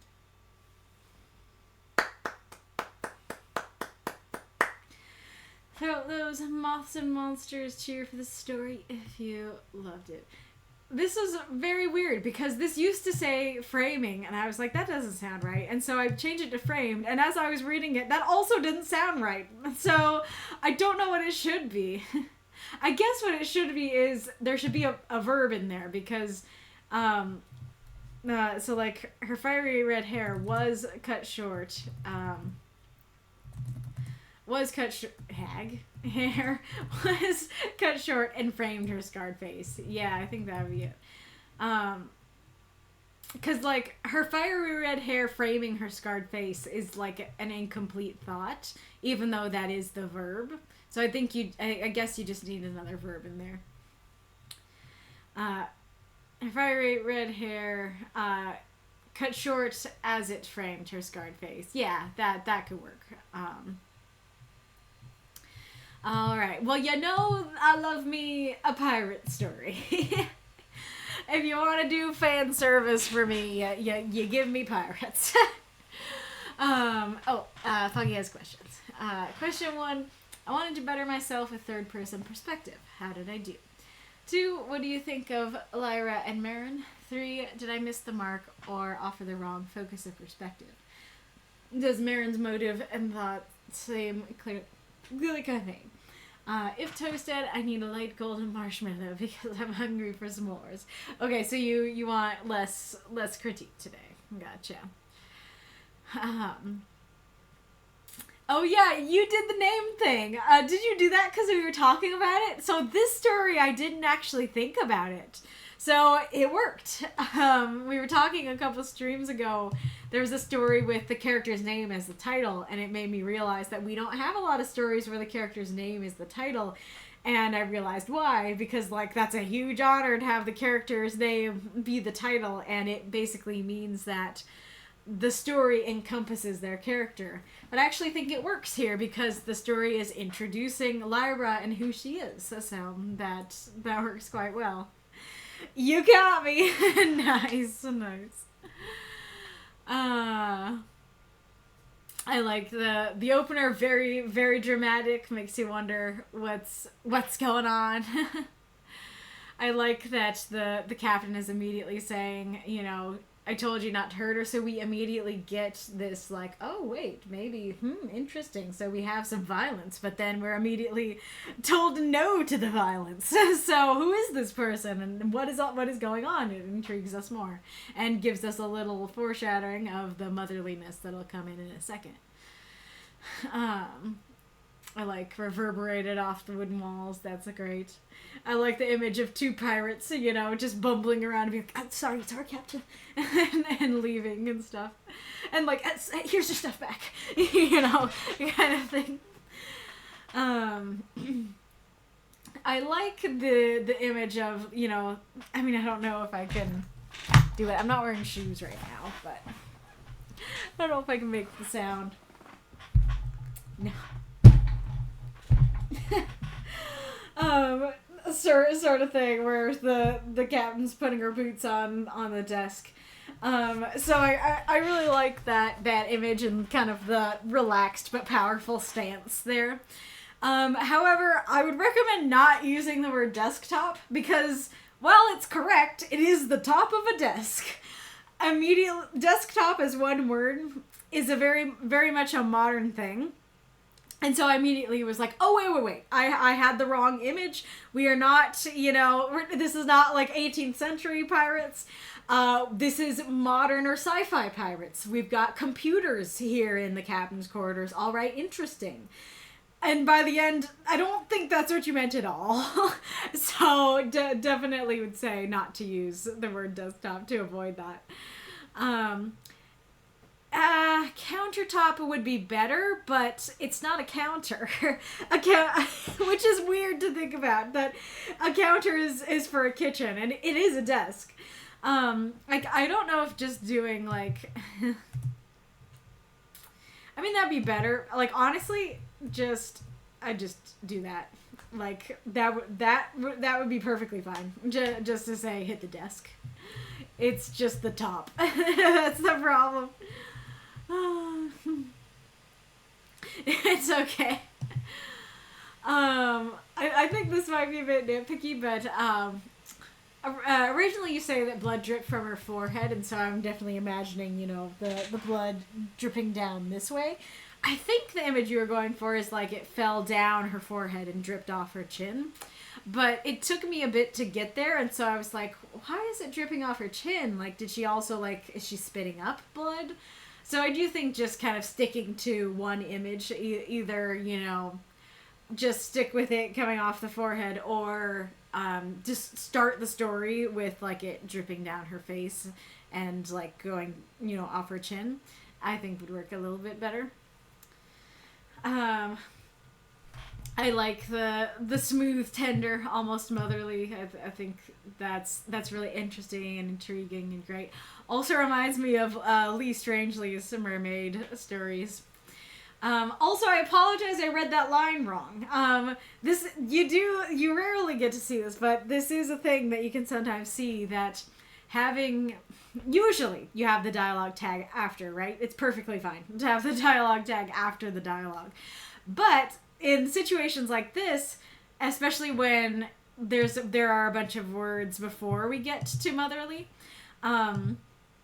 it can cause this issue where, someone like me reading it out loud, my immediate thought is what's your name? The captain, rather than what's your name? More gently. So this could be a line that would be helpful to say, I don't know, but there's an awkwardness to it. If you're her next words, the captain's next words were smooth, tender, almost motherly. What's your name? That would work better for reading out loud, but it might be a little bit clunky, so... Not necessarily, anything wrong with how you wrote it, but I forgot that line was meant to read motherly, and since motherly was not right here to see, I forgot, and then I just read it wrong. I like the image of her, keeping her eyes down and trying not to shiver and stuff like that, trying to stay, brave even though she's afraid, kind of thing. So I think my biggest critique for the story is in the the dialogue in this section, because none of what's said is bad or badly written or anything like that. It's actually just the order of things. So like, why are you on a voyage alone? Surely you're aware of how treacherous the seas are. Valid question. I like the question. That little sailboat of yours will be sunk. When I'm reading this, I'm thinking like, oh, the seas are treacherous. Your sailboat will surely be sunk in these treacherous waves. You know, but instead of the sentence going there, it goes to, that little sailboat of yours will be sunk and you'll serve me from now on. Am I clear? So, you know, she asks her a question and then doesn't wait for her to answer the question and then goes into a different train of thought. And so that definitely threw me. Like, all the trains of thought work, but just not together, if that makes sense. And then Lyra answers, I was forced to flee my home. That's the answer to why are you on a voyage alone? But the answer comes quite late, and it's not related to, I'm Captain Marin, and this is the Stormcrest. And so it kind of seems like she's volunteering personal info without any prompting. It's just like, hi, I'm Captain Marin, this is the Stormcrest, welcome. I was forced to flee my home. It's like, okay, you know, I was just introducing you, but all right, you know. So I think if you just switch the order and you go, you know, why are you on a voyage alone? Surely you're aware of how treacherous these seas are. I was forced to flee my home. Or, you know, actually I think, because this is the rest of the story, I think if you did, like, you know, I'm Lyra Dawntide, maybe you could still keep the let me see you, and then go to, I'm Captain Marin, this is the Stormcrest. The little sailboat of yours will be sunk and you'll serve me from now on. Yes, ma'am. Look at me, Lyra did so. Why are you on a voyage alone? Surely you're aware of how treacherous these seas are. I was forced to flee my home. I think that would work better, just switching the order up. She also does seem to repeat, you know, let me see you and look at me, kind of are the same vibe, so I'd probably only keep one of those. But that's more nitpicky. I really like the image of the knife in the nautical books. Little setting detail, but definitely makes me imagine it more vividly. Also her hair too. I like that a lot. Yeah, I can totally imagine that. It's very, very vivid and interesting.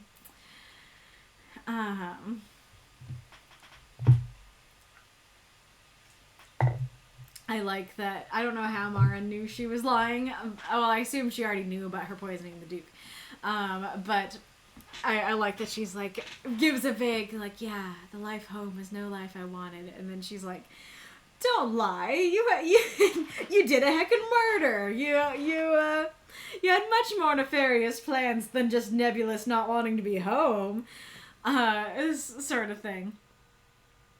I do really like the twist of, you know, she was there to do the same. That she's like, oh, you poisoned him. Well, and it's like, yeah, you gonna throw me in jail? You have my respect, kind of thing. I wanted to do that too. I think that's great and fun and creates a connection between the characters. Like I said, I'm assuming that Marin already knew that she was the one who did it, but especially if she didn't, it does feel like a jump to go from I'm a mage and a murderer to you poisoned this specific guy, because like she could have murdered Joe Schmo on the street. You know, mage and a murderer doesn't automatically tell us that she poisoned this specific guy. So I think, you know, so giving us more clues that Marin knew ahead of time, or having Lyra say something that is more of a hint might work better.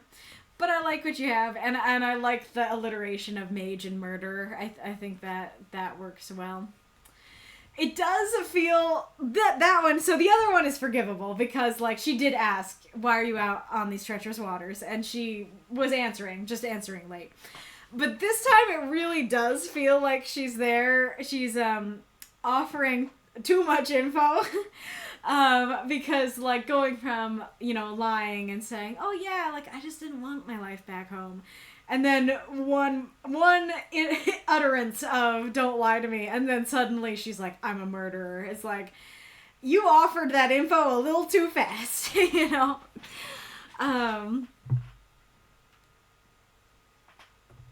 And granted, where were you on words? You were at 350. And like, it's so annoying because you know what I would say to cut out to give more words? The description. I really like the description. It's super vivid. But, you know, using those words instead to give more time and having like Marin go, you know, "Don't lie to me," and then maybe having Lyra say, you know, something closer to the truth that's not the truth, or hide the truth in some other way, and then Marin pushes her again, and then she's like, "I'm a mage and I'm a murderer." Or maybe Marin herself could be like, you know, "I know what you did," you know, and stuff. I think that could flow a little bit better.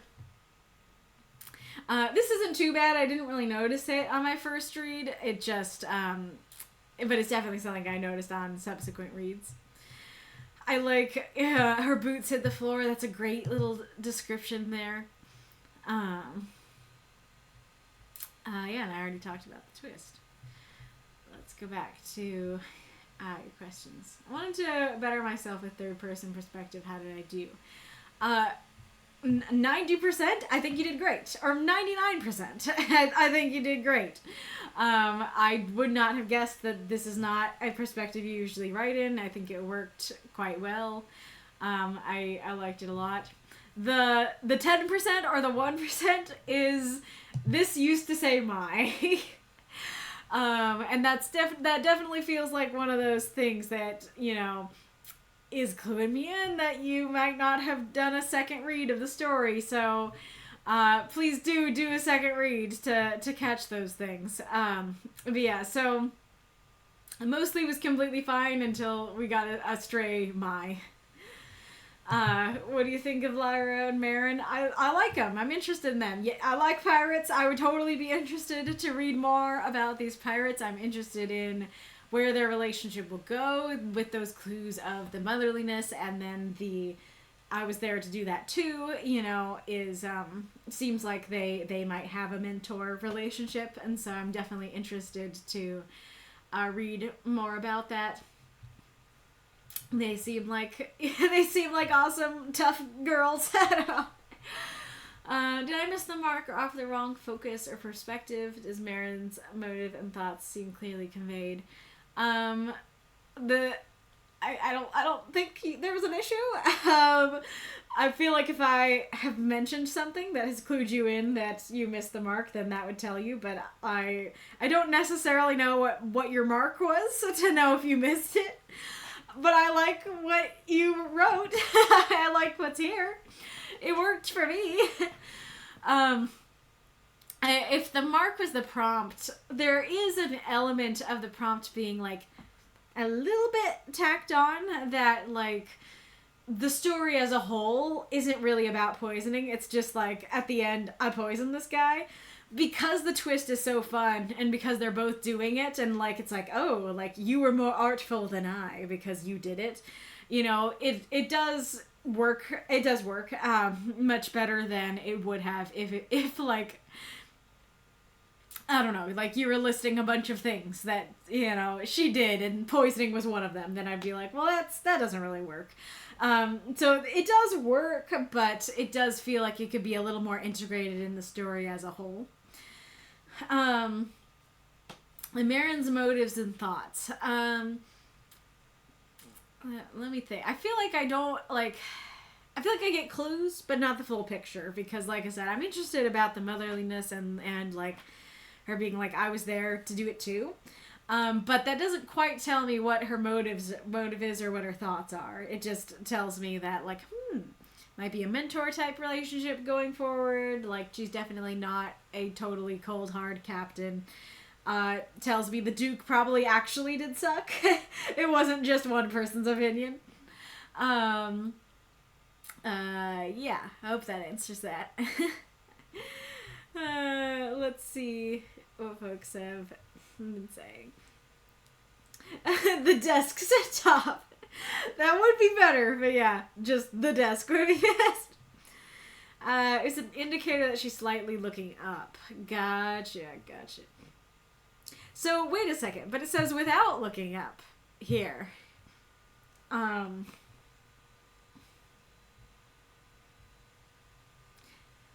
Yeah, so there's nothing else, like, none of this conveys where she's looking.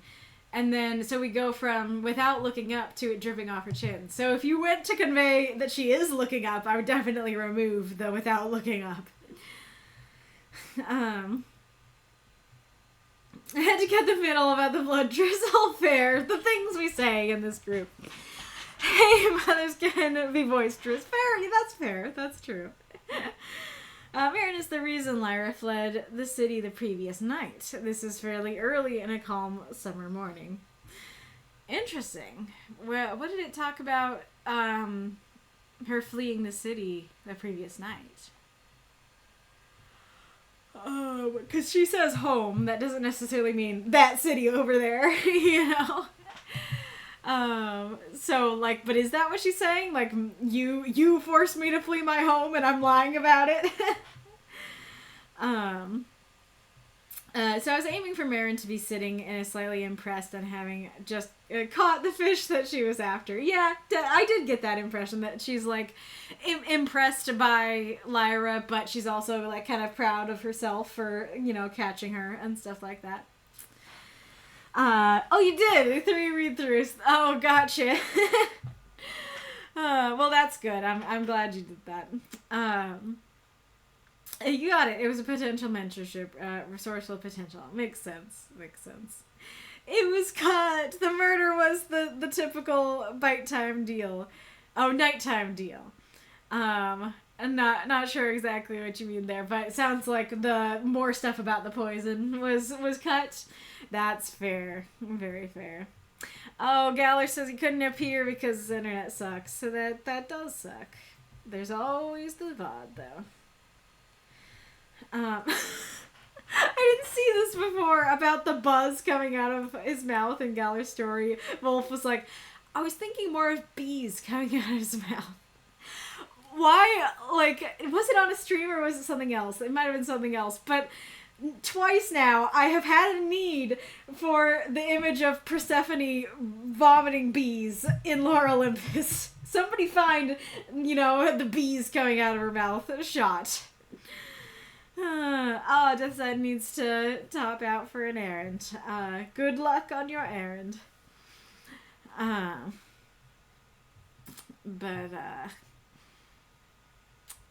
Yeah. A good piratey tale. Be curious to read more about these guys. Let us go on to Reinkarnitor. If you guys would like to unlock Redrev as well, then don't hesitate to cheer during the story and during the praise and critique of it. Seeds of Corruption. The Wanderer Chronicles by Reinkarnitor. 350 words. It's time we set our plan in motion. A mechanical voice sounded through the dark of the room. I believe it's too early to act. Another voice, just as hollow, but a bit higher, answered. There was no emotion in either of them as their conversation continued. We've waited long enough, the first stated. No longer. We've carefully prepared, and no one can stop us once we move out. What about the 2 entities of risk? At that, the room fell silent for a moment, until a huge formless hologram appeared, illuminating the chamber. For the first time, the 2 owners of the voices were visible to each other. They appeared to be 2 men covered in cloaks. Their faces were hidden behind metallic masks, whose eyes stared ahead, cold and unfeeling. The hologram shifted its formlessness into a building. Designation, the Wanderer, the first man stated. Home of a lot of potential threats to our cause. Beings that have flocked together under the falsehood of a common promise to help. It's illogical and unnecessary for us to bring absolute order in the metaverse under our unity. This building and all its inhabitants must be neutralized. Any move on it with our combined forces will trigger the rage of its denizens. We'd be destroyed before even launching our attack. The second man protested, although his voice was still hollow and empty. The containment I've planned won't require mobilization of our forces. Once my plan's enacted, they'll have no choice but to stand down, the first explained. Of even greater danger is entity number 2. The hologram shifted once more to form a girl with long hair, horns, and an expressionless face. Designation Gamori, a being of primordial power, chaos itself. Before even thinking about going against the Wanderer, she must be taken care of. How should it be done? The second asked. Destruction. Impossible. But I've already started to plant the seeds of her disposal. Rest assured, none of my plans require raw violence. And that's why they all lead to one simple conclusion. What would that be? Our unquestionable victory.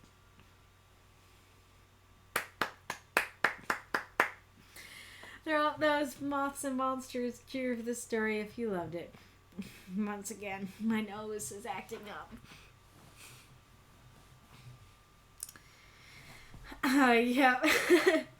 How many submissions have you read today? This is entry number 7. That makes me think of Gaster. Yep. I've been reading, for 5 hours. Well, yeah, not reading straight, but, reading and discussing for 5 hours. Ghoulish sounds like an Asian dish. Well, ghoul is originally from Arabic. I did not know that. Thank you for the cheer, Magistrate Ireland. That's all for my bits this stream. Very fair. Alrighty. Very interesting to see the Wanderer story continuing. Oops, there's notes. Rink says, notes. Like I so often do, I took the prompt in a metaphorical direction. Once again, hoping that it is still fine for the topic. This is less about poisoning a person and more about planting seeds to get rid of the biggest threats they have in taking over the metaverse. Yes, you read correctly, in case you unspoilered the part. These two characters, whose names are not mentioned yet, if they even have names, are part of a grand plan, and something that is so ambitious many would call it insane. Gamori's name, actually both their names were mentioned. Gamori's name was mentioned and the Wanderer's name was mentioned. What are you talking about? Anyways, question 1. As I asked before, is this working for the prompt? 2, what do you think of these two? It's the first time I wrote about antagonists in the Wanderer Chronicles.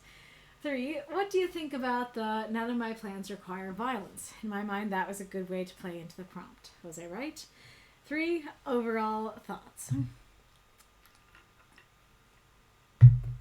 Oh, the two men, not Gamori and the Wanderer. Gotcha. Alrighty. So yeah, very, very interesting that we're getting to see the antagonist. I thought it was very interesting that Aerith wrote a story about the antagonist of the Charles and Frank saga, and you wrote about the antagonist of the Wanderer Chronicles. So that was fun to see with this prompt, and that is something that's really fun about the group and the prompts that we have. That if you're just writing a novel straight, You might not think to write like a chapter from the antagonist perspective, but these prompts can allow you to go, like Art of Poisoning. That doesn't really work for my heroes, but I could write a story about my villains for that.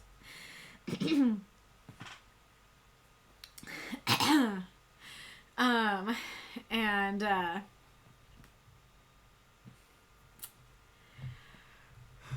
I'm very interested in what creatures they are. Like, I'm reading them like robots because mechanical plus emotionless and hollow immediately makes me think robot. I'm sorry if they're not, and they were meant to be more human sounding, just like hollow but human. And it is very interesting to have two like completely emotionless characters. It's really interesting to me because this story brings up an interesting, like, I don't know, thought that wouldn't come up otherwise, which is that I feel like with when I'm reading aloud, then if I was reading the same exact words, the same, you know, well, yeah, I don't know. If I was reading the same words but in like a more emotional voice, I feel like I would be more engaged in the story. But because I'm reading that emotionless voice, that actually detracts from my personal engagement with the story. This is exactly, I think, how the characters are intended to be emotionless and stuff like that. But that's not really a problem that I've ever thought about with characters like this, with robotic characters, that if somebody's reading out loud and reading it without emotion, that especially if it's like, it's not like a robot and a person talking, it's just robot, the whole story. I feel like there is like this high chance of it becoming less interesting simply because of how it's being read. And so definitely, like, if you write more about these characters, something to keep in mind is definitely to make sure that, like, their lines and, like, the words that they're saying, what they're talking about, is super engaging, and to keep your audience for, you know, times that it's read out loud and stuff like that. None of that means that it was, like, poorly written in any way. It was just, like, an interesting thing to me.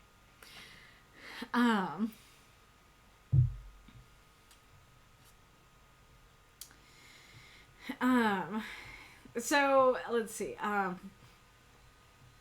Let's talk about the hologram for a second. So you do mention a huge formless hologram appeared. The two owners were visible to each other. So even though you said hologram, I kind of got the impression that just like light came into the chamber. And so now the cloaked figure, we see the two cloaked figures. And so when I got to the hologram shifted, I was like, the hologram? What hologram are you talking about? And I think the other reason that I did not like get this image of, hey, there's a hologram there, is because what is a formless hologram? Because a hologram is a form, right? Like, has a form. And so even if it's a blob, like, you know, it's still reflecting something. And so I think that part of it is like formless hologram. I just didn't know what to make of that. And so I was like, oh, I guess it was just like light. It was just a projection of light that came through, and that's why it was formless. Rather than like, it's a hologram that currently has no form. I've never seen a hologram that works that way, that it's like an amorphous blob until it's a thing. And granted, that's not necessarily a bad idea. It's just a very unfamiliar idea that I think you need a little more description in there for your readers to get it. I definitely sat up straighter in my chair when it was like, what are the two entities of risk? I shifted into a building. The Wanderer. I was like, oh, the Wanderer is an entity of risk now. Well, ain't this curious? And then, I do think it's very interesting that, you know,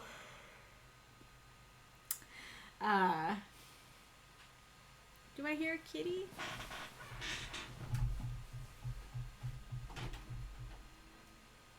No kitty. Maybe this kitty moved, in her box.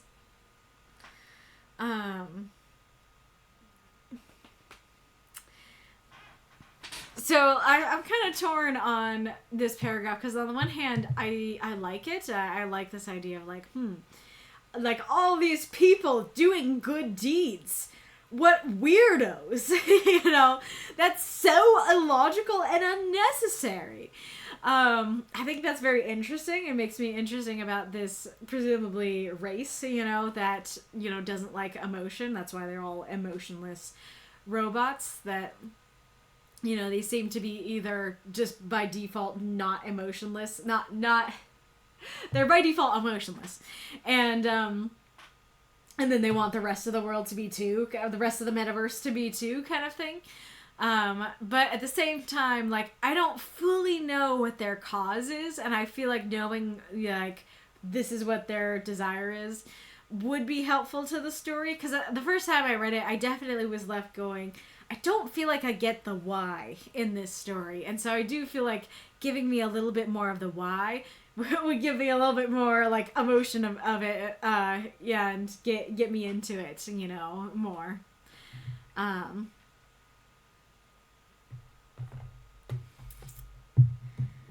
then I like that there's the ads coming.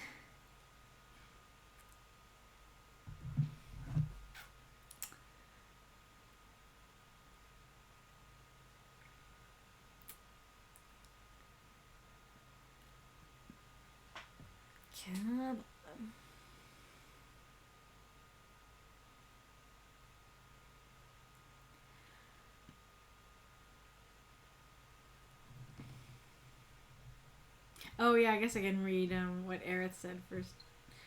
Aerith said, neat little details from the song. Billy a tea. A billy is a pot, so a pot of tea. Tonguing, as in when the tonguing is done, is the act of carving up a corpse of a dead whale to harvest the materials. So it's up to your waist and dead whale guts. Needless to say, the job was hated, hence wanting to finish the work and leave. Bring us sugar and tea and rum actually refers to their pay. The Wellerman company, hence the Wellerman comes, is delivering their pay as they are paid in company goods. Tea, rum, sugar, which was then either used or resold for money. At least that's what I've been told anyway. Very fair. I knew about the tonguing part, and I knew that the Wellerman, like, is the guy who, yeah, I forget, like, what I would call it, but yeah, it's like the guy coming to bring them tea, and it's like, I've been, like, knee-deep in whale guts for the past 10 days. I need my tea and rum, you know, but I did not realize it was, like, they were paid in company goods. Or there was a pot of tea and stuff. That's interesting.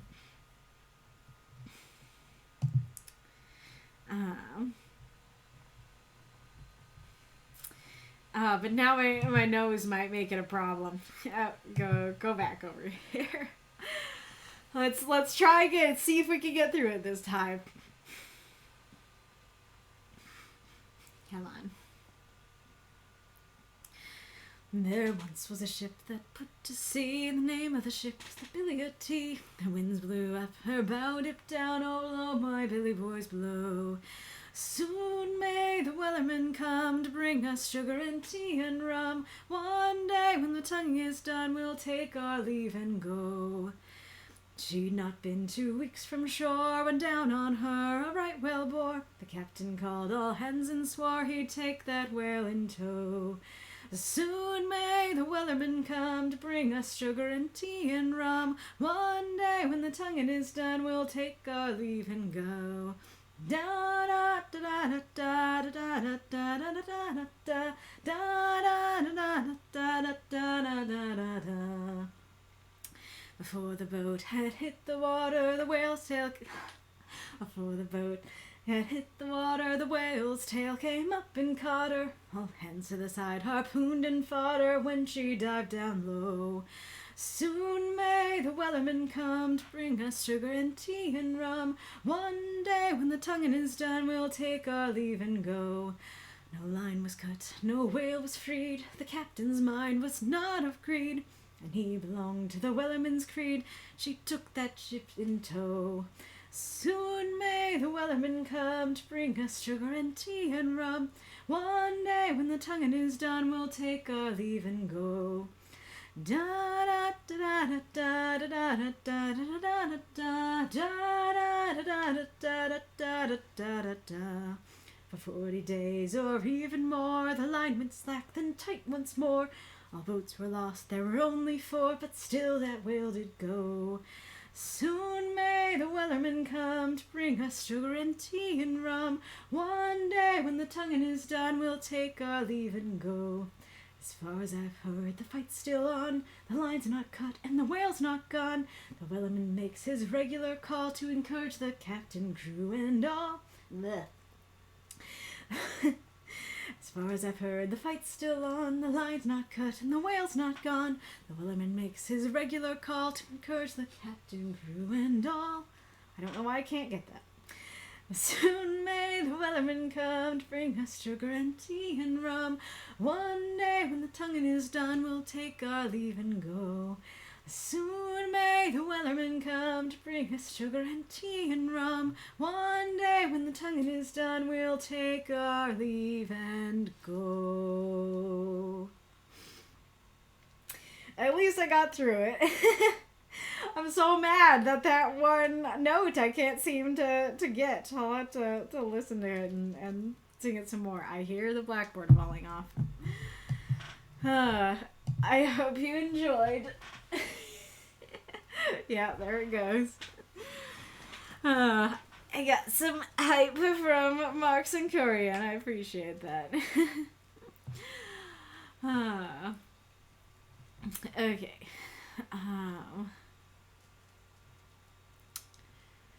Okay, so I was talking about their motives. Oh yeah, so I like that the other guy's thinking clearly, and it's not like, great!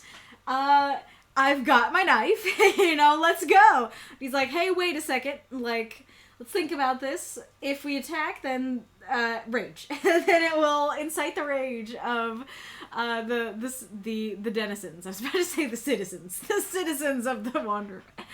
The denizens of the Wanderer, and that's gonna be a problem. I like that. Very fair about Gamori being a much greater danger. And then, I like Gamori. I like the description. I think that works. And I think they're smart to want to take care of her first. Well, they're smart to know that they can't get to the water without getting to her. I don't think they're smart for going after her at all. And they are right that I think destruction is impossible because she's literally chaos incarnate. It's bugging me. I'll put it back up.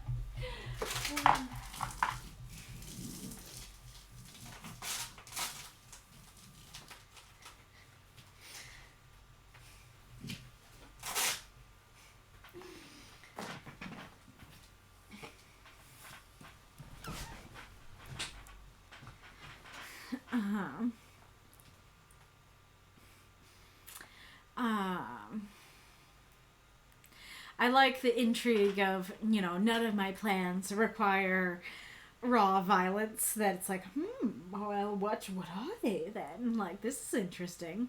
And I like the cockiness of the end of just like our unquestionable victory, kind of thing. So my main critique does have to do with the prompt, unfortunately. So I'm trying to think how to phrase it, because I understand what you were going for in the sense of like, this is not a literal poisoning necessarily, but, how did you phrase it? This is less about poisoning a person and more about planting seeds to get rid of the biggest threats they have taking over the metaverse. So the thing is that, like, my issue with it is that nothing about, like, especially because we don't know what seeds are being planted. We don't know what the plan is and what it entails. We don't know that it's a poison. And I'm not meaning it literally. I'm meaning, like, we don't even know if it's metaphorically a poison because we don't know anything about it. And just, So, like, getting rid of the biggest threats that they have in taking over the metaverse.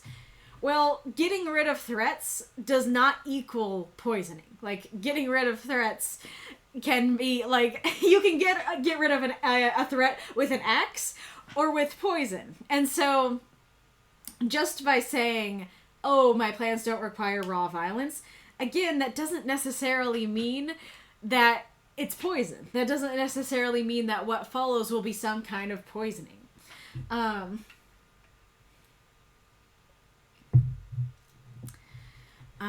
Like, I'm trying to think of going back to, like, you know, an example of, like, you can kill someone with a weapon, or I guess it would be like, you can kill someone with a weapon, or you can kill someone with poison, or you can kill someone by putting a pillow over their head.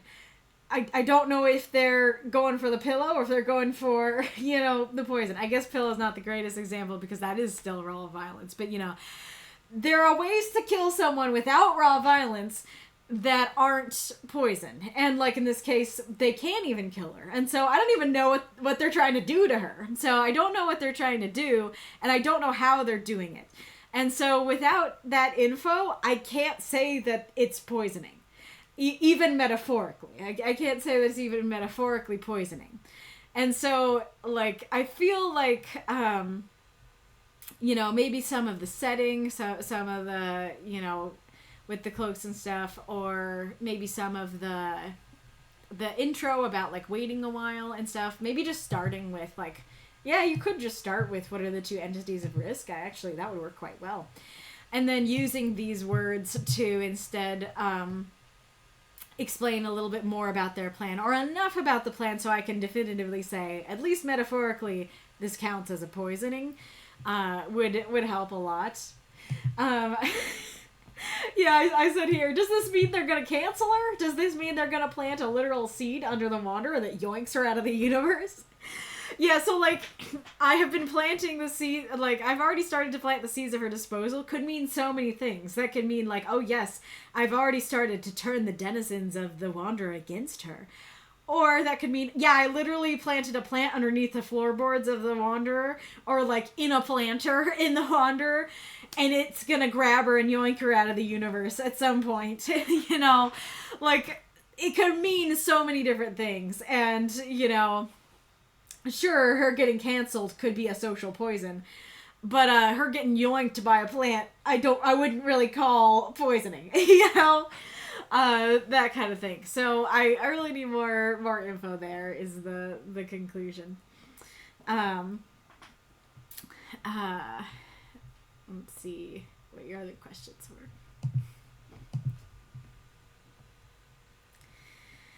I don't know what to think about them. I mean, it seems like they are creatures of a race that is at least emotionless, if not like a race of robots.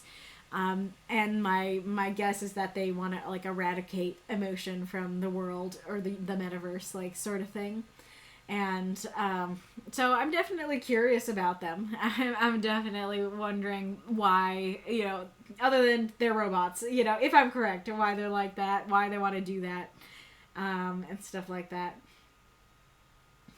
And then I think I answered none of my plans require violence. I like it. I like that line, but it's not enough to say doesn't require violence does not equal poisoning. And then I think I shared my overall thoughts. Let's see. What's your saying?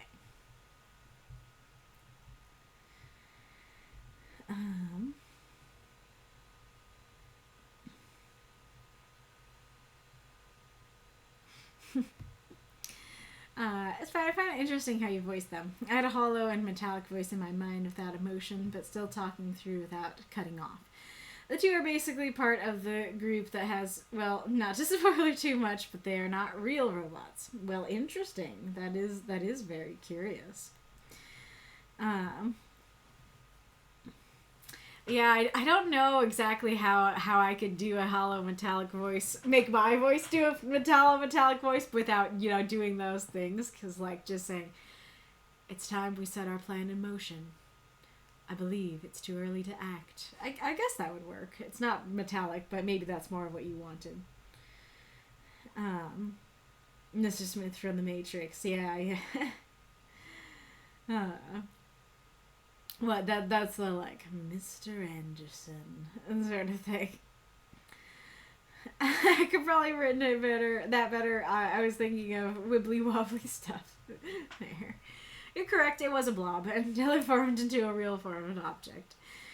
This is basically where I could have saved on the holo description and described the hologram better. Fair. I think Foggy suggested that in the review. Fair.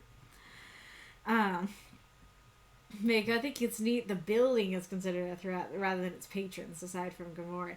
Yeah, thanks for reminding me. I was going to say that I think even if you don't know who the Wanderer is, actually more so if you don't know who the Wanderer is, than saying a building is a threat. It's like, ooh, well that's intriguing. How is a building a threat? Thanks, Mako. The Wanderer itself is a concept that came to be, which is why these beings call it an entity. Yep. Imagine an antagonist of force called the Enmity or something. Don't know what that's referring to. As for your critiquing, Kaylie, the why is something I purposely left out this time because I wanted to reveal it next time. However, I know that may have taken away from the prompt a bit, but it is a risk I was willing to take. Gotcha. And over here, I returned to the song. This is great. Nice.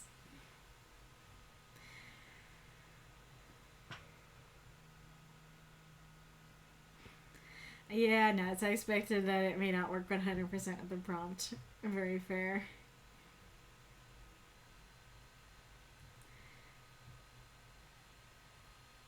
Thanks for the Discord link that said.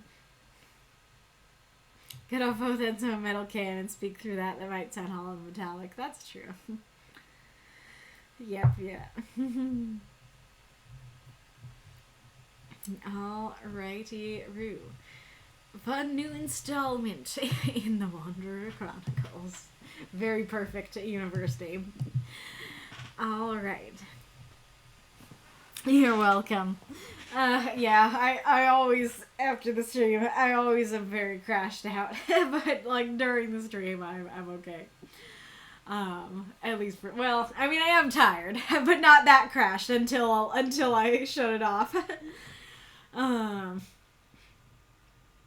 Alrighty, Roo. Well, it's time to announce the prompt for next week, but it's not, well, it's time to announce the prompt for next week.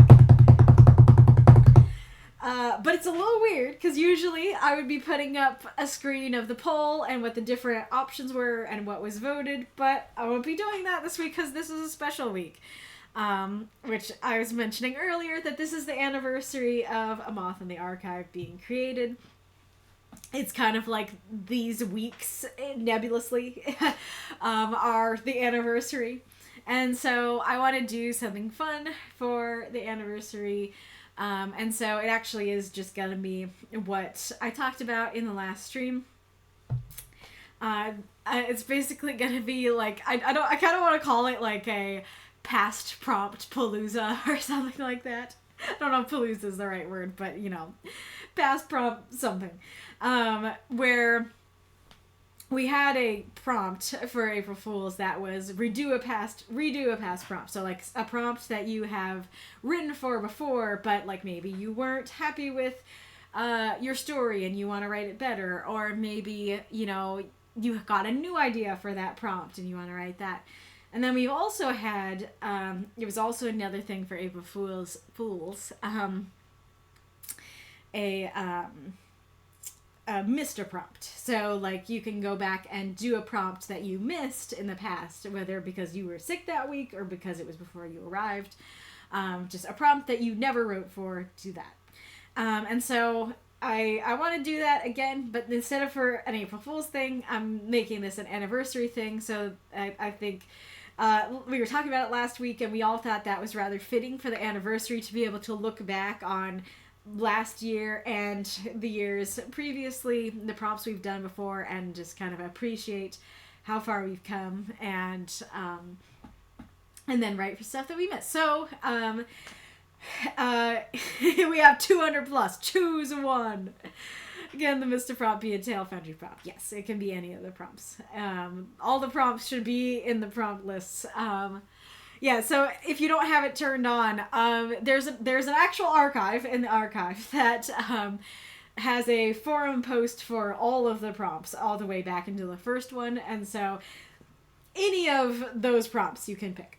And so I'm letting you do both. I'm letting you do Mr. Prompt or redo a past prompt. I'm just letting you do any past prompt that you would like. But please, you make sure that you note A, if you're redoing or if you're doing a Mr. Prompt, and B, then what the prompt is. When you post, you make sure that that's in the notes. And then, yeah, like you can give us a little note on, especially if it's a redo, you can give us a note on why you wanted to redo your story, or, that kind of, the prompt. Good, because I haven't missed any Amita prompts. Very fair. So yeah, it's so weird not to have much to say. But that's pretty much it. I guess I could just show you the list. Oh, there's some notifications I need to get rid of. Oh, that looked weird. Wait, actually, I want to show you this now. Oops, don't go over there.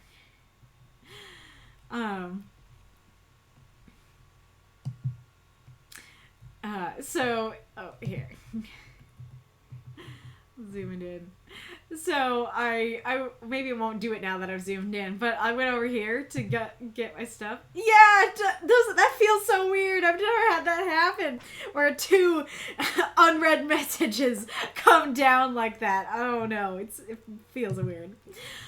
Alright.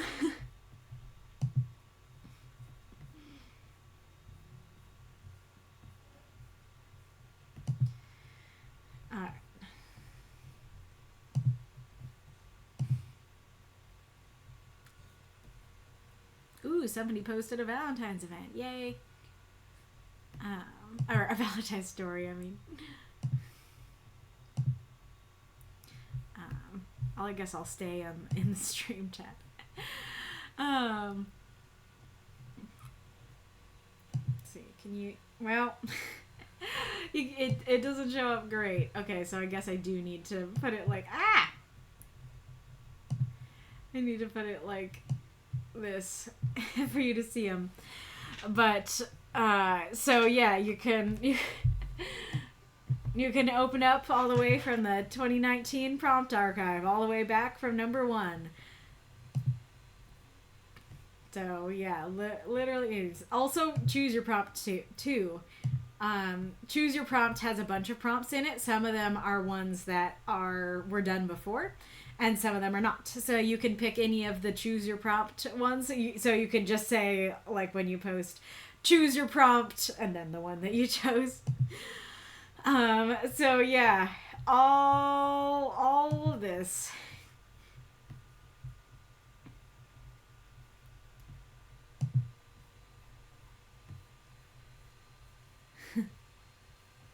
This is all for you. Everything the light touches, Simba. It's all yours. If you guys have votes for what you want me to say as the title, like past prompt palooza or something else, then let me know.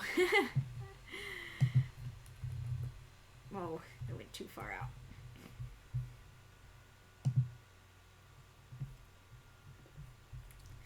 Yes, I'm a dirty heathen. I use Discord light theme.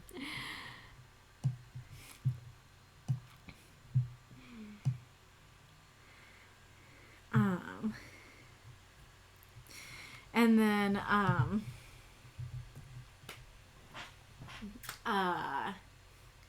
so, and if you want, because, usually I would spend this time giving you inspiration and being like, you could do this with the prompt, or you could do that with the prompt. Well, I usually kind of coalesce these thoughts into my prompt intro, and so if you are struggling to decide, or you want you're like a prompt, but you want some inspiration for it, go read the prompt intro for that prompt. That will be it. That will be your inspiration. Happy Mothsacade. Mothscarade, like masquerade. Yeah, baby. Archive dive. Nice.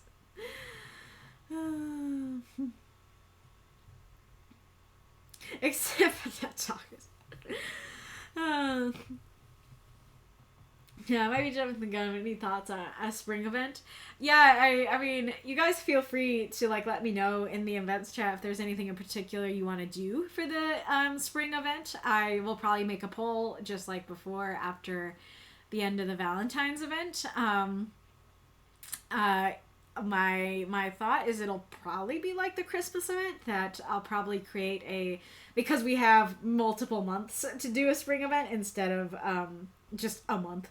I'll probably make another word bank, and then you guys seem to like the universe option and then the partner story thing. So if you guys still like that, I'll probably make a poll to make sure, but if you guys still want to do that, then we can do that. But if there's anything else or anything new that you want to do, then let me know.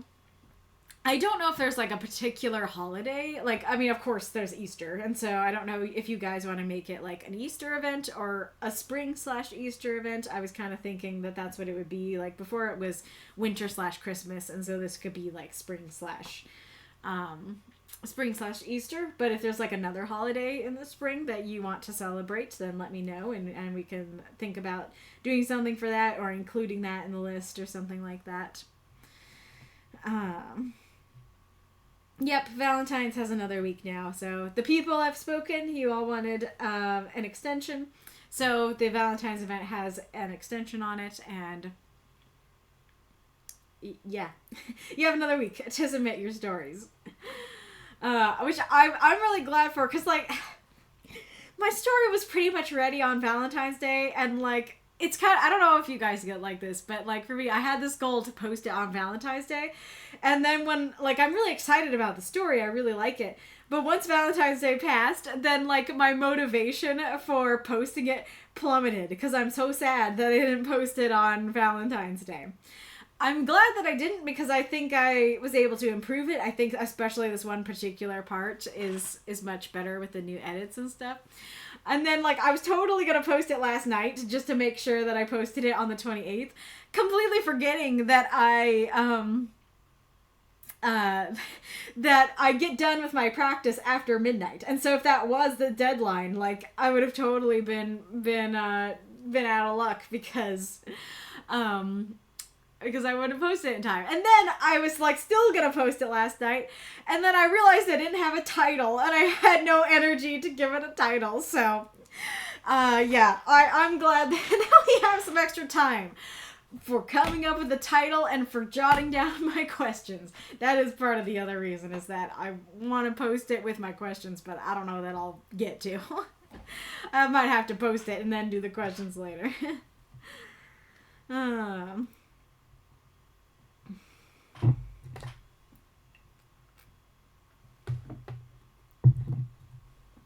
Yes, you've arrived just in time to pick out of 230 prompts, for sure. Hopefully you enjoy the possibilities rather than being overwhelmed by them. A question for can tragedy also work for the Valentine's event? Yes. It doesn't necessarily have to be happy. Now, granted, like if something's triggering or like too dark, then it might not be read. But yeah, like you can have it be tragic, because love, the only real requirement is that it follow the general rules, and then that it be about love in some way, shape, or form. But love isn't always happy, and so and it can be hard, and so you could write a hurt comfort, where maybe there's a lot of hurt before you get to the comfort, or maybe we write a Romeo and Juliet where they're in love but die, kind of thing. So yeah, it can be a tragedy. Is love involved? Then yes. Yeah. Yep, another holiday. Walpurgis knocked.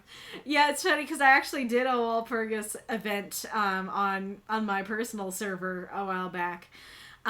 especially because I already did that, and a lot of the folks who did that are in the server, I'm a little more interested in doing a spring Easter one personally, because I've never done one of those, and because Walpurgis is like Halloween themes. But if you guys are more interested in that than a spring thing, then let me know.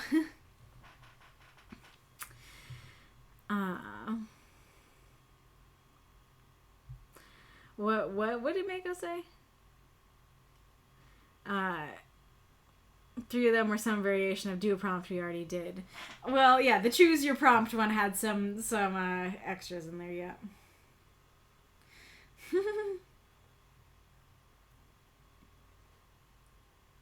Yeah, no, not voting time yet, but that will come up on Thursday. Thanks for your answers and for your feedback and for the reading and for the 5-hour sub stream. I have 4 a.m. now and we'll go to bed. Nighty. Good night. Thanks for staying awake.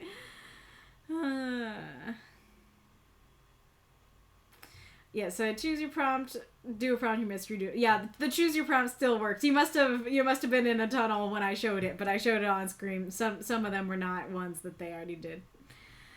Have we reached the point yet? Aaron said, how do I vote? Help your Gen Z senior citizen. Mako, oh god, have we reached the point where Gen Z is calling themselves old already? Mood.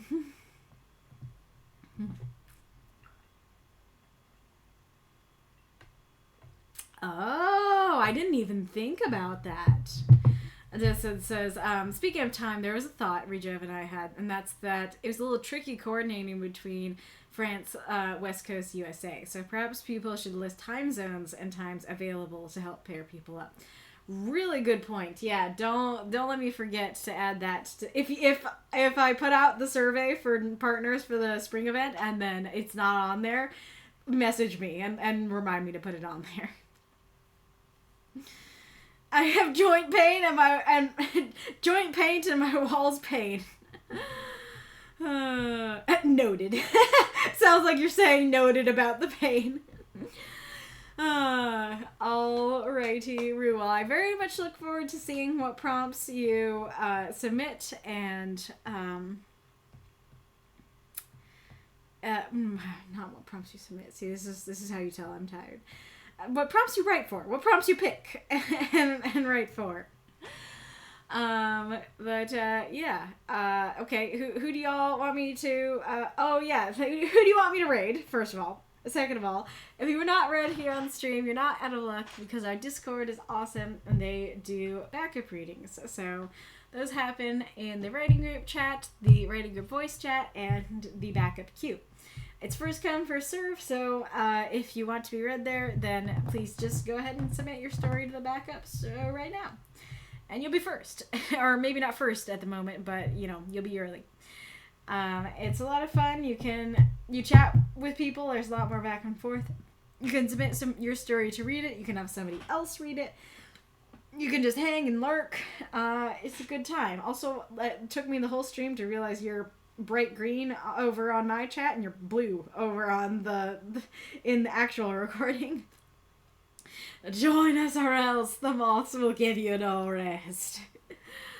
Magister, I'll probably be having choice paralysis. Well, if you can't choose, then there's some options. I think I wrote them down on an earlier one. I might just grab that, but roll a die, either roll a die or wait, so let's see how easy this would be.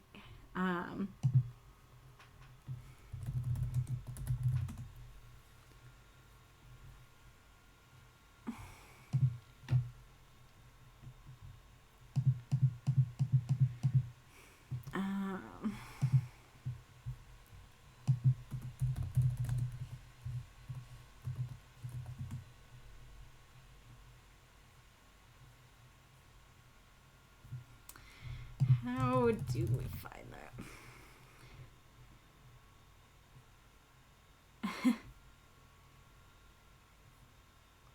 Yeah, so I guess,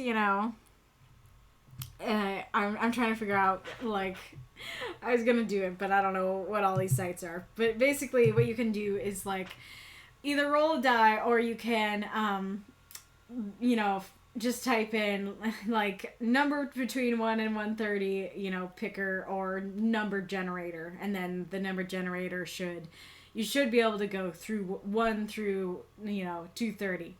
And then it will randomly pick a number for you, and then you can do whatever prompt that is. You also could talk to your friends if there's, like, you know, or just post in the writing group chat and be like, you know, hey, are there any particular prompts you want to hear about for my characters? And then let us say. I, for one, would love to read more about Ibrahim. I'm now reminded that you did Loving Eldritch Parents last time. My request would be whatever prompt lets you write about him more. Yep, you can ask Google to generate a random number. Exactly. What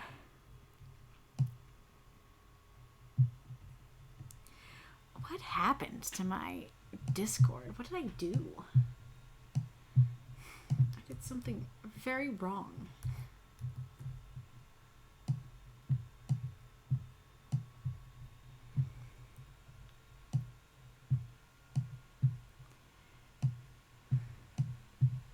I, like, resized it, but however I resized it, it was wrong. Looks like someone Joey Gatorman is writing a story. Is there audio? Have you checked in? I could do that too. List the ones I specifically missed since joining. Yeah, exactly. Will not be joining the raid this time. Fair enough. Music playing?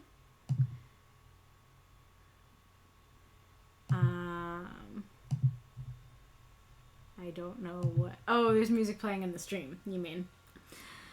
Alright, well, if there's no objections or anyone else, we can say hi to Joey Gatorman. Gotcha.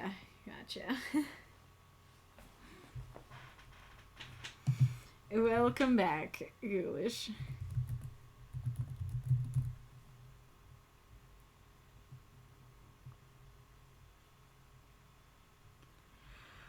Alright. Oh no. There's something wrong. I see you say, oh. Hello, Darius Stone. I'm sorry you're joining right as we're leaving. But if you'd like to join our Discord, you could still hang. We're a writing group. We write 350-word microfiction for a prompt every week, and then I read some of the stories that were written by the community here on the stream. So yeah.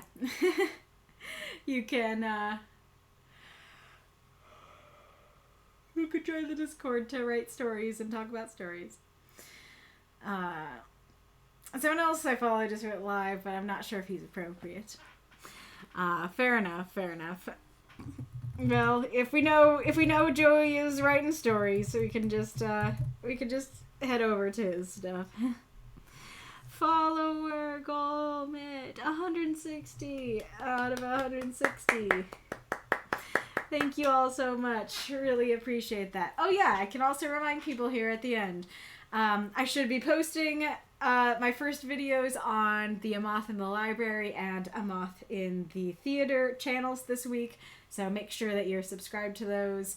Make sure you ring the bell on those so that you can get notified when I post. But yes, I will see you all in the next prompt, in the next stream, in the Discord. Don't really know how to do a fun catchphrase on this one. But yes, it'll be a good time. I look forward to it. Sayonara.